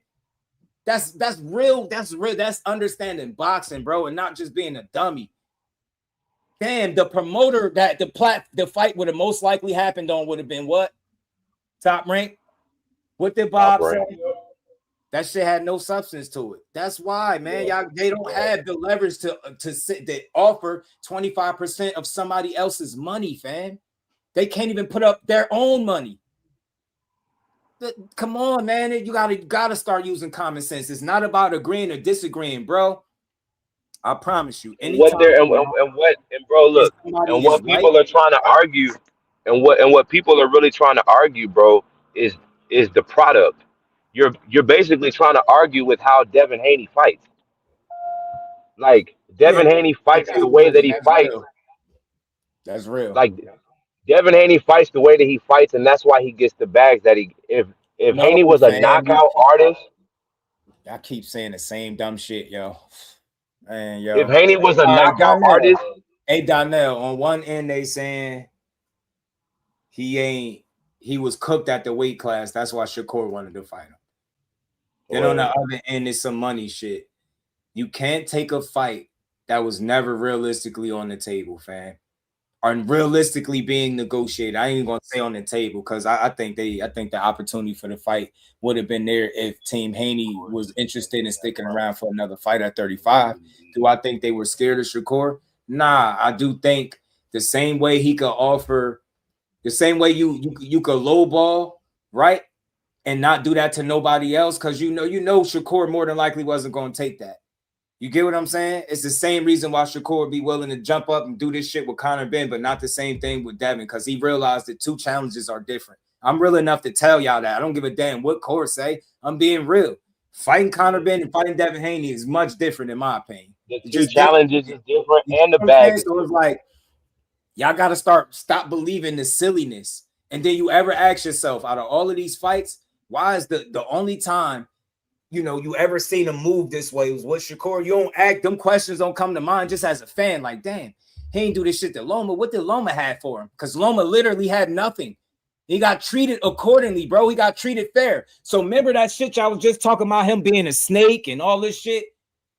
You got a bullshit deal with Cambosis and then offer bullshit money, phantom offer to Shakur Stevenson. Make that make sense. Y'all down bad, man. The fact of the matter is, it was done at 35. It would have been a bad business move for them to ever try to fight Shakur being cooked at the weight class. Fighting Loma, that was a risk. I think that was a wake-up call. I think that was the last time they was willing to do it. Look how he celebrated when they announced who won. That shit was, he was on pins and needles. They ain't know who the fuck won that fight, man. That dude was on the edge of his seat looking. He started jumping up, celebrating. From that point on, I don't think it was Shakur that he wasn't going to fight at 35. I just think the career at 35 was done. So when he went up, like he willing to take the risk against Kambosos for that low money, but you attach Shakur Stevenson name to that same deal. I guarantee you he don't take it. Right. Get what I'm saying? The proof is in the pudding, man. But I think also because that Kambosos fight, want to fight, they move a certain way. And shout out to everybody still in the building. Hit that like button, man. Everybody hit the like button. Also because that it's all good. I think also because that Kambosos fight, I think it was a rematch clause that was already in there. So shit, Haney was finna hit the pot twice.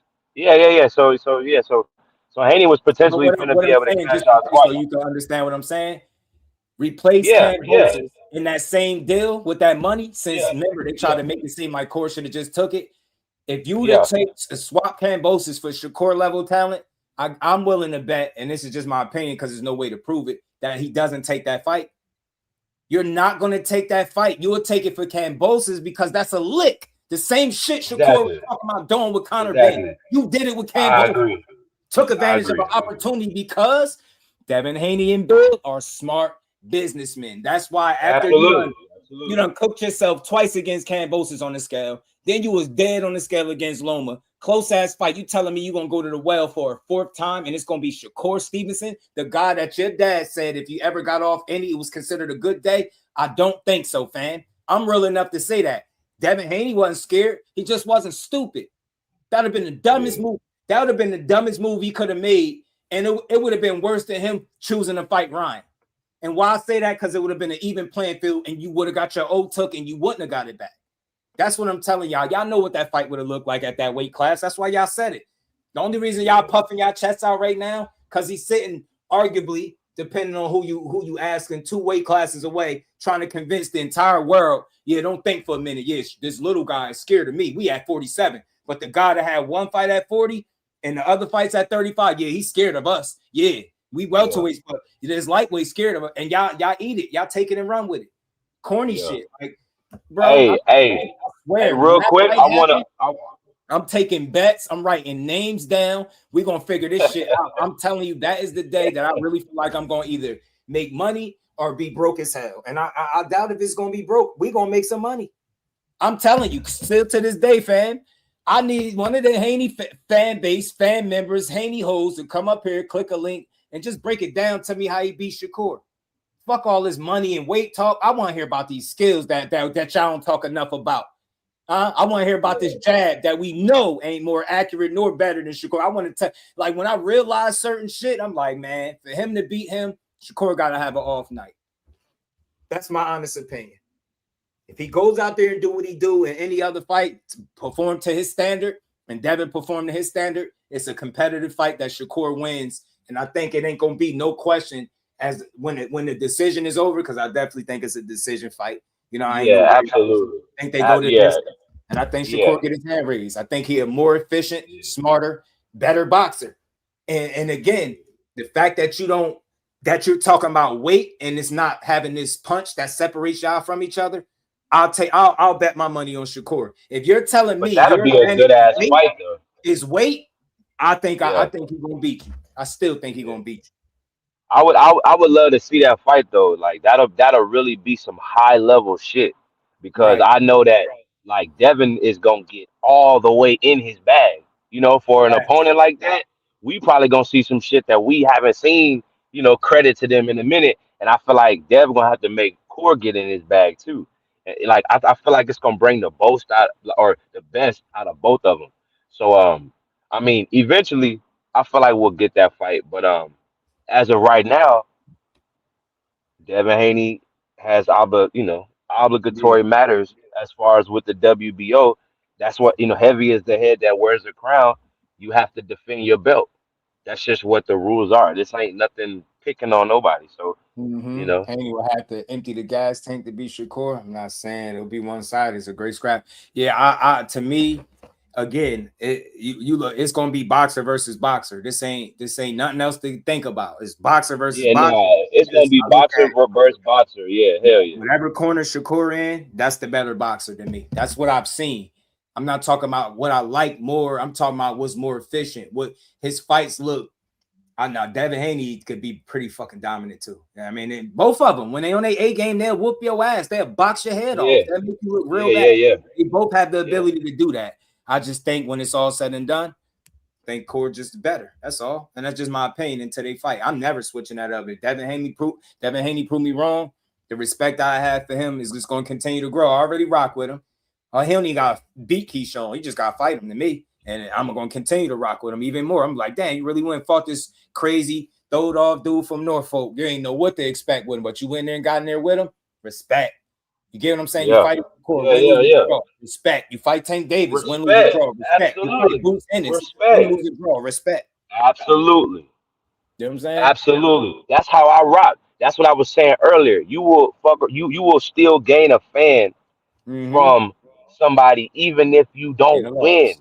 Absolutely. Yeah, bro. Like it's about how you perform. And Hey, just like you Donnell, said, could we click know the Devin link is too a for him if dominant you want to chop it up. You could click the link. You said Core doesn't have the heart Devin had. I think that's like the second time I've heard that. I think the first time I heard it, Oshaki Foster, I heard if I'm that not before. mistaken, said something about Yeah. Devin Haney having more heart. And I'm gonna be honest with you. I think that's a silly ass statement. I think that's silly. The only reason you feel like Devin has his heart because you've seen him get put on the canvas multiple times and have to get up. The heart get you in trouble. See, I like that. He don't gotta have the heart, but Devin don't got the brain Shakur got. He don't have the smarts that Shakur got. So let him keep that heart, because that same heart got him dropped 3 times against Ryan Garcia and damn near stopped. You get what I'm saying? Shakur don't fight with his heart, he fight with his brain.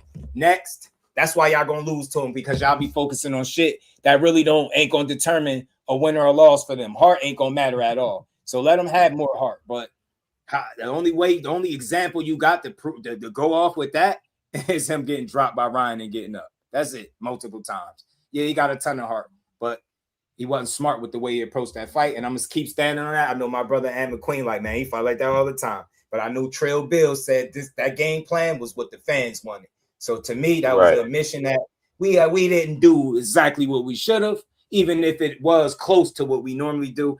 I think overall, and it wasn't just how he fight, it was just the mentality. I think he had it in the back of his mind, like, yo, I'm gonna knock this dude out. Because remember, it got closer to the fight.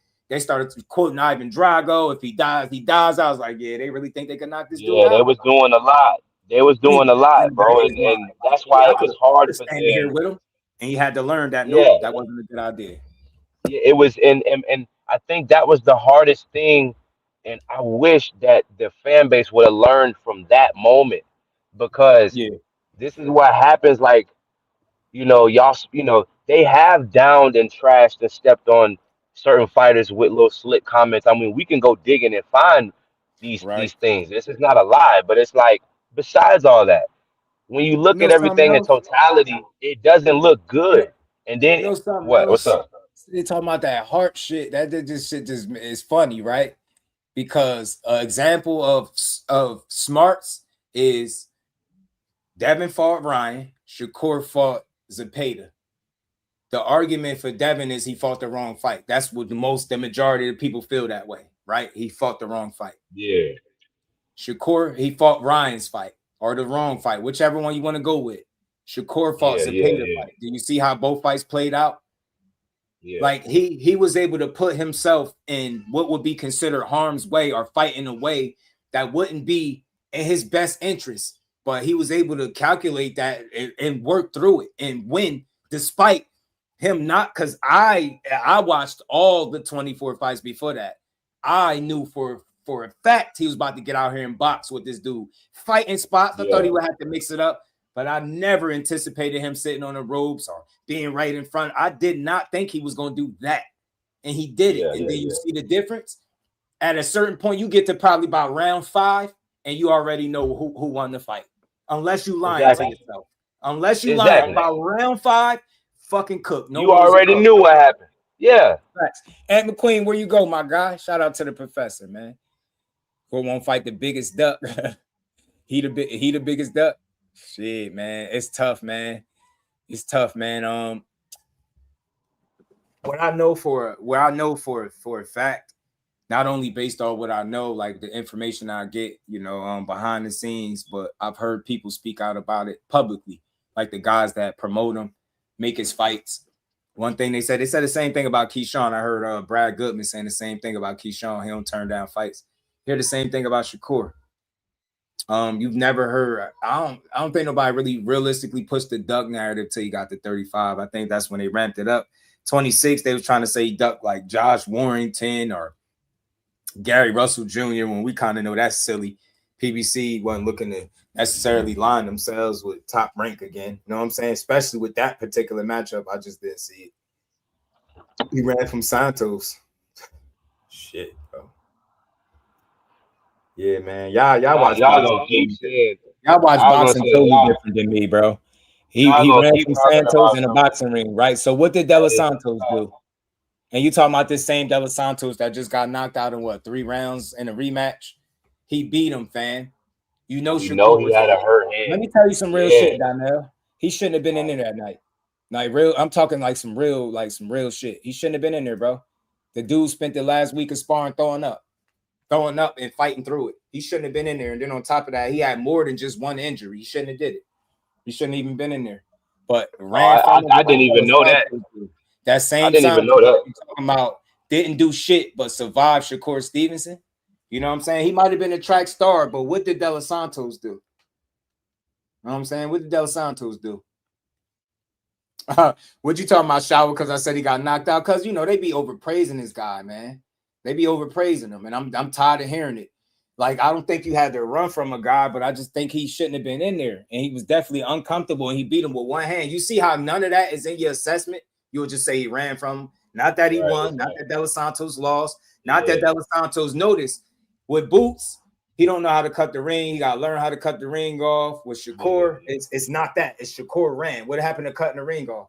What happened to De Los Santos saying, Shakur can't punch, pillows and shit like that? And then when they asked him why he ain't take chances, he said he ain't want to get caught. See, we talk real boxing, not imaginary shit. You know what I mean? He beat him.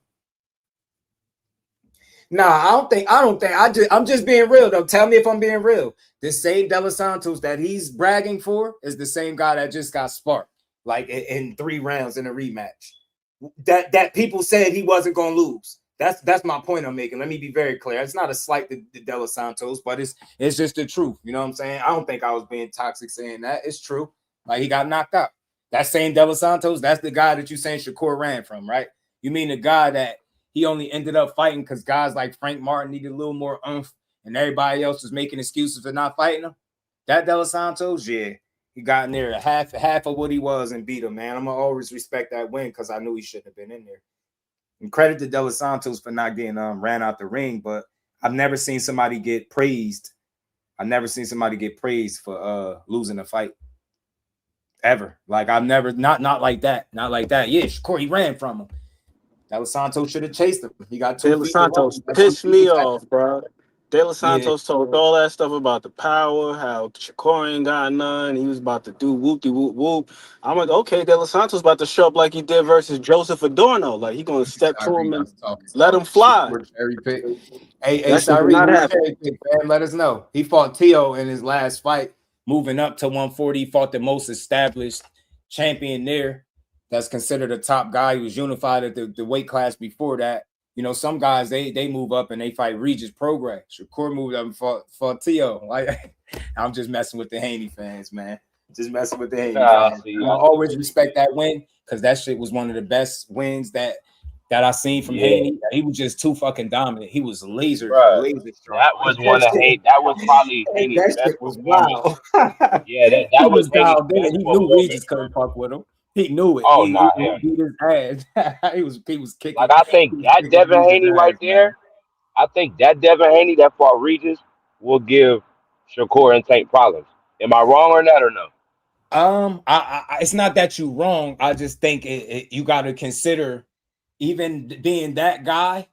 he's not gonna be able to fight them that way. But I think I'm trying to really understand your point. If he was to fight that efficiently and that If he sharp, was yes, that gives anybody problems. But I don't think he would be.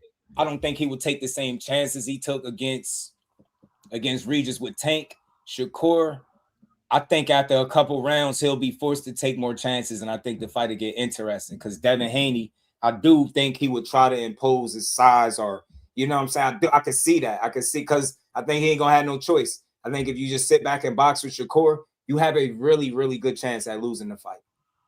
Absolutely, I think your best chance is to try to be physical or muck things up a bit. This is my opinion. If y'all sit back and box each other, I don't think you beat him. I just don't. I don't think so. I think he's smarter, he's smoother, just like he's more natural. I said this to Ant too. He's like, man, Devin Haney, he put up some resistance. That's my dog, but I just feel like he do it a little bit easier. It's just it comes a little smoother to him, right? Certain things with Devin Haney, I've seen him where it looked like he's forced to do things in the ring. And I don't see people really be in position where you got to force Shakur to do some shit that might not be good for him. Like, or put him in a bad position defensively. I've seen Devin Haney in that shit often in multiple fights. And I'm like, I think he makes enough mistakes that if he goes out there and boxes with one of the most efficient boxers in the world, I think he can lose. I think it's a really good chance he lose. But let me be fair and not biased. Devin Haney, being the boxer he is, know how to win fights, being disciplined. It's not nobody that he ain't gonna have a chance at winning, and a damn good chance too. Let me be clear. It's not a walkthrough fight for Shakur. It's not some 10-2 situation, but I can see it being convincing. I don't think it's as close as 7-5, but I don't think it's as wide as 10-2. I'm not gonna say 10-2, but I'll say maybe 8-4. You know what I'm saying? Something like that. I could see that. I could. I really could. I just think he's a smarter guy, and the smarter guys win more times than not, in my opinion. So that one boxes shit out of the core, and y'all know it. No, we don't. No, we don't. That's why we want to see the fight. You know what I'm saying? No matter what I think, I'm gonna always want to see it. That Haney propaganda make the heat wave worse. Yeah, I know, man. It just went up 5 more degrees, bro. I swear it's hot, bro. My room feel like, oof, man. I don't know what the hell going on outside, man. It's like they got the ovens on outside. It's like the ovens on outside, y'all. I don't know what the hell going on in the world, man. It's a scorcher out there. We got one more day of this heat wave. I think we got Friday and Saturday is supposed to settle back down. But now this conversation is gonna always be fun when people ain't being toxic. I could give Haney his credit, but man, sorry, he mad. Damn, you another one mad at Core? He say he be cherry picking shit. What's cherry picking? Fighting Regis in your first fight at 140 or fighting Tio? Tell me, not be real. What's the cherry pick? See, and I'm just saying, I just be wanting to ask questions just to see how people think if they're gonna keep it real, huh? And nobody in the world thought Regis was for real. You know what I'm saying? Fate was good. He said boxing shut out of court the same way he did with Ryan. Yeah, they forget that shit. You ain't never see Shakur go fight a fight he ain't supposed to fight, get his ass beat like that, and then blame everything on PEDs. I hope that never happened again. And still to this day, I want to see Devin get his lick back always. I'm gonna say when Devin does Keyshawn, Sarit, we're gonna give him his credit, and I'm gonna say he proved me wrong for the second time in his career. And my respect for him gonna grow. So y'all got it fucked up over here. Let me talk about that side for a minute. If Devin Haney fights Keyshawn Davis next, period, win, lose, or draw, he can get knocked out. And my respect for him is going to grow because I'm a genuine boxing fan. Yo, you did something that I thought had a possibility of really not happening. And I just respect you going out there challenging yourself against a high risk, low reward situation, right? Being that you be putting your belt on the line essentially to give him the opportunity. That's respect. But you go out there and actually win. Bro, I'm gonna be up here talking magic that you a bad MFer, man. You feel me? That's what we gonna say. Why? Because we love boxing. So when Keyshawn, if Devin wins, like that's the thing. I said Brian Norman was gonna beat him. I thought that what I seen with Ramirez, I said that's not beating Norman. And still to this day, if I had to pick it over, I'm picking Norman 1,000,000 times out of 1,000,000. That I'm standing on that. That shit against Ramirez didn't look good against Norman. I didn't see that winning, but he got the win, which I think I did. Y'all was here for. I came right up here. Hey, I was wrong. Dad beat Norman.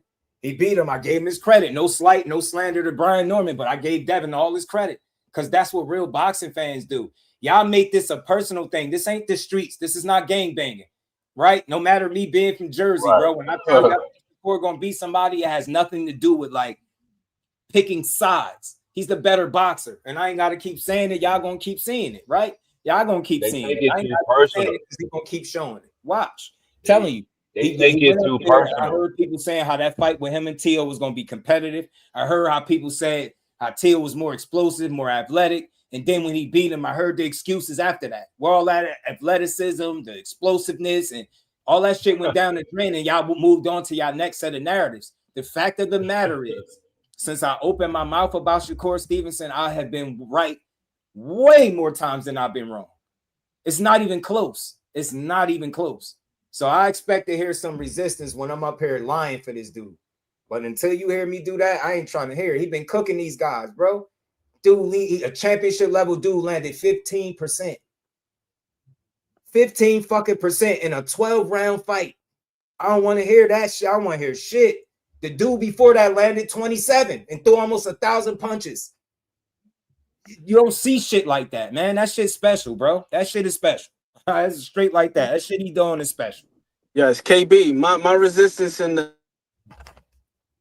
core conversation, it came from the word natural specifically. Yeah, I know. Because my position was that I think Shakur is better at certain things, most things, simply because he's just more refined. That's the better word. I like that. That's the better word. You can see that he works on these things. Like he works on this. You don't get that good at managing distance without working on it. Yeah. Without putting in the reps to be cognizant of it. Because how many fighters do we see at the championship level where these guys can't throw a damn power shot without breaking position and falling in and walking into something? Yeah. And we talking about some talented guys, man. Some talented guys. Hell, my guy EJ. That's what lost him that fight.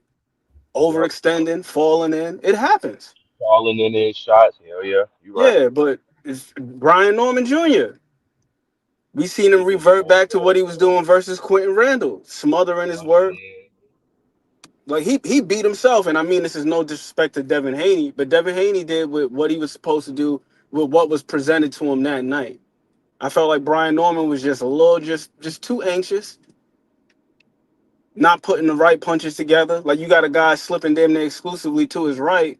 At what point do you chop down with a right hand or something like that? And What point do McQueen. you stop yourself from falling in? Oh, and McQueen. I just got one thing to say. Yeah.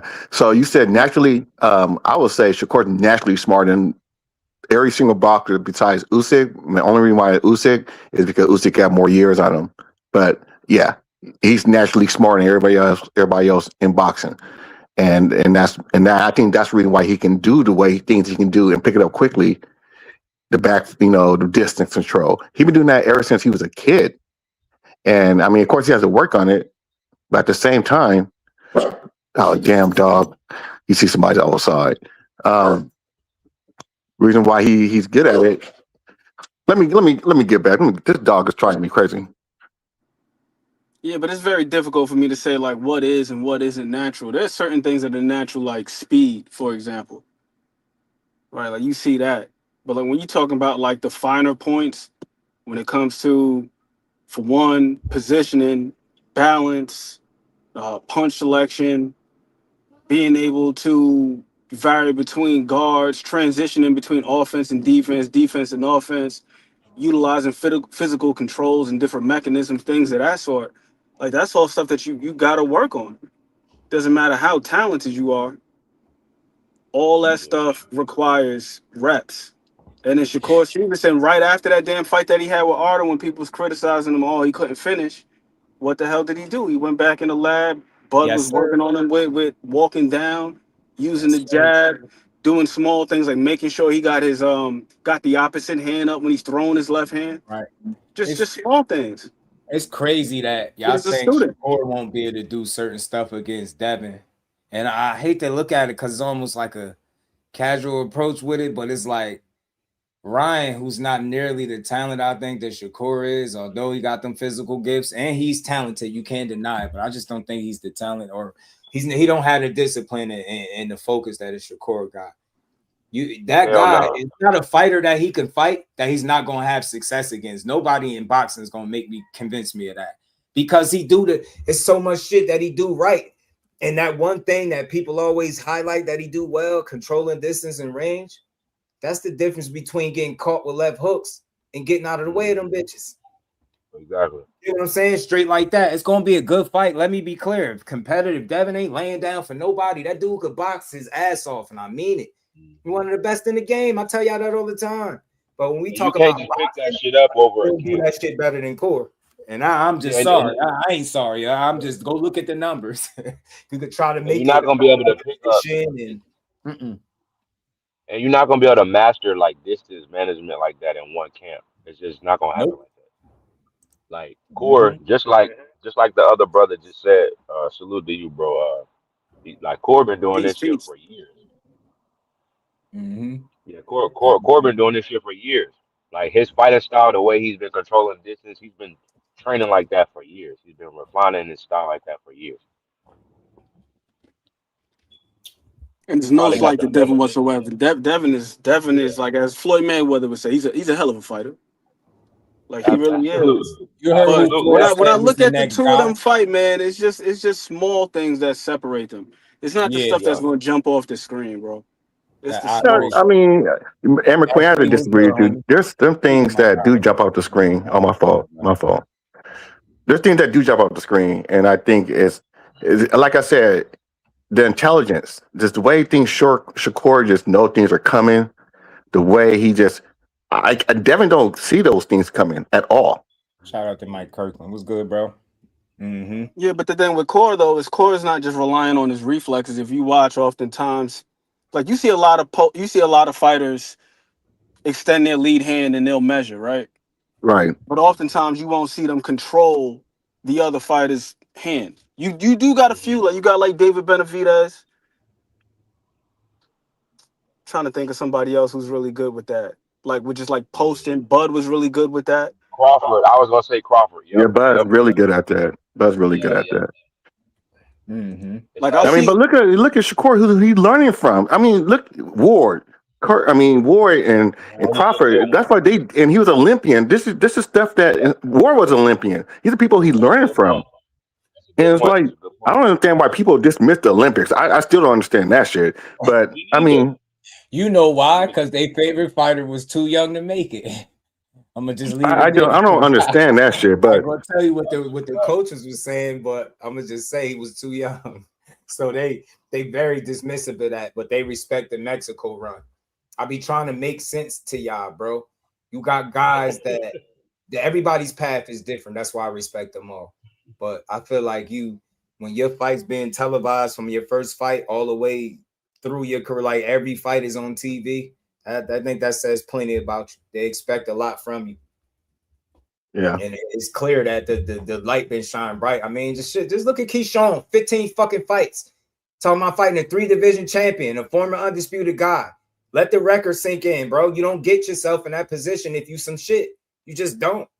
You just don't. Like people, they looking at this shit wrong. They like, I don't care if you think Devin gonna win. Cool. Shit, I ain't tripping. He won 33 fights. Ain't no reason to think he can't win the 34th, but ever ask yourself how he got in that position? Because don't say they cheated and he had to do people dirty. It's none of that. WBO president was very articulate with how he got in this spot. He's very That's what I'm clear. saying. Yeah, people think it's a conspiracy. I gotta think, man. That says a lot about Keyshawn. Y'all should be embracing the fight instead of trying to knock him down a peg. He's not that good. He ain't fight nobody. All right, well, compare his first 15 fights to Devin's. That shit is night and day. And I'm talking about night and day. Night and day. It's not even fucking close. So again, when you say that, it's like, what are you saying, that your guy fought absolutely nobody for the first 15 to 18 fights? That's what I'm saying. We got to find ways to give people credit for the work that they put in without discrediting it. Make it make sense. Devin Haney going to Mexico fighting them grown guys, I'm pretty sure got to a point where he was fighting dudes far more experienced than him. He got through that shit, beating them dudes up. He earned his bones. I heard they the reason that you get paid more over there. You know what I mean? Because of Bill. Hey man, I respect it. When I heard that too, though. I heard that too, though. You know what I'm saying? He did I good. heard that too, though. Yeah, he was stimulating the economy down there, man. Yeah. I heard that too. That Bill was that he the reason why fighters get paid more in Mexico. I forgot where I heard that shit from. I forgot. I think Robert Garcia had spoke on it. He was one of the people that spoke on it. I heard it a couple times. Him in particular, I remember him speaking on it. Him Man, saying, salute the Bill, bro. For real, so salute the Bill, bro. I only bring up the Mexico fights to try to make it make some sense to y'all. If you're telling me Keyshawn Davis has been fighting nobodies from his pro debut to now, I'm gonna actually go look at your favorite fighter's first 15 fights and tell me what he was doing. Right. And then look at Keyshawn again and tell me again how it's all nobodies. Like you just seen Tito Mercado fight the dude Burgos. I believe Devin Haney fought him. I believe Mikey Garcia fought him. But Keyshawn fought him too. But go look at how many fights he had when he fought him. And then look at how they move guys. Like it's different. I think when you shown to be a certain level, more is expected of you. That's all. You know what I'm saying? But at the end of the day, we're talking about the best talents in the world. So these fights are all of the 50-50 variety, in my opinion. And I don't want to make it seem like just a one-way ticket against Devin. I'm not saying that. Don't think I'm saying it, bro. You got me. I would never say some of the shit that these people say, the 12 zips. And nah, I don't think it's ever gonna be a fight where you get 12 zip unless you go in there. Nah, you ain't gonna make it 12 with Boost. That's over with. But yeah, I don't think if he ever go 12 rounds in his career, I don't think nobody will ever outbox Devin Haney 12 rounds to zip ever. I just don't see it. I don't see it. Yeah, I don't ever see nobody outboxing them. You not see again. Y'all don't know which way y'all want to have it. You want to complain about the 15 fights, or you want to talk about he's an Olympian, the same Olympics that y'all discredit all the time when we talk about Shakur. That's what y'all do. Nah, y'all ain't nobody taking credit away from Moritai. We ain't talking about Moritai. That's what's wrong with y'all. Y'all be bringing all this other irrelevant shit up. We talking about y'all and what y'all do. Y'all got some of the bigger channels that represent Team Haney lying or not lying, downplaying Keyshawn Davis. That's what y'all doing. Y'all go to bat for everything. Y'all argue on behalf of him all the time. Y'all argue about everything, man. Just make the fights. That's all. Just make the fights. He in position to make fights. Let's see which one he give us. Could have fought Rich at 140. Yeah, I think Richardson Hitchens would give him a great fight too. I definitely do. Yeah. That'd be a good fight. Devin Haney and Richardson Hitchens, that's like that Spider-Man meme. I'm they pointing at each other. Fact, shall we? So damn similar. Yeah, I know what you're talking about, bro. I know we're gonna see some beautiful jabs that night, or historically, I think about a fight like Tim Witherspoon versus what's my man's name? Larry Holmes. That was a jab fest. Jab defense is gonna have to be superb that night for whoever it is that will pull that fight out, because both of them dudes got damn good jabs.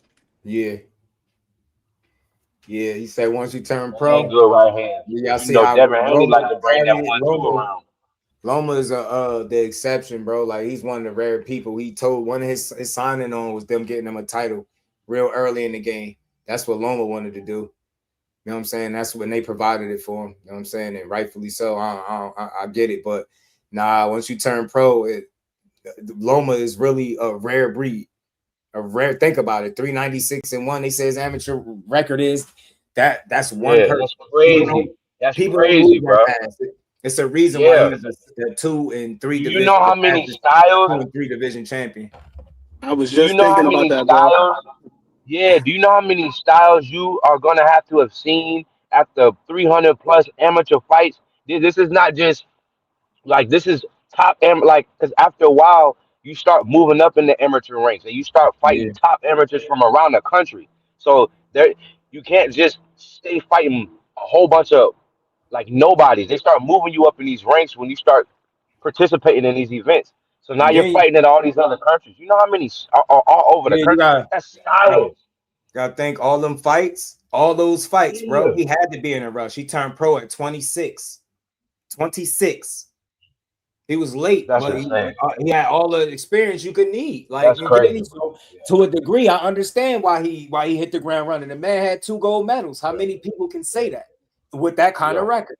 So I get it, man. But you gotta move salute people to Haney. accordingly, because if Devin Haney just turned pro and did exactly what Loma do he still have the same successful career he got today? I don't think so. Yeah. Can't move everybody the same way because they pedigree ain't the same. They was able to move Loma that way because of what he proved as an amateur. You know what I'm saying? And how long he was able to prove it. Shout out And to it's what the Mark. brother just pointed out, man. Just seeing so many styles and knowing how to counteract them and deal with them. And I mean, this is no slight whatsoever to the Haneys, but how many different styles you about to see down there in Tijuana? Yeah, true. So then, as a pro, you got to move him accordingly, and then get him a guy like Abdullah, when you know what I mean. Like this is after the Mexico It's run. been done. That's In true, but Indo it's not the Jenny. norm. It's not the norm. Exactly. What Loma did is not the norm. Can you name any other fighter with Loma's trajectory? Any other fighter? Name me one other one that you know moved that fast. Oh, they tried it with Andy Cruz. He came up short versus Moritaya because Andy got what six pro fights. Yeah, they tried it. 6, 7 pro fights. Facts. They tried it. They tried. Yeah, they tried to fast track him. Great example, Ant McQueen. Great example. He had 2 gold medals. They moved it fast, but everybody ain't Lomachenko. Goes to show you, bro.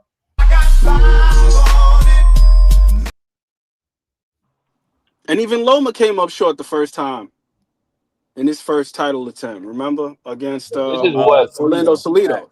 Facts. So it's this is what kind of speaks to. Right. But this is what kind of speaks to Keyshawn, because it's like the fact that him and Andy Cruz, you know what I'm saying, like they fought in the Olympics, but look at where Keyshawn is right now versus where Andy Cruz is right now. Yeah, I said that too. I said they was trying to build his career off amateur wins. Now look, that shit, the jig is up, and they can no longer run that play. They can't run that damn play. You know what I'm saying? They can't run it no more. You can't pace a fight to last man standing through 4 rounds. If you're that far ahead, you're stopping your opponent by natural law. If you pacing completely, you go around into the coast and regain. Just saw what inexperience look like. Boots versus Xander. We're about to see that shit again. Devin versus Key. I like how y'all see one fight and y'all think that's the next fight. Shit. Yeah, that should be weird. Shout out to Devin. He's very accomplished and he's one of the best, but he's not the athlete that Boots is. He don't have that. He don't have that kind of style. No, he's not violent in that way.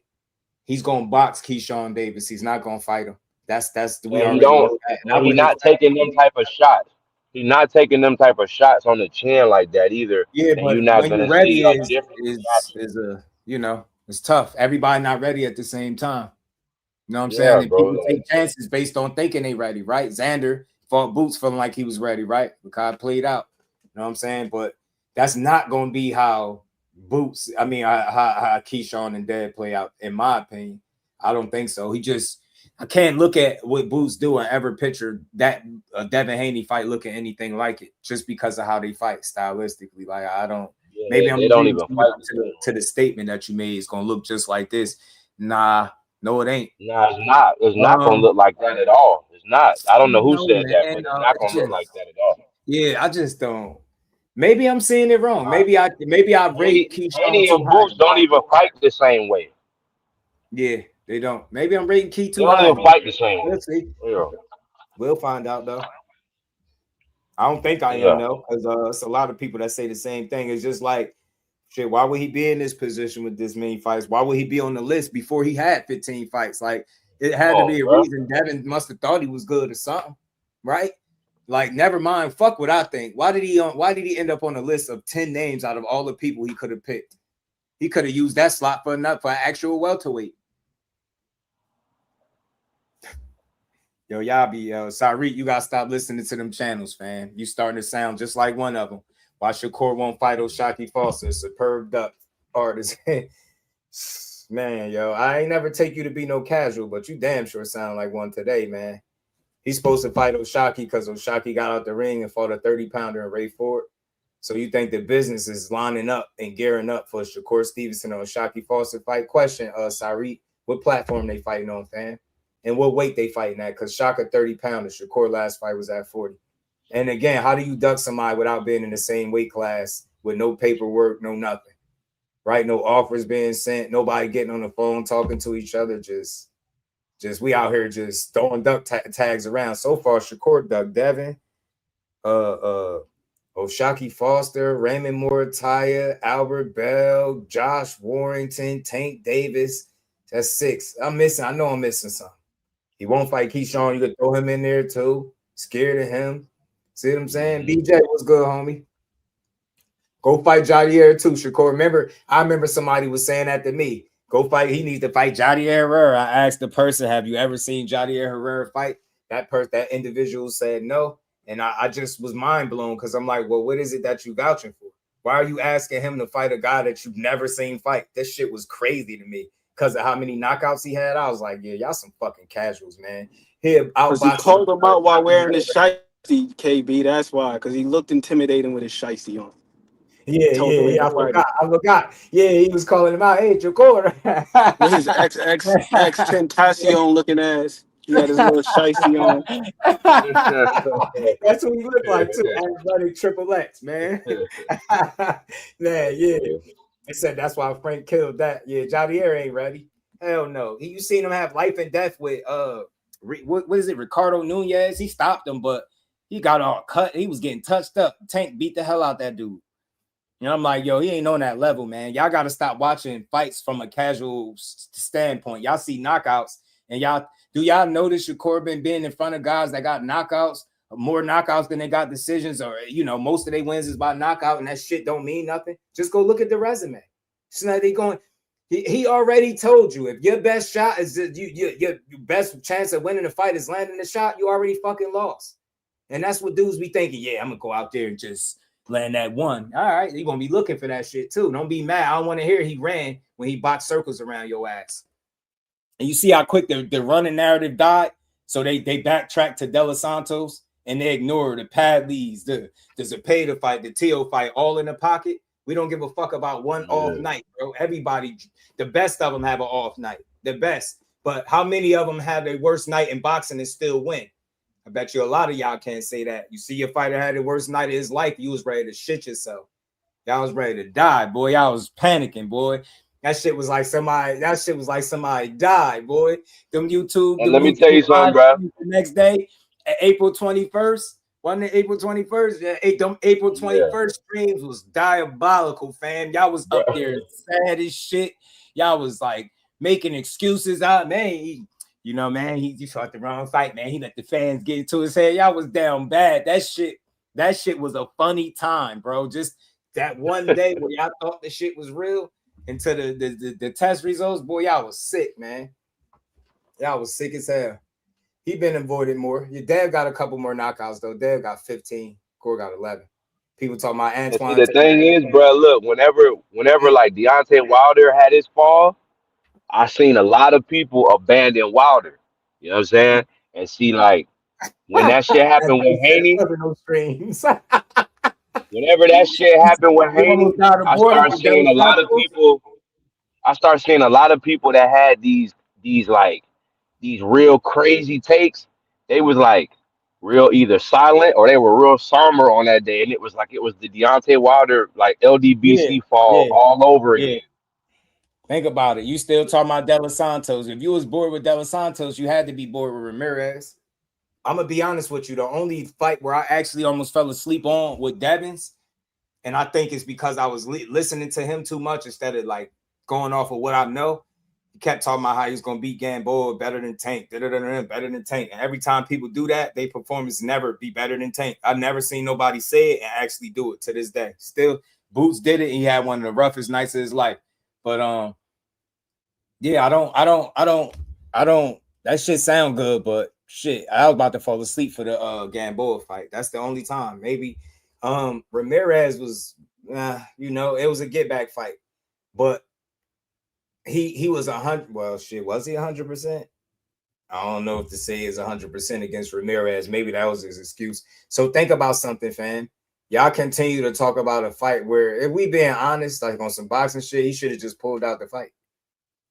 know what I'm saying? But the respect I got for going through it, being in that condition, man, it says a lot. You just seen Hitchens pull out saying he was throwing up, right? I told y'all for a week straight, Cole was throwing up in sparring, and he still got through the fight. And that wasn't even the injuries that he was dealing with. So when I say that, like when I keep hearing people harp on that, it's hard to ignore all the context. It's like Mark Kriegel got annoyed with it this past weekend on I think it was the Boost telecast. I think it was it, or was it I forget which one. We were watching so much boxing, but anyway, they brought that fight up. I think it was the Zuffa shit. But they brought that fight up, and he was like, "Man, we got to be honest, man. He was injured. Like you get y'all comparing your fighter being 100% to Shakur being injured it says a lot to me. It really do. Right, he had one hand. I don't know what's hard for people to understand about this shit. Right. Sorry, you got any answers to your questions? Reported it the night of though. Fight bad, bro. You think the networks want to see it? Is it a big fight?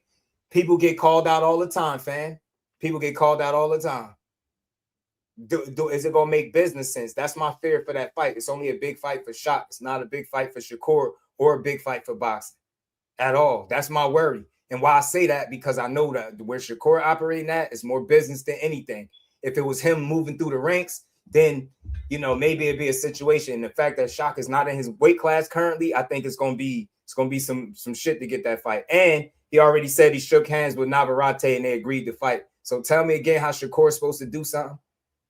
He's supposed to fight a 30-pounder, right? So when he cook him, and let me guess, Sarit, you got O'Shaquie Foster winning that fight, right? Guarantee you can't name 3 of his fights. Bet you. Guarantee you. I just be exposing. People just be talking like I hate narratives.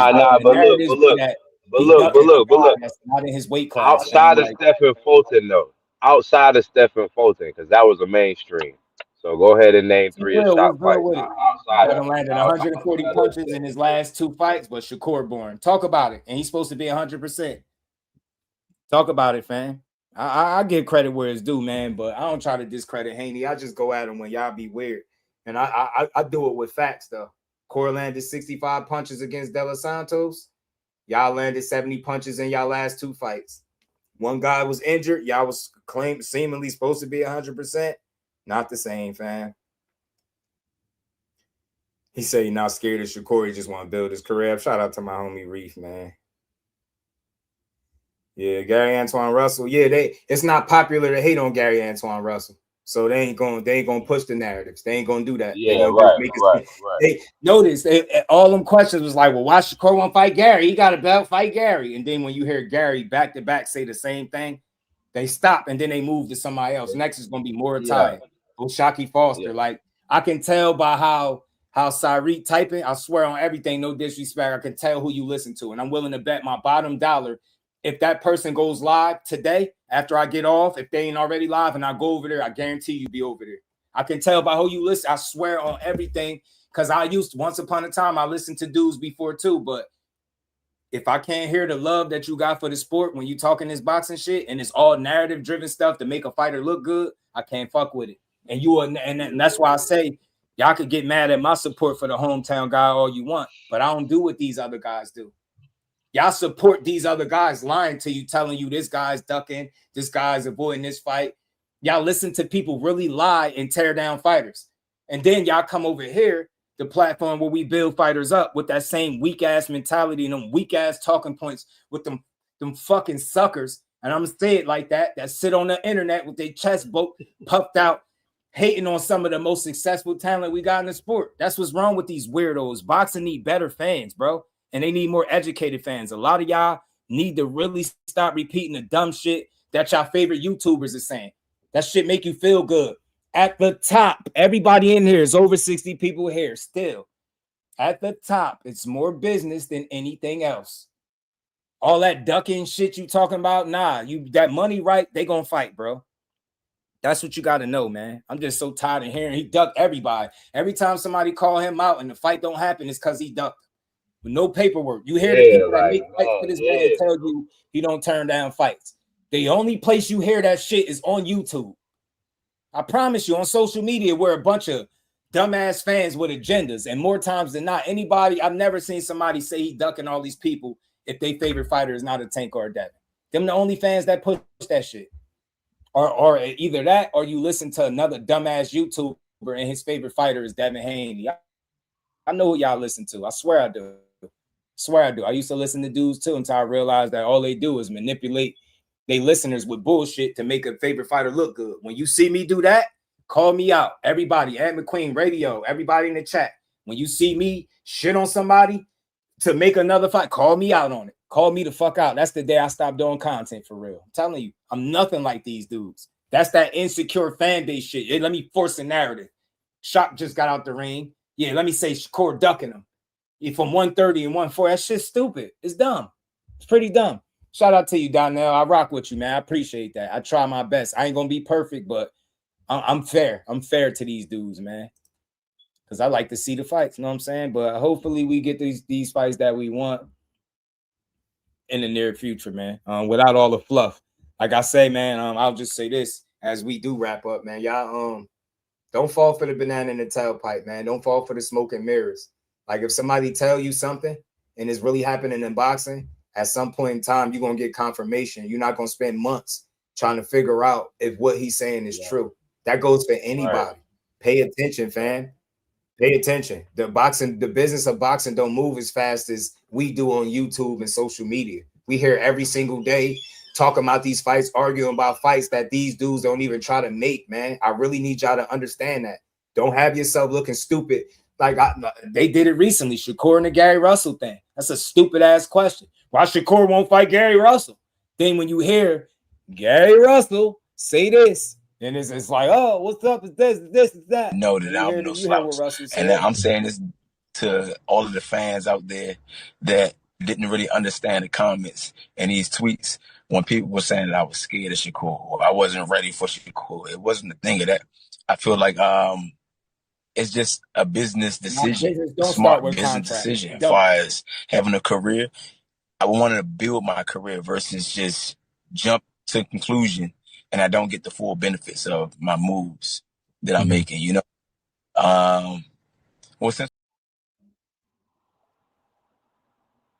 I'm not gonna lie, I ain't knocking him because I understand what he's trying to say, but yeah, I kind of understand what he's saying because it's like tough he to look at plan Shakur ahead like a that. really And how you gonna say a guy don't want to fight you, but when you go and talk about fighting him, it's down in the future. Yeah, y'all gotta stop doing that, man. Like Gary, your big bro, let the world know what it is with Corey. Like y'all been in the ring multiple times. He sparred y'all. He been in the ring with the Russell family. Like y'all know he one of the ones that'll come get the work. Don't make it seem like he won't fight you. We all the world, and I love Gary Russell, but I just didn't like him making it seem like he won't fight you. It's like, bro, we watched you lose to a boxer that to me is not as talented or as good as Shakur. Styles make fights, I get all that, but you lost to a boxer. This wasn't no puncher, this wasn't no brawler. He boxed you because he outthought you. He out, you know what I'm saying? He outworked you in spots too. Used your aggression against you. Did a lot of things right. It goes to show you that you gotta have your shit together, man. You know what I'm saying? You lost to a Puello. I could see a Shakur outboxing. I definitely could see it in a very competitive fight because Gary don't know no other way what to make it a fight. But I get what he's saying, building up. But the consensus shouldn't be that Shakur don't want to fight him after you hear him say that. Y'all should just keep it real. And I'm real enough to tell you that ain't duck talk. People saying Gary Russell a duck and he a fraud. That's crazy. That's not duck talk. Yeah, that's not duck talk. Longevity, bro. It's fights after that's one what fight. I was gonna say. Yeah, that fight to go wrong. If you can get other champions in the meantime and then get a guy that's well respected, I get it. But that's a big gamble to hope that everything works that way. Yeah, there's several things to take into consideration. For sure. It's like, I was gonna just say quickly, there's several things to take into consideration.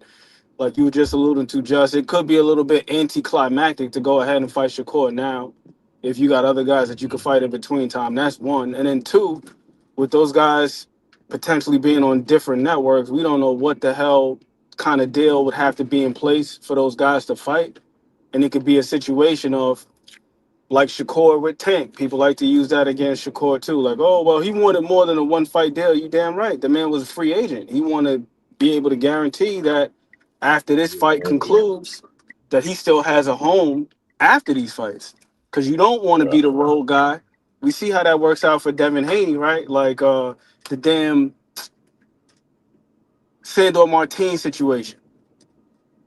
You're not signing the match room right now. You're not signing the million. match room, but you're expecting them to pick up the tab. And it's like, Yeah. what the hell happened to Devin Haney Promotions? So if you're Gary Russell, you don't want to be in that situation either, where it's like now you don't have a home. Right. If you don't have a home, you definitely don't got no fights. You don't got no dates. You ain't got no money. You don't have nothing. So Right, and you moved yourself out of position just to fight this one fight, but now right, you've Talk moved about yourself it. out of position for right. all the other fights. Talk about it.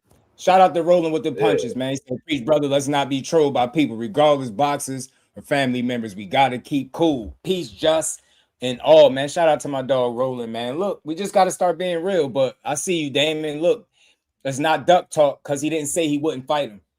That's the problem. Is we want what we want, and we don't care what the fighters want. I respect what he said because it makes sense, but I'm just saying, as an observer, that's a big gamble. That hoping you're gonna get the other champions in the ring. That's a perfect world. Get the other champions in the world, then Shakur be still sitting there with a title, waiting for you to fight him, and it could be a big fight. I get that. He talking the long game, but we be talking about right now, and sometimes that don't be in the plans of not only the fighters, but the teams of these fighters. He's not a duck. He didn't say I won't fight him. That we gotta. The duck talk is for bitch ass dudes, man. I'm sorry, man. I'm tired of playing. That duck talk is for pussies, man. I don't care which one of y'all pushing it. It's for soft ass dudes that got chased home from school, man. That or better yet, without the disrespect, it's some surface level bullshit conversation that needs to be like destroyed and thrown away. We need to get rid of that duck talk conversation out of boxing because it ruins so many. It ruins so many conversations. I can't. I lost track how many times a duck talk ruined the conversation for me. Hey, y'all, ladies and gentlemen, nobody got a gun to these people's head telling them, yeah, yo, you got a box for a living. Remember, there's so many ways in the world to make money. A lot of these dudes chose this shit and they want to do it. They're not scared to do it with the money on the line. Bro, do y'all realize the amateurs, these guys be fighting for free, fam? Some guys turn pro and still be fighting for free. So now that the money is on the line, you're telling me they're scared? Nah, fam. Or you might be getting like, or you might be getting like, for experience, one of our fighters, $1, $2, $3, $4 grand, $5 grand. You know what I mean? Like we ain't, and now you got to split that with the team and everybody else, the corner man, the coach. You know what I'm saying? It's get a couple sponsors. That, you hear that, Damon? Because that's what you want to hear. You know what I heard him say? I heard him talk about longevity and life after one fight. Y'all be thinking about the Shakur fight. Now say he lose and he ain't got a title now. Right? Yeah. Say he do want to chase down the other guys. Like dudes are thinking about life after one, more than just one fight. He thinking about one fight. Shakur just got there. Let's not act like not too long ago people wasn't still knocking him. Not too long ago he just knocked out an electrician. And he took too long, and that's also some of that is what Gary is speaking to. Like dudes they ain't even give him credit for fucking T.O. Let's call it out. Oh, he only beat him with a jab. Soft ass, weird ass boxing fans, man. Like, so I ain't never heard that shit is the dumbest shit ever. And I want to make sure when this fight happened, it's as big as it could be, and we get full credit for it. You see, you want to hear something different because you want to push a narrative. Listen to what he's saying. What is it about Gary Antoine Russell that fucking makes you think he's scared to fight? Not too long ago, the man had 100% KO ratio. What the fuck is he scared of in a boxing ring? Seriously. A lot of these dudes been in the ring with each other since amateurs. You think they scared to do it with the money on the line? No. Do they want to get shitted on by the fans and dragged for months and years for losing? No. But they do want that money to be right. But y'all got to think about it. That's why Gary is okay with saying that fight can happen later down the line, because if I've been in the ring with you millions of times sparring, I already know what it's going to be like fighting you. Why would I completely sell out, move myself completely out of contention just to possibly get this one fight, and then that's just supposed to be it? I'm supposed to be done. What if I lose, and then like you're saying, I lose my belt? Now I don't have any leverage going into any other fights going forward. Right. Nah, and that the dudes be thinking about life after one fight, just like the Shakur and Devin fight. Yeah, they could do it now, but you telling me that fight is no way it could happen if it don't happen now? That's not the case. And that's what people acting like. The fight gotta happen now. Sorry. And the more you type, the more I know who you listening to. Fam, If you can show me where that Keyshawn is asking for more than 25% anywhere, I'll go look it up. I'll put it on the screen and we'll talk about it. But hell yeah, you gotta stop, bro. I'm telling you, man, these Haney dudes, they full of shit, bro. They gonna tear the fight down and then they gonna want credit for if he fought him and beat him. I promise you, if he fight Keyshawn, I'm not giving him credit for it. This is the only time y'all gonna hear me say this. They did it with the narrative shit. I called it out ahead of time. Keyshawn Davis ain't fought nobody, so Devin Haney basically fighting a clout chasing bum that got mental issues. I hear the Haney fans making jokes about the mental state of Keyshawn, all of that shit. Y'all some strange individuals. Where at can we find that Keyshawn Davis is asking for more than 25%? Hey, Just, didn't I just say that earlier? Just, didn't I just say that shit earlier, bro? I just said that shit earlier. They've been reporting that shit this morning. A couple of them channels, we ain't gonna say no name. They've been reporting that shit this morning that for some reason Keyshawn is gonna have a problem with the 25%. Again, I'll say Keyshawn has already spoke to the president Gustavo before the mandate was even officially handed out. Do you not think that Keyshawn is cool with that 25%, bro? I think he's straight with it. I don't think he care about the 25%. I think he want the belt. I think he want. Yeah, I think he wants the opportunity. That's what I think. But you notice how certain the Haney logic, that's what they focus on because until they beat him. Facts. This shit just crazy, fam. Y'all gotta do better, man. Y'all got too many narratives. Like y'all already saying what Keyshawn asking for without talking to him. Bill Haney just got asked, and he talked more about Tate and just as much as about Shakur than he did Keyshawn. Yeah. You can't make this shit up, bro. Like, bro. If y'all want to know where them negotiations stand, go play that Jay Prince interview. Go play the Jay Prince interview, and that's where everything stands at, in my opinion. Because I don't see why Prince got a reason to lie. He don't really do the fucking he don't really do the interview games and like the WWE games and shit like that. So I don't see why he would have a reason to get up on a fight high interview and lie. If y'all want to know what's going on with the Shakur fight or the Keyshawn fight, don't listen to no other channels. Go listen to what Jay Prince said yesterday, and then y'all take it from what y'all say. Gotta let That's you know from how the much horse's negotiating they ain't been doing. You know what I'm saying? Yeah, So yeah. it is what it is, man. That's from the horse's mouth. Right. But man, any final words, man? Shout out to the fam. I appreciate y'all. We rocked out almost 5 hours. I gotta go make a run. Any final words, man? I gotta get my guy Ant McQueen up here earlier, man, so we could build, man. I can't wait till this heat wave over. I appreciate you having me on the channel, bro. Always, bro. I was just kicking it, chilling. I'll be busting, working, bro. I wanted to chop it up with you. Oh, nah, for sure. Every day, man. The link gonna be in the chat for us to have these good boxing conversations, bro. 100 mil bill is what they call them. Yeah, man. We just want to see him get his money, but more importantly, we can't spend his money and we ain't getting none of it. I just want to see the fights. And I know Devin Haney got the skills. Salute to Bill Haney. Salute the trill, Bill Haney, and salute to Devin Haney, man. Salute to them guys. Because they are one of the best. Devin is one of the best young fighters in boxing. Period, bro. Who did I miss? Shout out to Gwen. Wendell, shout out to him. Talk of SD. What's good, fam? Appreciate you. Shout out to Shadow Band. Super El Nino. He can get worse. Yeah, this shit crazy. I think it's supposed to cool off. Saturday it's supposed to cool off, man. It's disgusting though. Peace to you, Roland. Appreciate the love, man. But y'all all hit that like button, double tap the screen, whatever side you on. Look, we're gonna be back to close the week out. And then we got these fights Saturday, 4th of July. It's going to be fireworks. We got Abdullah Mason. You got Tiger Johnson, Shoo. I think these dudes is all in some good fights. All three of them.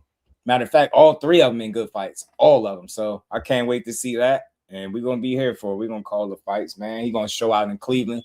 I only seen this dude fight like twice out of them 28. I just don't know what to think. I heard he did really good in sparring and all that stuff, but I don't know if that's going to result into an actual win under the lights. Abdullah Mason, just like he primed for greatness, bro. I really do, and I think they about to see exactly what he worth when with this particular fight.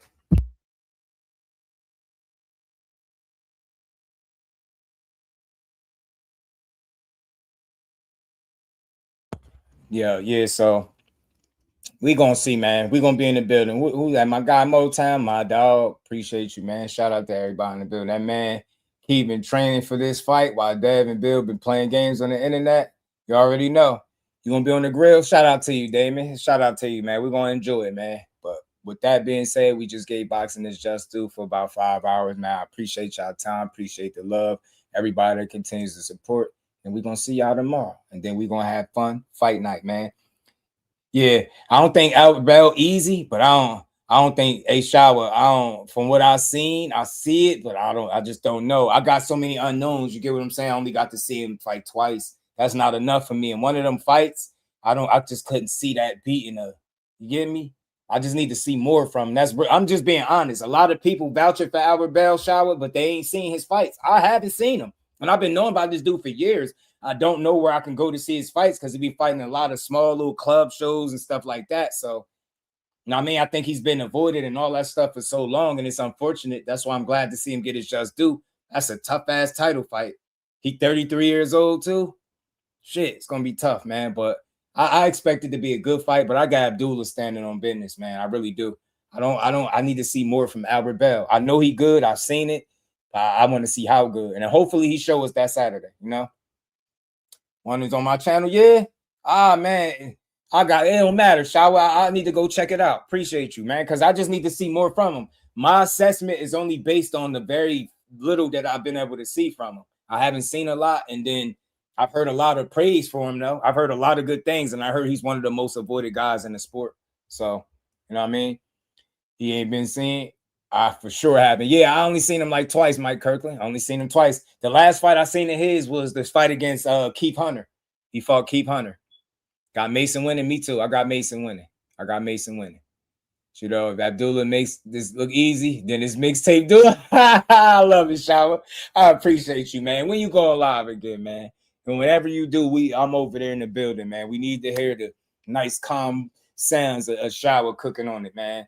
Yeah, okay. So that's the one. And it's one other one. I don't remember the guy's name that he fought, but that's the only ones I seen. Mason by UD. I get it. I already know. But when you do, we'll be here. And if you ever want to click the link, I'm here for it. I know. That's why as soon as you said I don't know, I said I got it. I already knew what that meant when you said I don't know. Trust me. If it wasn't for that unplanned break that I had recently, I probably wouldn't be here neither. No, but we definitely here for you when you come back. I appreciate your content. I really do. Mason by KO. I think Mason could stop him on the between 6 to 8. Think Mason could stop him 6 to 8. We'll see, though. But much love to the family, man. Y'all enjoy the rest of this day. Stay out that heat. Stay hydrated, family. And I'll see all of y'all tomorrow. Peace. Representing Brick City, Shakur. Finding those levels, too. Look at that 4-punch combination. It's a masterclass right now from Shakur Stevenson. That's what you're seeing. A masterclass. And Shakur meeting them with straight left hand. Oh, and there's a knockdown scored with the left hand.